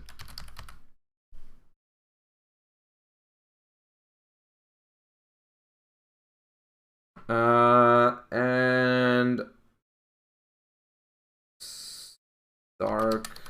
What am I missing from my Utrecht list right now? What did I because Sprint wasn't here. Oh, Mannequin Cat. I guess we'll try without Mannequin Cat for now. I don't even know if we need Sprint. What am I gonna do with Sprint here? Like, I can Sprint. I guess Sprint sending IPRA or Cap Shell is fine. If we haven't used it yet. That's fine. That's fine. That's fine. Okay. Let's try this into Ishizu Tear. Just a couple games. Just a couple games. Password is Josh, as always. Join me with Ishizu Tear. Yeah, Sprint is weird because you have to keep Gigantic, but you can do that.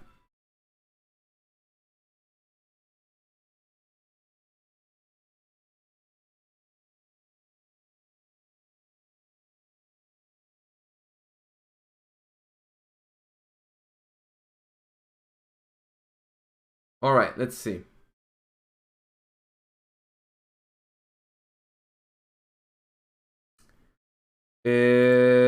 Not my best hand so far. Not my best hand.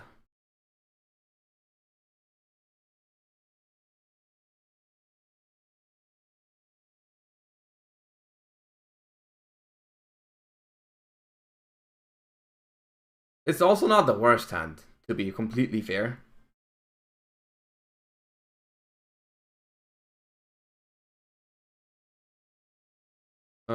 We're gonna go blue, lose 11. Trigger the blue, grab jet, trigger jet. I'm gonna grab smasher. I'm gonna grab smashers here, I think. And then it's gotta be gigantic sprite. Hopefully not get heralded. Even though herald, we could still talents. This is the good thing about talents. That resolves. That gives us Hyperia. Wait, no, it gives us cap shell. Let me think. If we go Hyperia here and we don't draw a runic, we can go sprint, send cap shell, and we cannot revive it. So it's probably just cap shell first, right? And then we go cap shell and gigantic into elf, draw a card, or we go no, sprint doesn't do anything here. Yeah, sprint doesn't do anything. I guess the advantage of Hyperia... Wait, no, it's gotta be Hyperia. It's Hyperia. Hold on.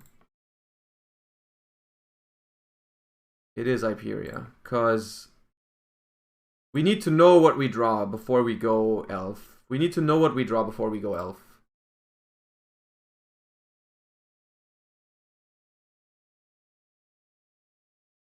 Yeah, because if we draw a runic, we don't want to make elf with the gigantic.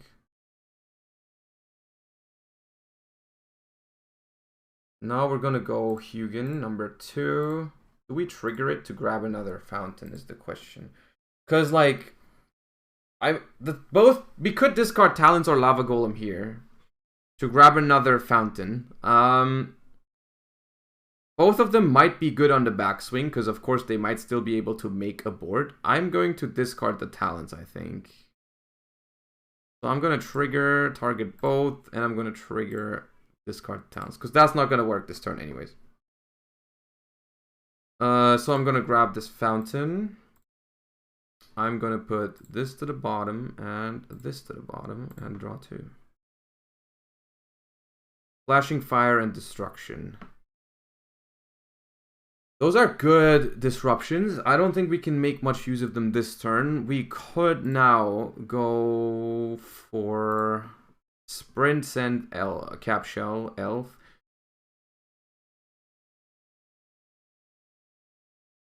I think we just go elf,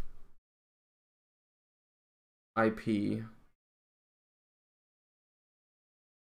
Elf IP pass, or we go elf.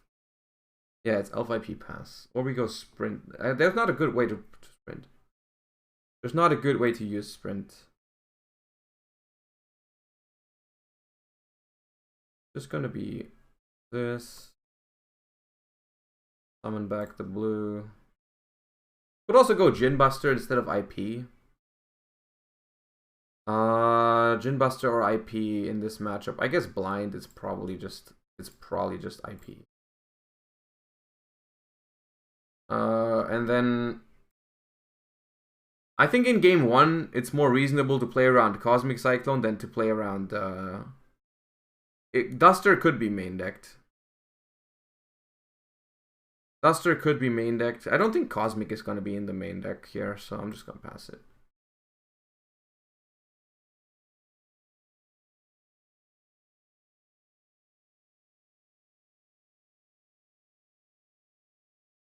So we have a couple of good answers here. Of course, we have Destruction for Pearl Rhino, which Pearl Rhino is one of the most annoying cards.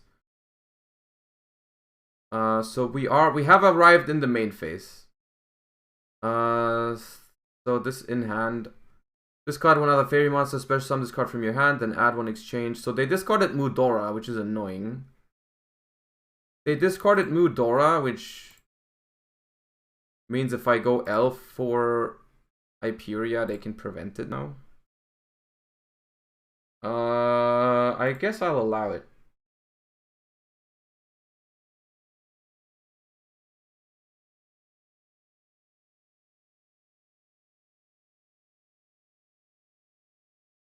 They add Mudora.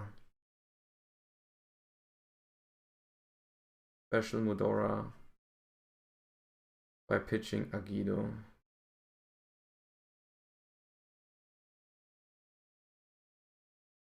I mean, yeah.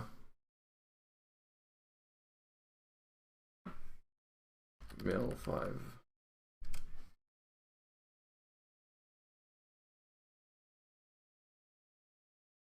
Okay, nothing happening so far. Nothing happening. Pog you.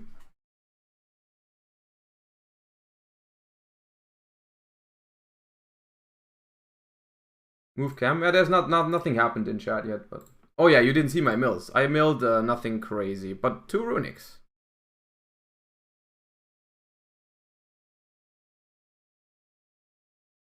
So the fun thing here is they don't have Keldo in the graveyard yet. They don't have Keldo in the graveyard yet. So if they go, give me a second. Think on res. I will go elf target Hyperia.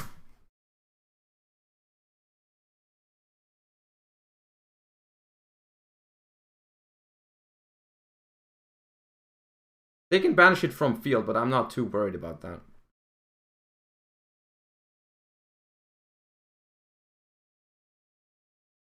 I'm not too worried about it from the field, because then they lose a body in the process. I'm okay with that.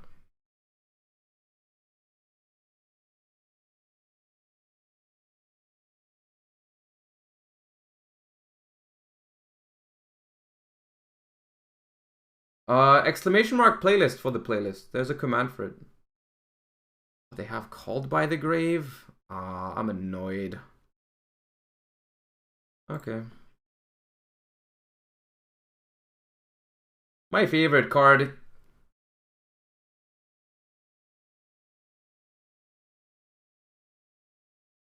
Foolish Burial.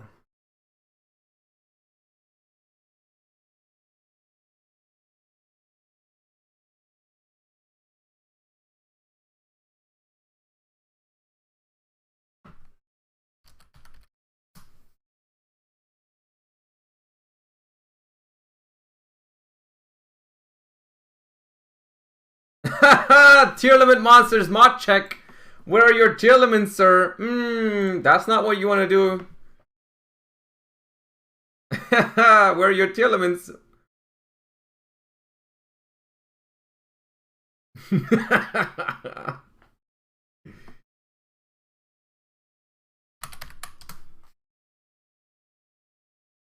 Gamba.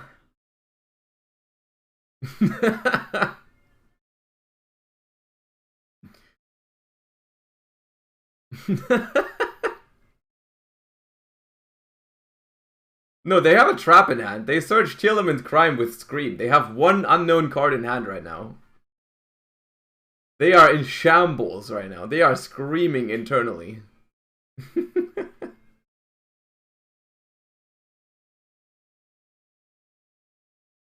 Yeah, you better think now, brother.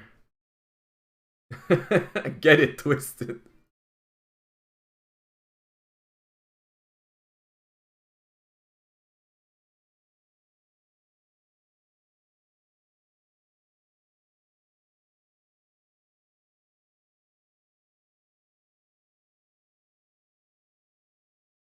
Deck them out as a joke? I don't think decking them out is going to be possible.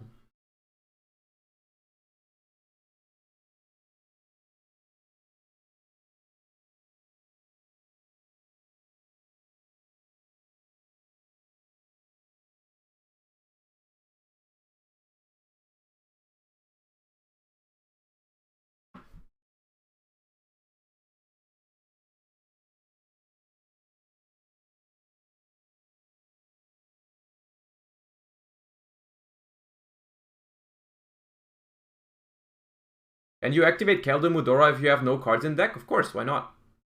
You can return cards to the deck, always.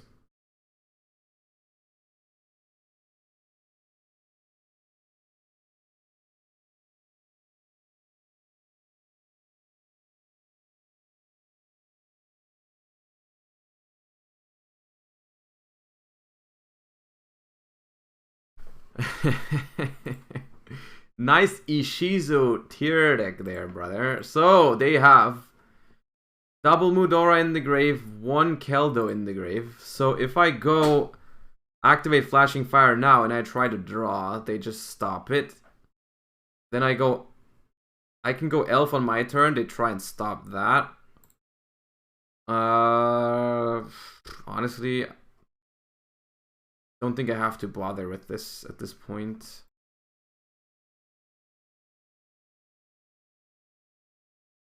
It feels a lot like it does feel a lot like I'm not really doing anything with the runics though. Like it could just be it would just probably be better if this was not runic cards and other cards, right? We got to draw on the first turn. We got to draw on the first turn, but that's it. That's literally it. We haven't been able to draw since. It's really hard to draw against this deck.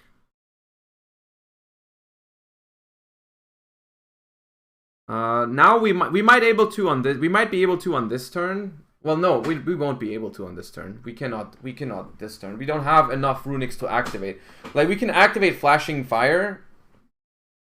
Like give them Lava Golem, activate Flashing Fire. I don't know. Probably best to just set up. No, we can't. We also can't set up red. I'm just gonna detach from Gigantic. Oh. Less runic. The problem is less runic doesn't really solve the problem. If anything, you have to go no runics. Because like less wouldn't really change much about the problems you have.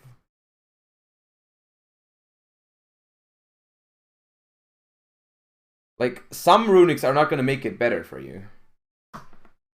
Some runics are not going to make it better. Oh. I forgot.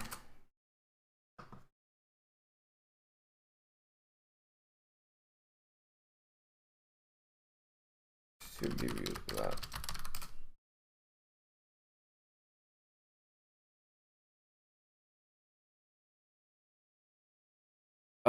Because I want to activate the Flashing Fire this turn, I have to give him Lava Golem. I didn't care about the monsters anyways. I didn't care about the monsters, but that's why I thought I wasn't going to use it, but I want to use my Flashing Fire here. Just because I want to clear the board. I don't want him to have a board. Pop. Pop. Now we're going to banish the Tearlaments from the deck. See?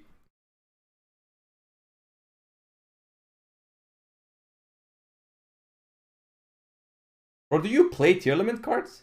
Do you play Tearlament monsters is my question. Target, tip, slumber, flashing.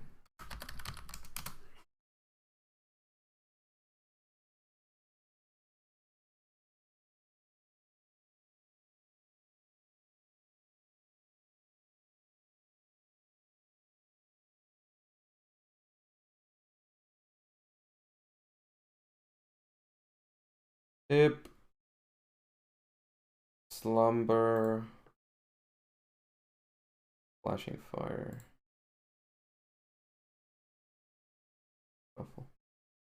So what I meant earlier is if I had another runic card I could just activate now, I could actually draw because I can go elf. I can go elf, try and revive red. They have to stop that. They have to stop that with the Keldo or the Mudora. And then I could just go second fountain, activate the last runic, draw 3.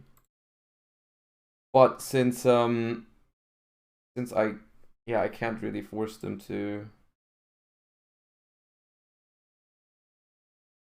I'm just gonna go elf, effect, target, red.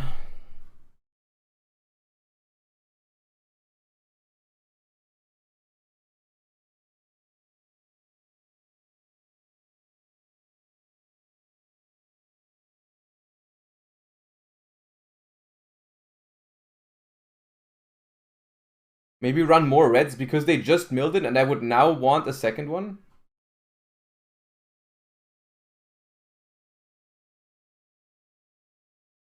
There was also an interesting idea of going trying to go for Elf first, trying to Elf Cap Shell, and if they shuffle it into the deck, I can summon it with Gigantic. What else?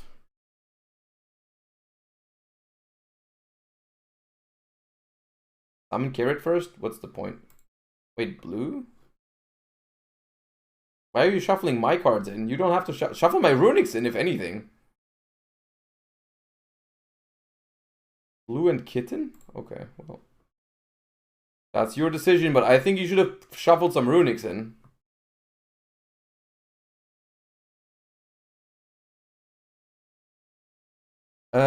Skip battle and pass.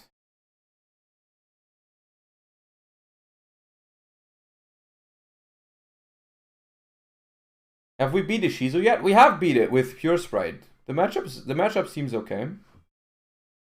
Not like an insane counter to it, but it's playable.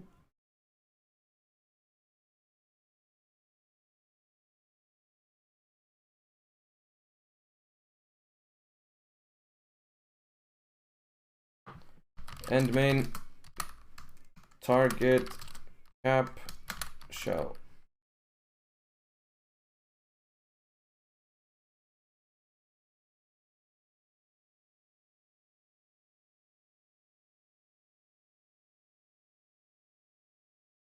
Gain Keldo.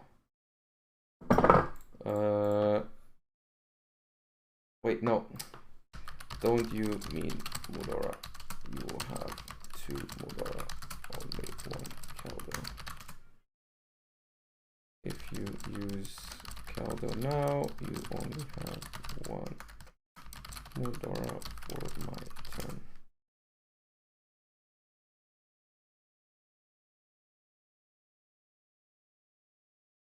I just want to make sure it's as competitive as possible, because like it's absolutely wrong to use the one that you only have 1 of here.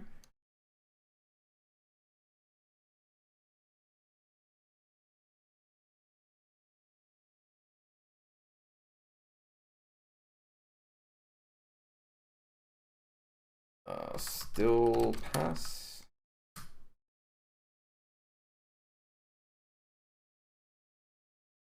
I watched VOD and you... I mean, that's what always happens though. It's not my fault.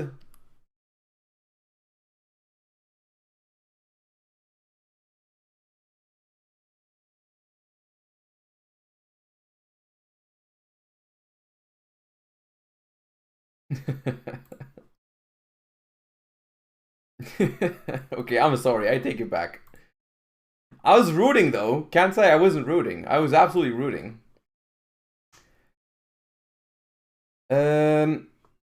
I'm going to declare Elf. Target blue. Eventually we're resolving. Eventually we're resolving. Yeah, at some point we will be resolving a card with the graveyard. It's gonna happen any second now, trust.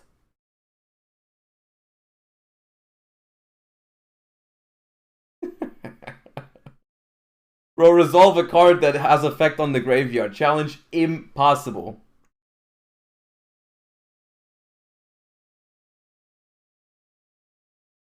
Blue Jet Talents. Blue Jet Talents.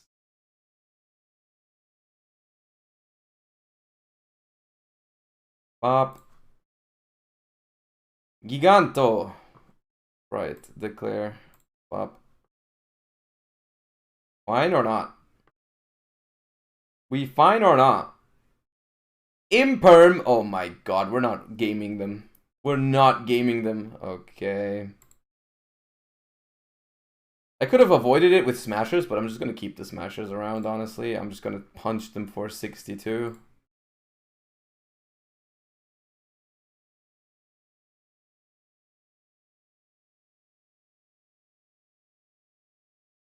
Wait, no, we couldn't even dodge Imperm, because then we don't have a... We cannot detach. Yeah, you're right. I mean, in general, you can... oh yeah, it's 16. In general, you can dodge Imperm. It just wouldn't have worked here, of course. And then we are going to just activate Slumber, I think. Activate Slumber. Top 3. Oh, I could have changed Destruction to the Imperm. That's what I maybe should have done. There's the Tearlaments. They play Tearlaments.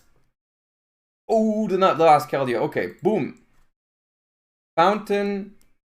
Target. Yeah, whatever. He's just gonna... Bottom. I would have targeted these.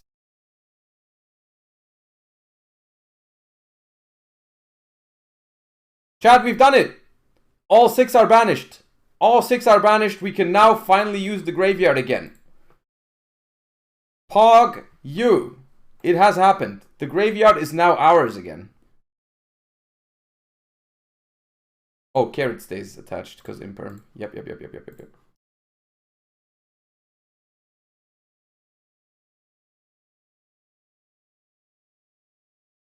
Did you not draw from Fountain? I did not draw from Fountain because they prevented it. Oh, I'm so close. I'm so close. I'm so close. Oh, no.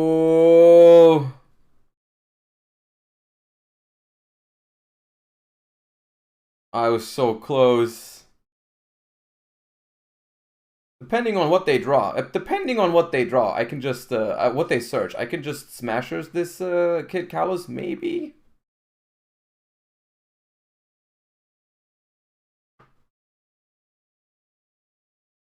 Oh, I'm thinking big on this summon. The thing is, I cannot let him mill 5. I cannot let them mill 5. Like, I have to banish this.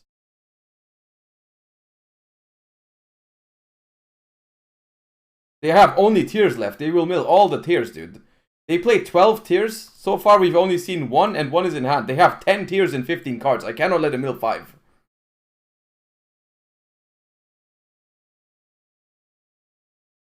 Oh, they drew Sharon. Oh, they drew Sharon, and they have Crime. Wait, no, they drew Sharon last turn. Okay, well.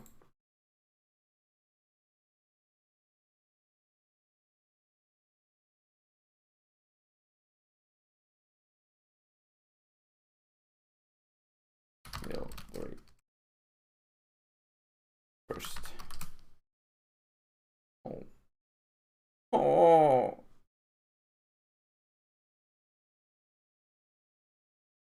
It begins.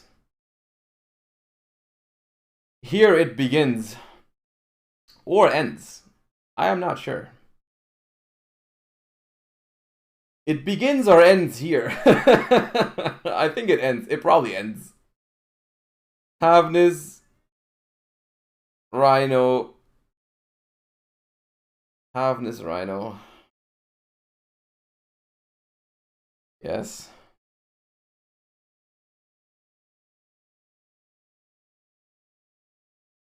But their only out is Borreload, right? Does Borreload... What does Borreload say again? It's been a while.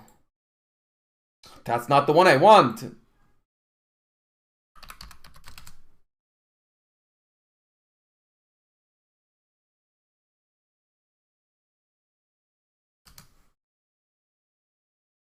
Target this card with monster effects. No, I can just pop this with flashing fire. We might be good. Unless they make it with IP. Ooh, another Kid Kalos again. Trigger Rhino hard. Sure. Crime is add back what? Banished tier monster. Oh no, I gave him a target. Oh my god, I'm molding so hard right now.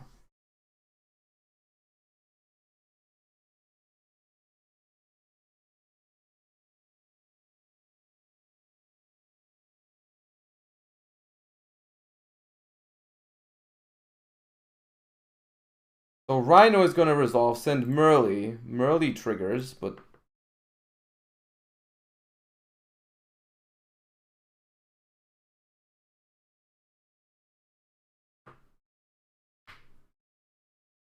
Merly doesn't do much here. So have this in hand, hasn't normal summoned yet. Merly's gonna trigger, but what can it make? I guess it can make a Mud Dragon.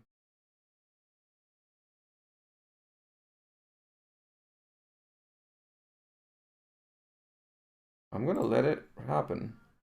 So the only one left that hasn't activated is Sharon.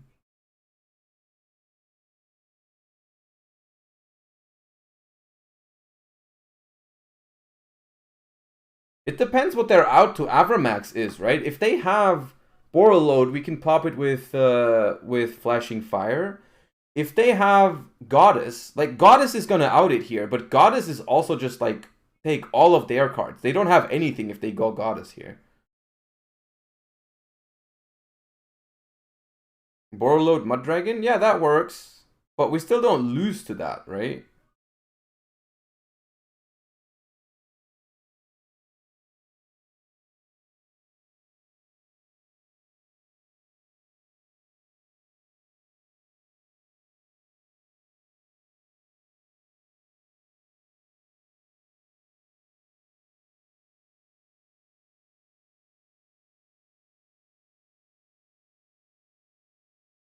And now what?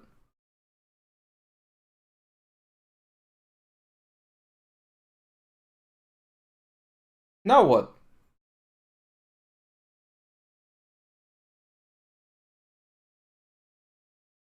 Now what, Winter? Oh, okay.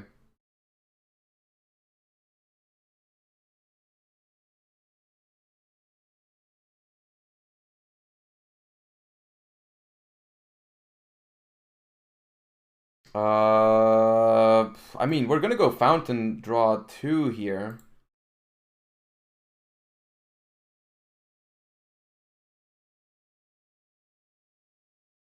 Fountain, Flashing Fire, the Kid Kalos. Because we don't have a battle phase this turn. He's on 24, but I don't have a battle phase this turn.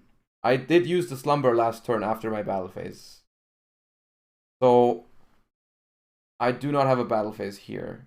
Also, they forgot to pay for instant. Okay, but no instant.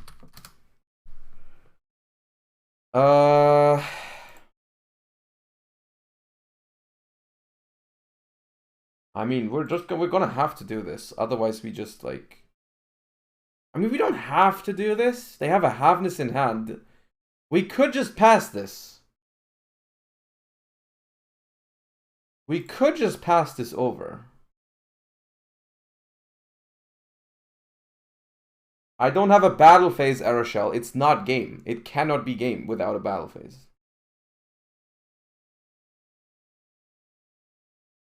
I'm gonna pop this Kid Kalos. We're gonna have to play into the mills. They're gonna mill on their turn anyways, regardless. I'm gonna do it. Banish top 2. And then I trigger my Fountain first. Chaining 1 Fountain. Chaining 2 is your kit. We've hit 2 names. So you mill, then I draw.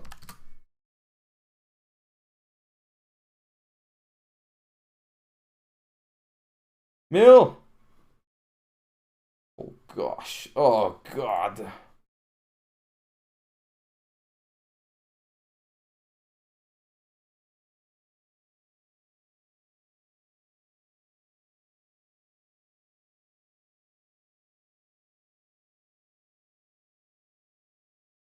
Oh, he could have Kaleido Chaining 3, true. Then I should have just passed. That was my bad.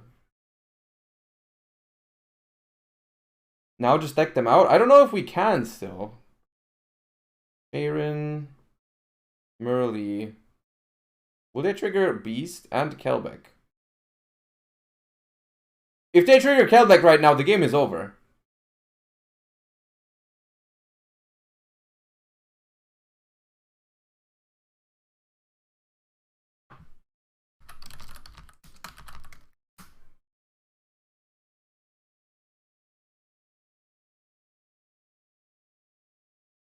If they trigger Kelbeck right now after Beast, they lose in this chain.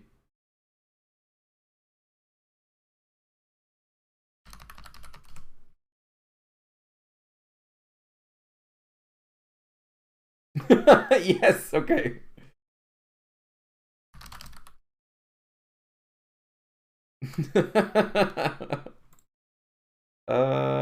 Okay.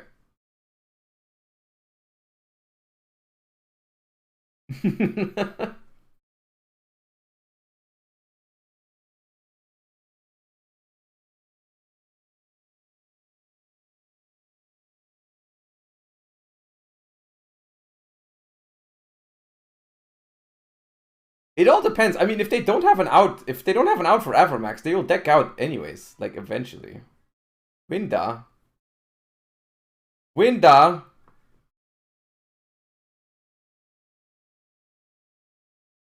Winda. Winda first. Winda first. Summon at the other one after. Pog U sequencing.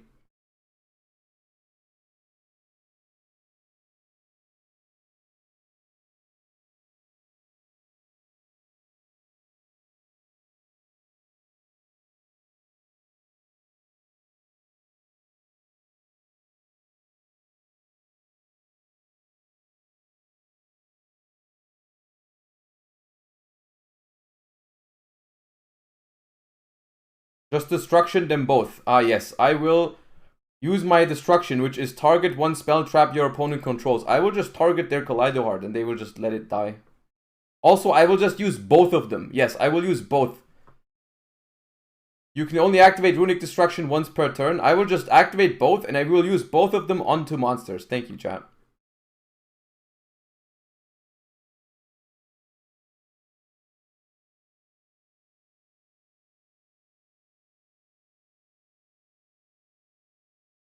Bro, you have Winda. What are you doing? Winter.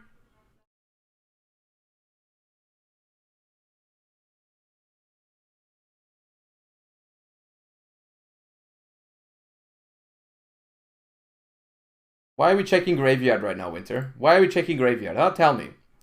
What are we checking Graveyard for right now, Winter? Hmm? Hmm? Are we going to declare these effects? Are we going to declare these effects or not? Hmm? Surely we're going to declare some effects here, huh?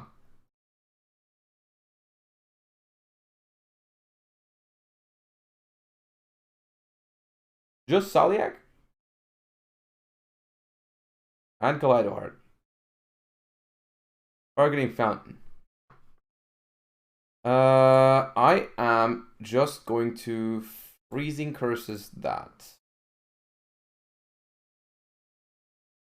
Banish top 3.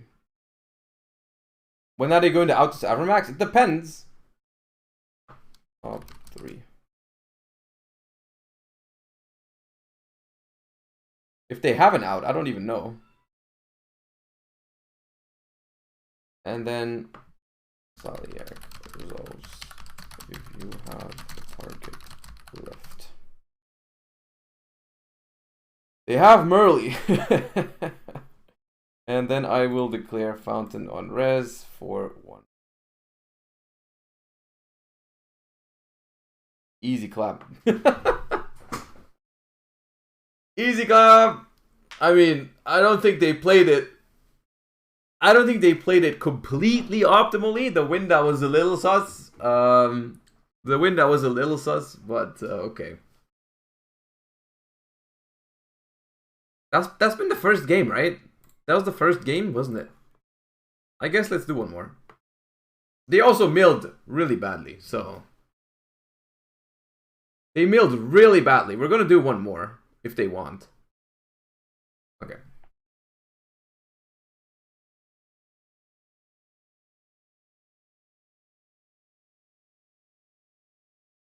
But the runic stuff really feels like more of a reliability. Against the Ishizu Grave effects. Like, it feels really, really tough to resolve the draw on the Fountain. It would feel better if it was just regular tech cards. Honestly, the best thing about all of this is being able to play Lava Golem. Lava Golem seems good. Lava Golem genuinely seems like a good card in this matchup. So playing a deck that doesn't need the normal summon would feel quite nice in order to be able to play Lava Golem. Right? Okay, so they go They go Kelbeck. Discard Kelbeck for a Mudora. They don't play Gravekeeper's Trap at all. Trap Shell, 2 Runics, and Fountain. I mean, that's a good mill for us, because we have some Runics in the grave, we have Fountain that we can get for free without discarding, but, okay, they have decided to step up their milling game a little bit. Holy shit, okay, well, okay, that's, yeah, that's, that's a good mill, if I've ever seen one. Bro. And this is where, if you play these cards yourself, if you play the Mudora or the Keldo in your side deck, and they mill it for you, you have a... It's insane right now. Imagine if I milled one of these. Imagine if I milled one of these. His entire turn would probably end. Yes, no response.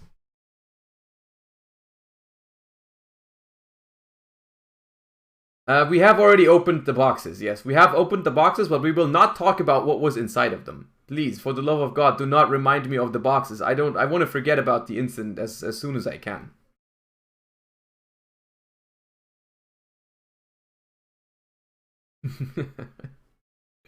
Bro, I think he milled... Oh my god, he milled the 2 tier names that he didn't have in his hand yet. Oh gosh. Or did Saliek add the Havness?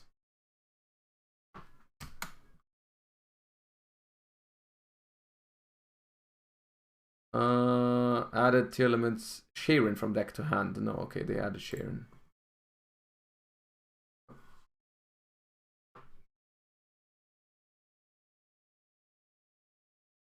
Pazin box, yeah, actual Pazin box.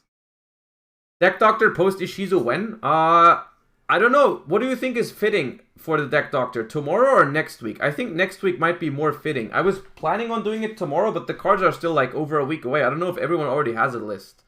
And I also need some time to get a grip of the format. So like, I'm not sure. I think next week, like Tuesday, might be a good day for it. I think I'm just gonna say it. I think it's gonna be next week Tuesday. I think next week Tuesday is a good day for it.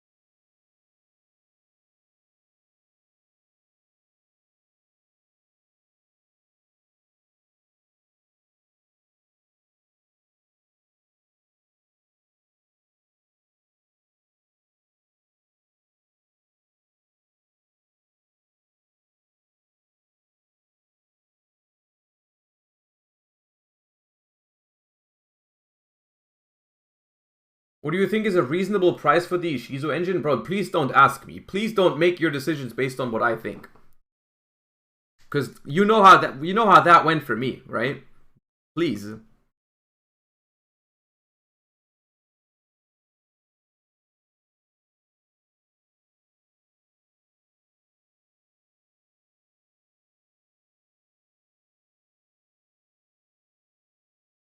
I need to know to do the opposite.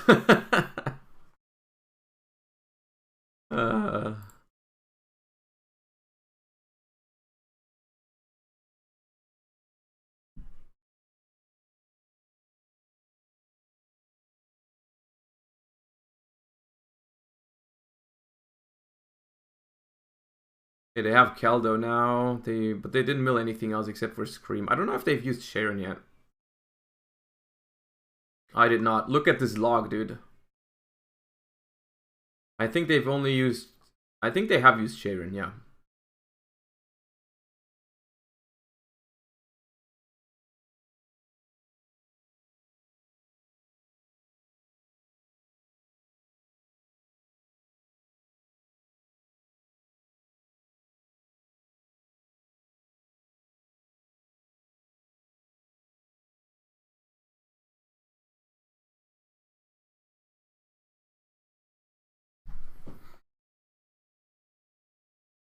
Don't even know if it's gonna go, if it's better to go first or second in the mirror. Yeah, it's kind of tough. If they have the hand traps, it almost feels like better to go second.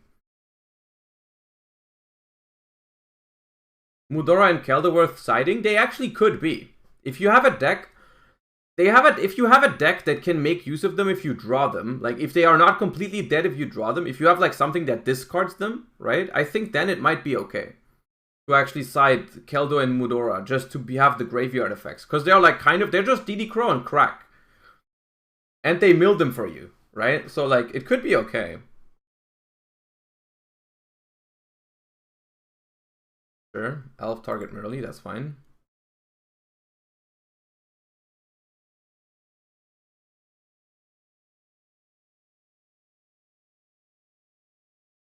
Prime set, Saliak set, annoying. 3 set is disgusting. I am disgusted. Wind Up Kitten is probably the worst draw in the entire deck.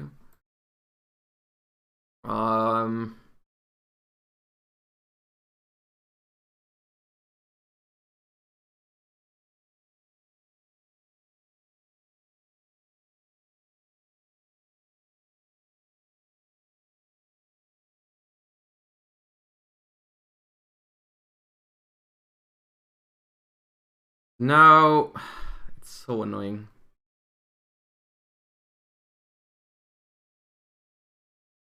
That is so bad.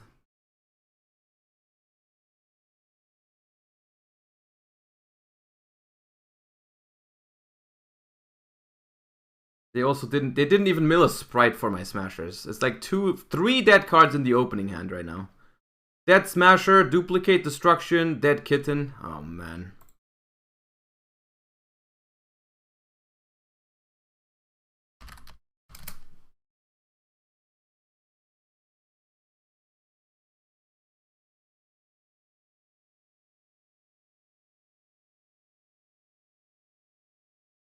Target, Fountain. Does it even target? Yeah, targets.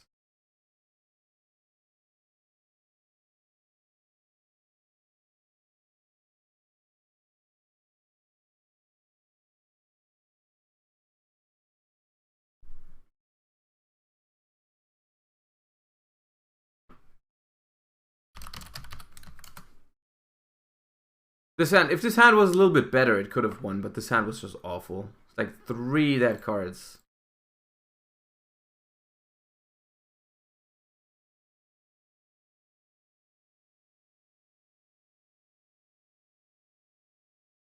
I mean, they just crime this. Yeah, we die.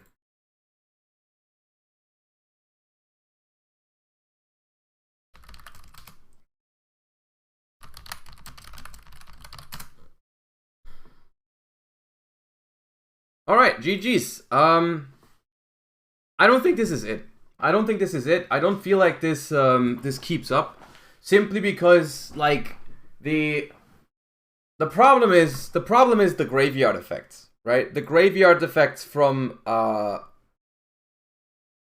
these two, like Keldo and Mudora, are just way too annoying. They are just way too annoying. Like the thing is, but honestly, overall, Sprite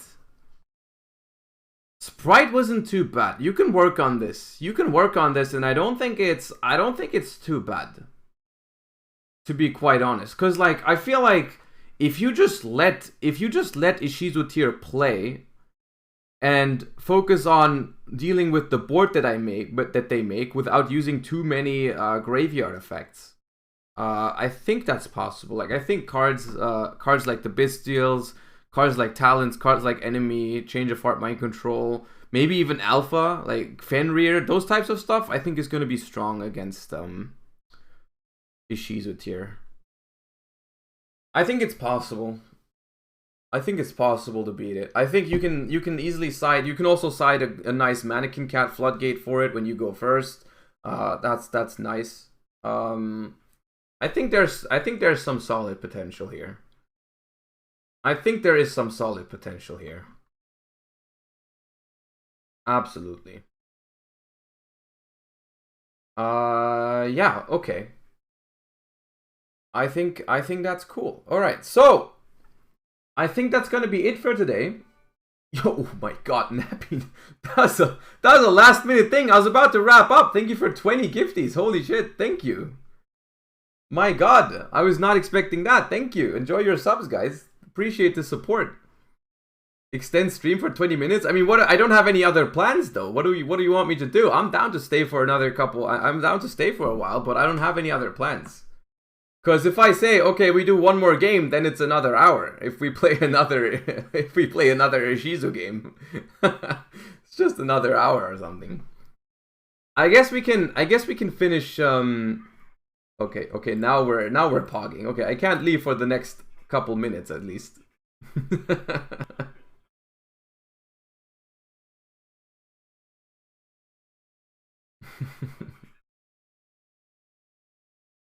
I guess we can build a side deck for this deck in the meantime. We can build a side deck for this. We can build a side deck for this. Thank you for another gift sub, Napin. Appreciate it. What would you side here? What would we side? We definitely need something for like. The one thing I'm super concerned about with this deck is like something like Flunder. We need to side the hell for Flunder, because like we have 9 Bystials in our main deck right now. We have 9 Bystials in our main deck, so we need like 9 cards. We need 9 cards to side for Flunder. I'm just gonna finish this deck now. So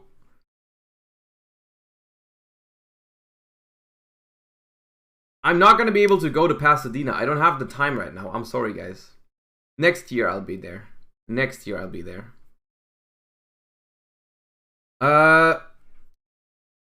The thing is about Ishizu Tear, what do we even side against Ishizu Tear? Because what do we take out? We take out Swap Frogs and Double Cross going second. Everything else kind of needs to stay, right? We have like 3 cards we can side out against Ishizu Tear. Everything else just stays. Maybe Carrot goes. Maybe Carrot goes. So we only have like 3 or 4 slots, right? So like, what do we side? What's like the one card we can side? We could side Shifter.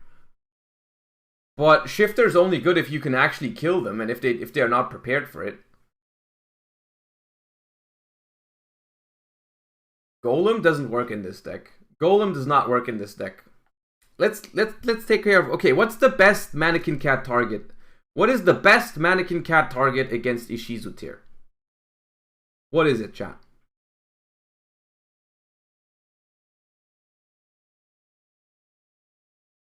End of Anubis, Christia, Testudo is still nice. Banisher. The problem with Banisher is like it only works. No, Banisher is not good. Banisher is not good. It could still be Testudo. It could still be Testudo. End of Anubis, I have a couple of issues with End of Anubis.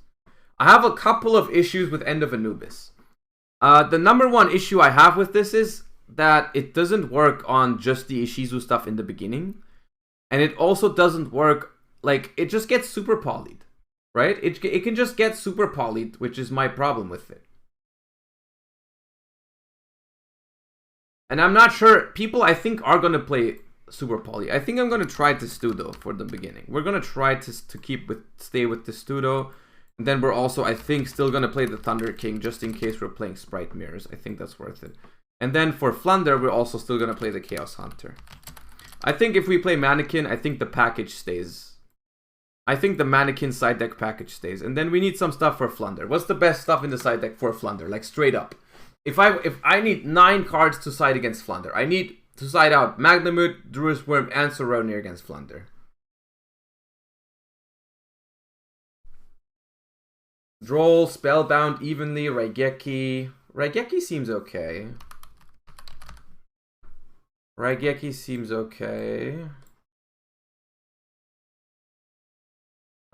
Evenly is also fine. Lightning Storm is also pretty good. I like Lightning Storm because we can use it for many matchups. Not just one matchup. Cosmic would be good for like multiple decks, so I think Cosmic would be okay. I think something like this could be nice. Maybe as a starter. And then I think the last 3 slots. Are something that we need to side against Ishizu Tear when we go second, instead of the 2 Swap Frogs and the Double Cross. What would be the card that we can play against Ishizu Tear going second? that would... how good is evenly against Ishizu Tear? Maybe we play evenly. Is evenly good against Ishizu Tear? Evenly might be okay, but then we take out Lightning Storm or Raigeki, I'm pretty sure. They have crime, yeah. They have crime. I don't know if it's evenly. If they set up crime so consistently, I'm not a huge fan of that.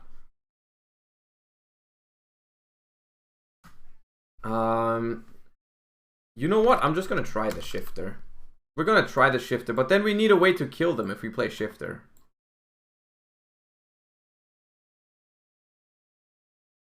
If we play shifter, we need a way to kill them. So we either have to play Gamma Burst.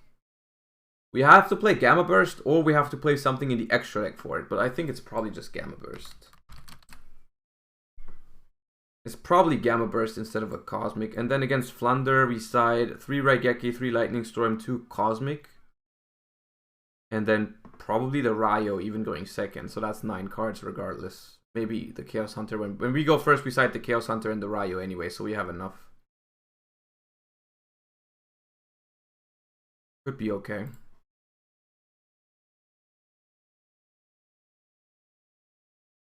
Yeah, that could be okay. No, this is looking nice. This is looking nice. Alright, I feel like I owed that to you for the last minute gift subs, building a side deck for this. This is something that I'm going to continue testing tomorrow. And also maybe some other ideas that we might have along the way. Oh yeah, in a tournament you would probably have to play Resonator in this. You're right. In a tournament you probably have to play Resonator. But yeah, we'll see. Anyways, we're going to call it a day now. I thank you guys so much for hanging out. Don't forget to use !sleeves if you want to get yourself some sick OCG sleeves, and use Josh5 for 5% off to support the channel. Yada, yada, yada. All the good stuff, you know. Now let me find someone to raid, because Nadir is not online, because he's moving. So who's repping in the Yu-Gi-Oh category? Who is repping in the Yu-Gi-Oh category? They are all not English. They are French.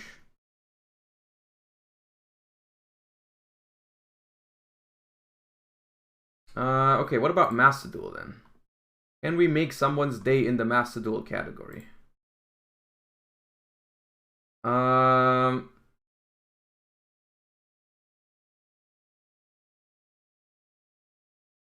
Okay, the first 4 that... The first 4 in the Master Duel category are just big booba VTubers. Okay, I'm gonna look for someone else. I'm gonna scroll down a little bit.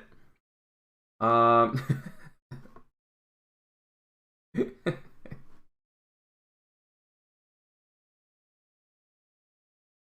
gonna rate this one with 3 viewers. Why not? Yu-Gi-Oh! Master Duel looks like a chill guy.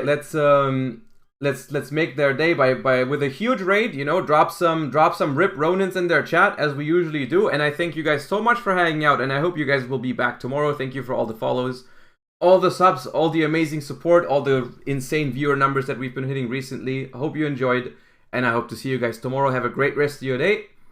And yeah, bye bye everybody. See you tomorrow.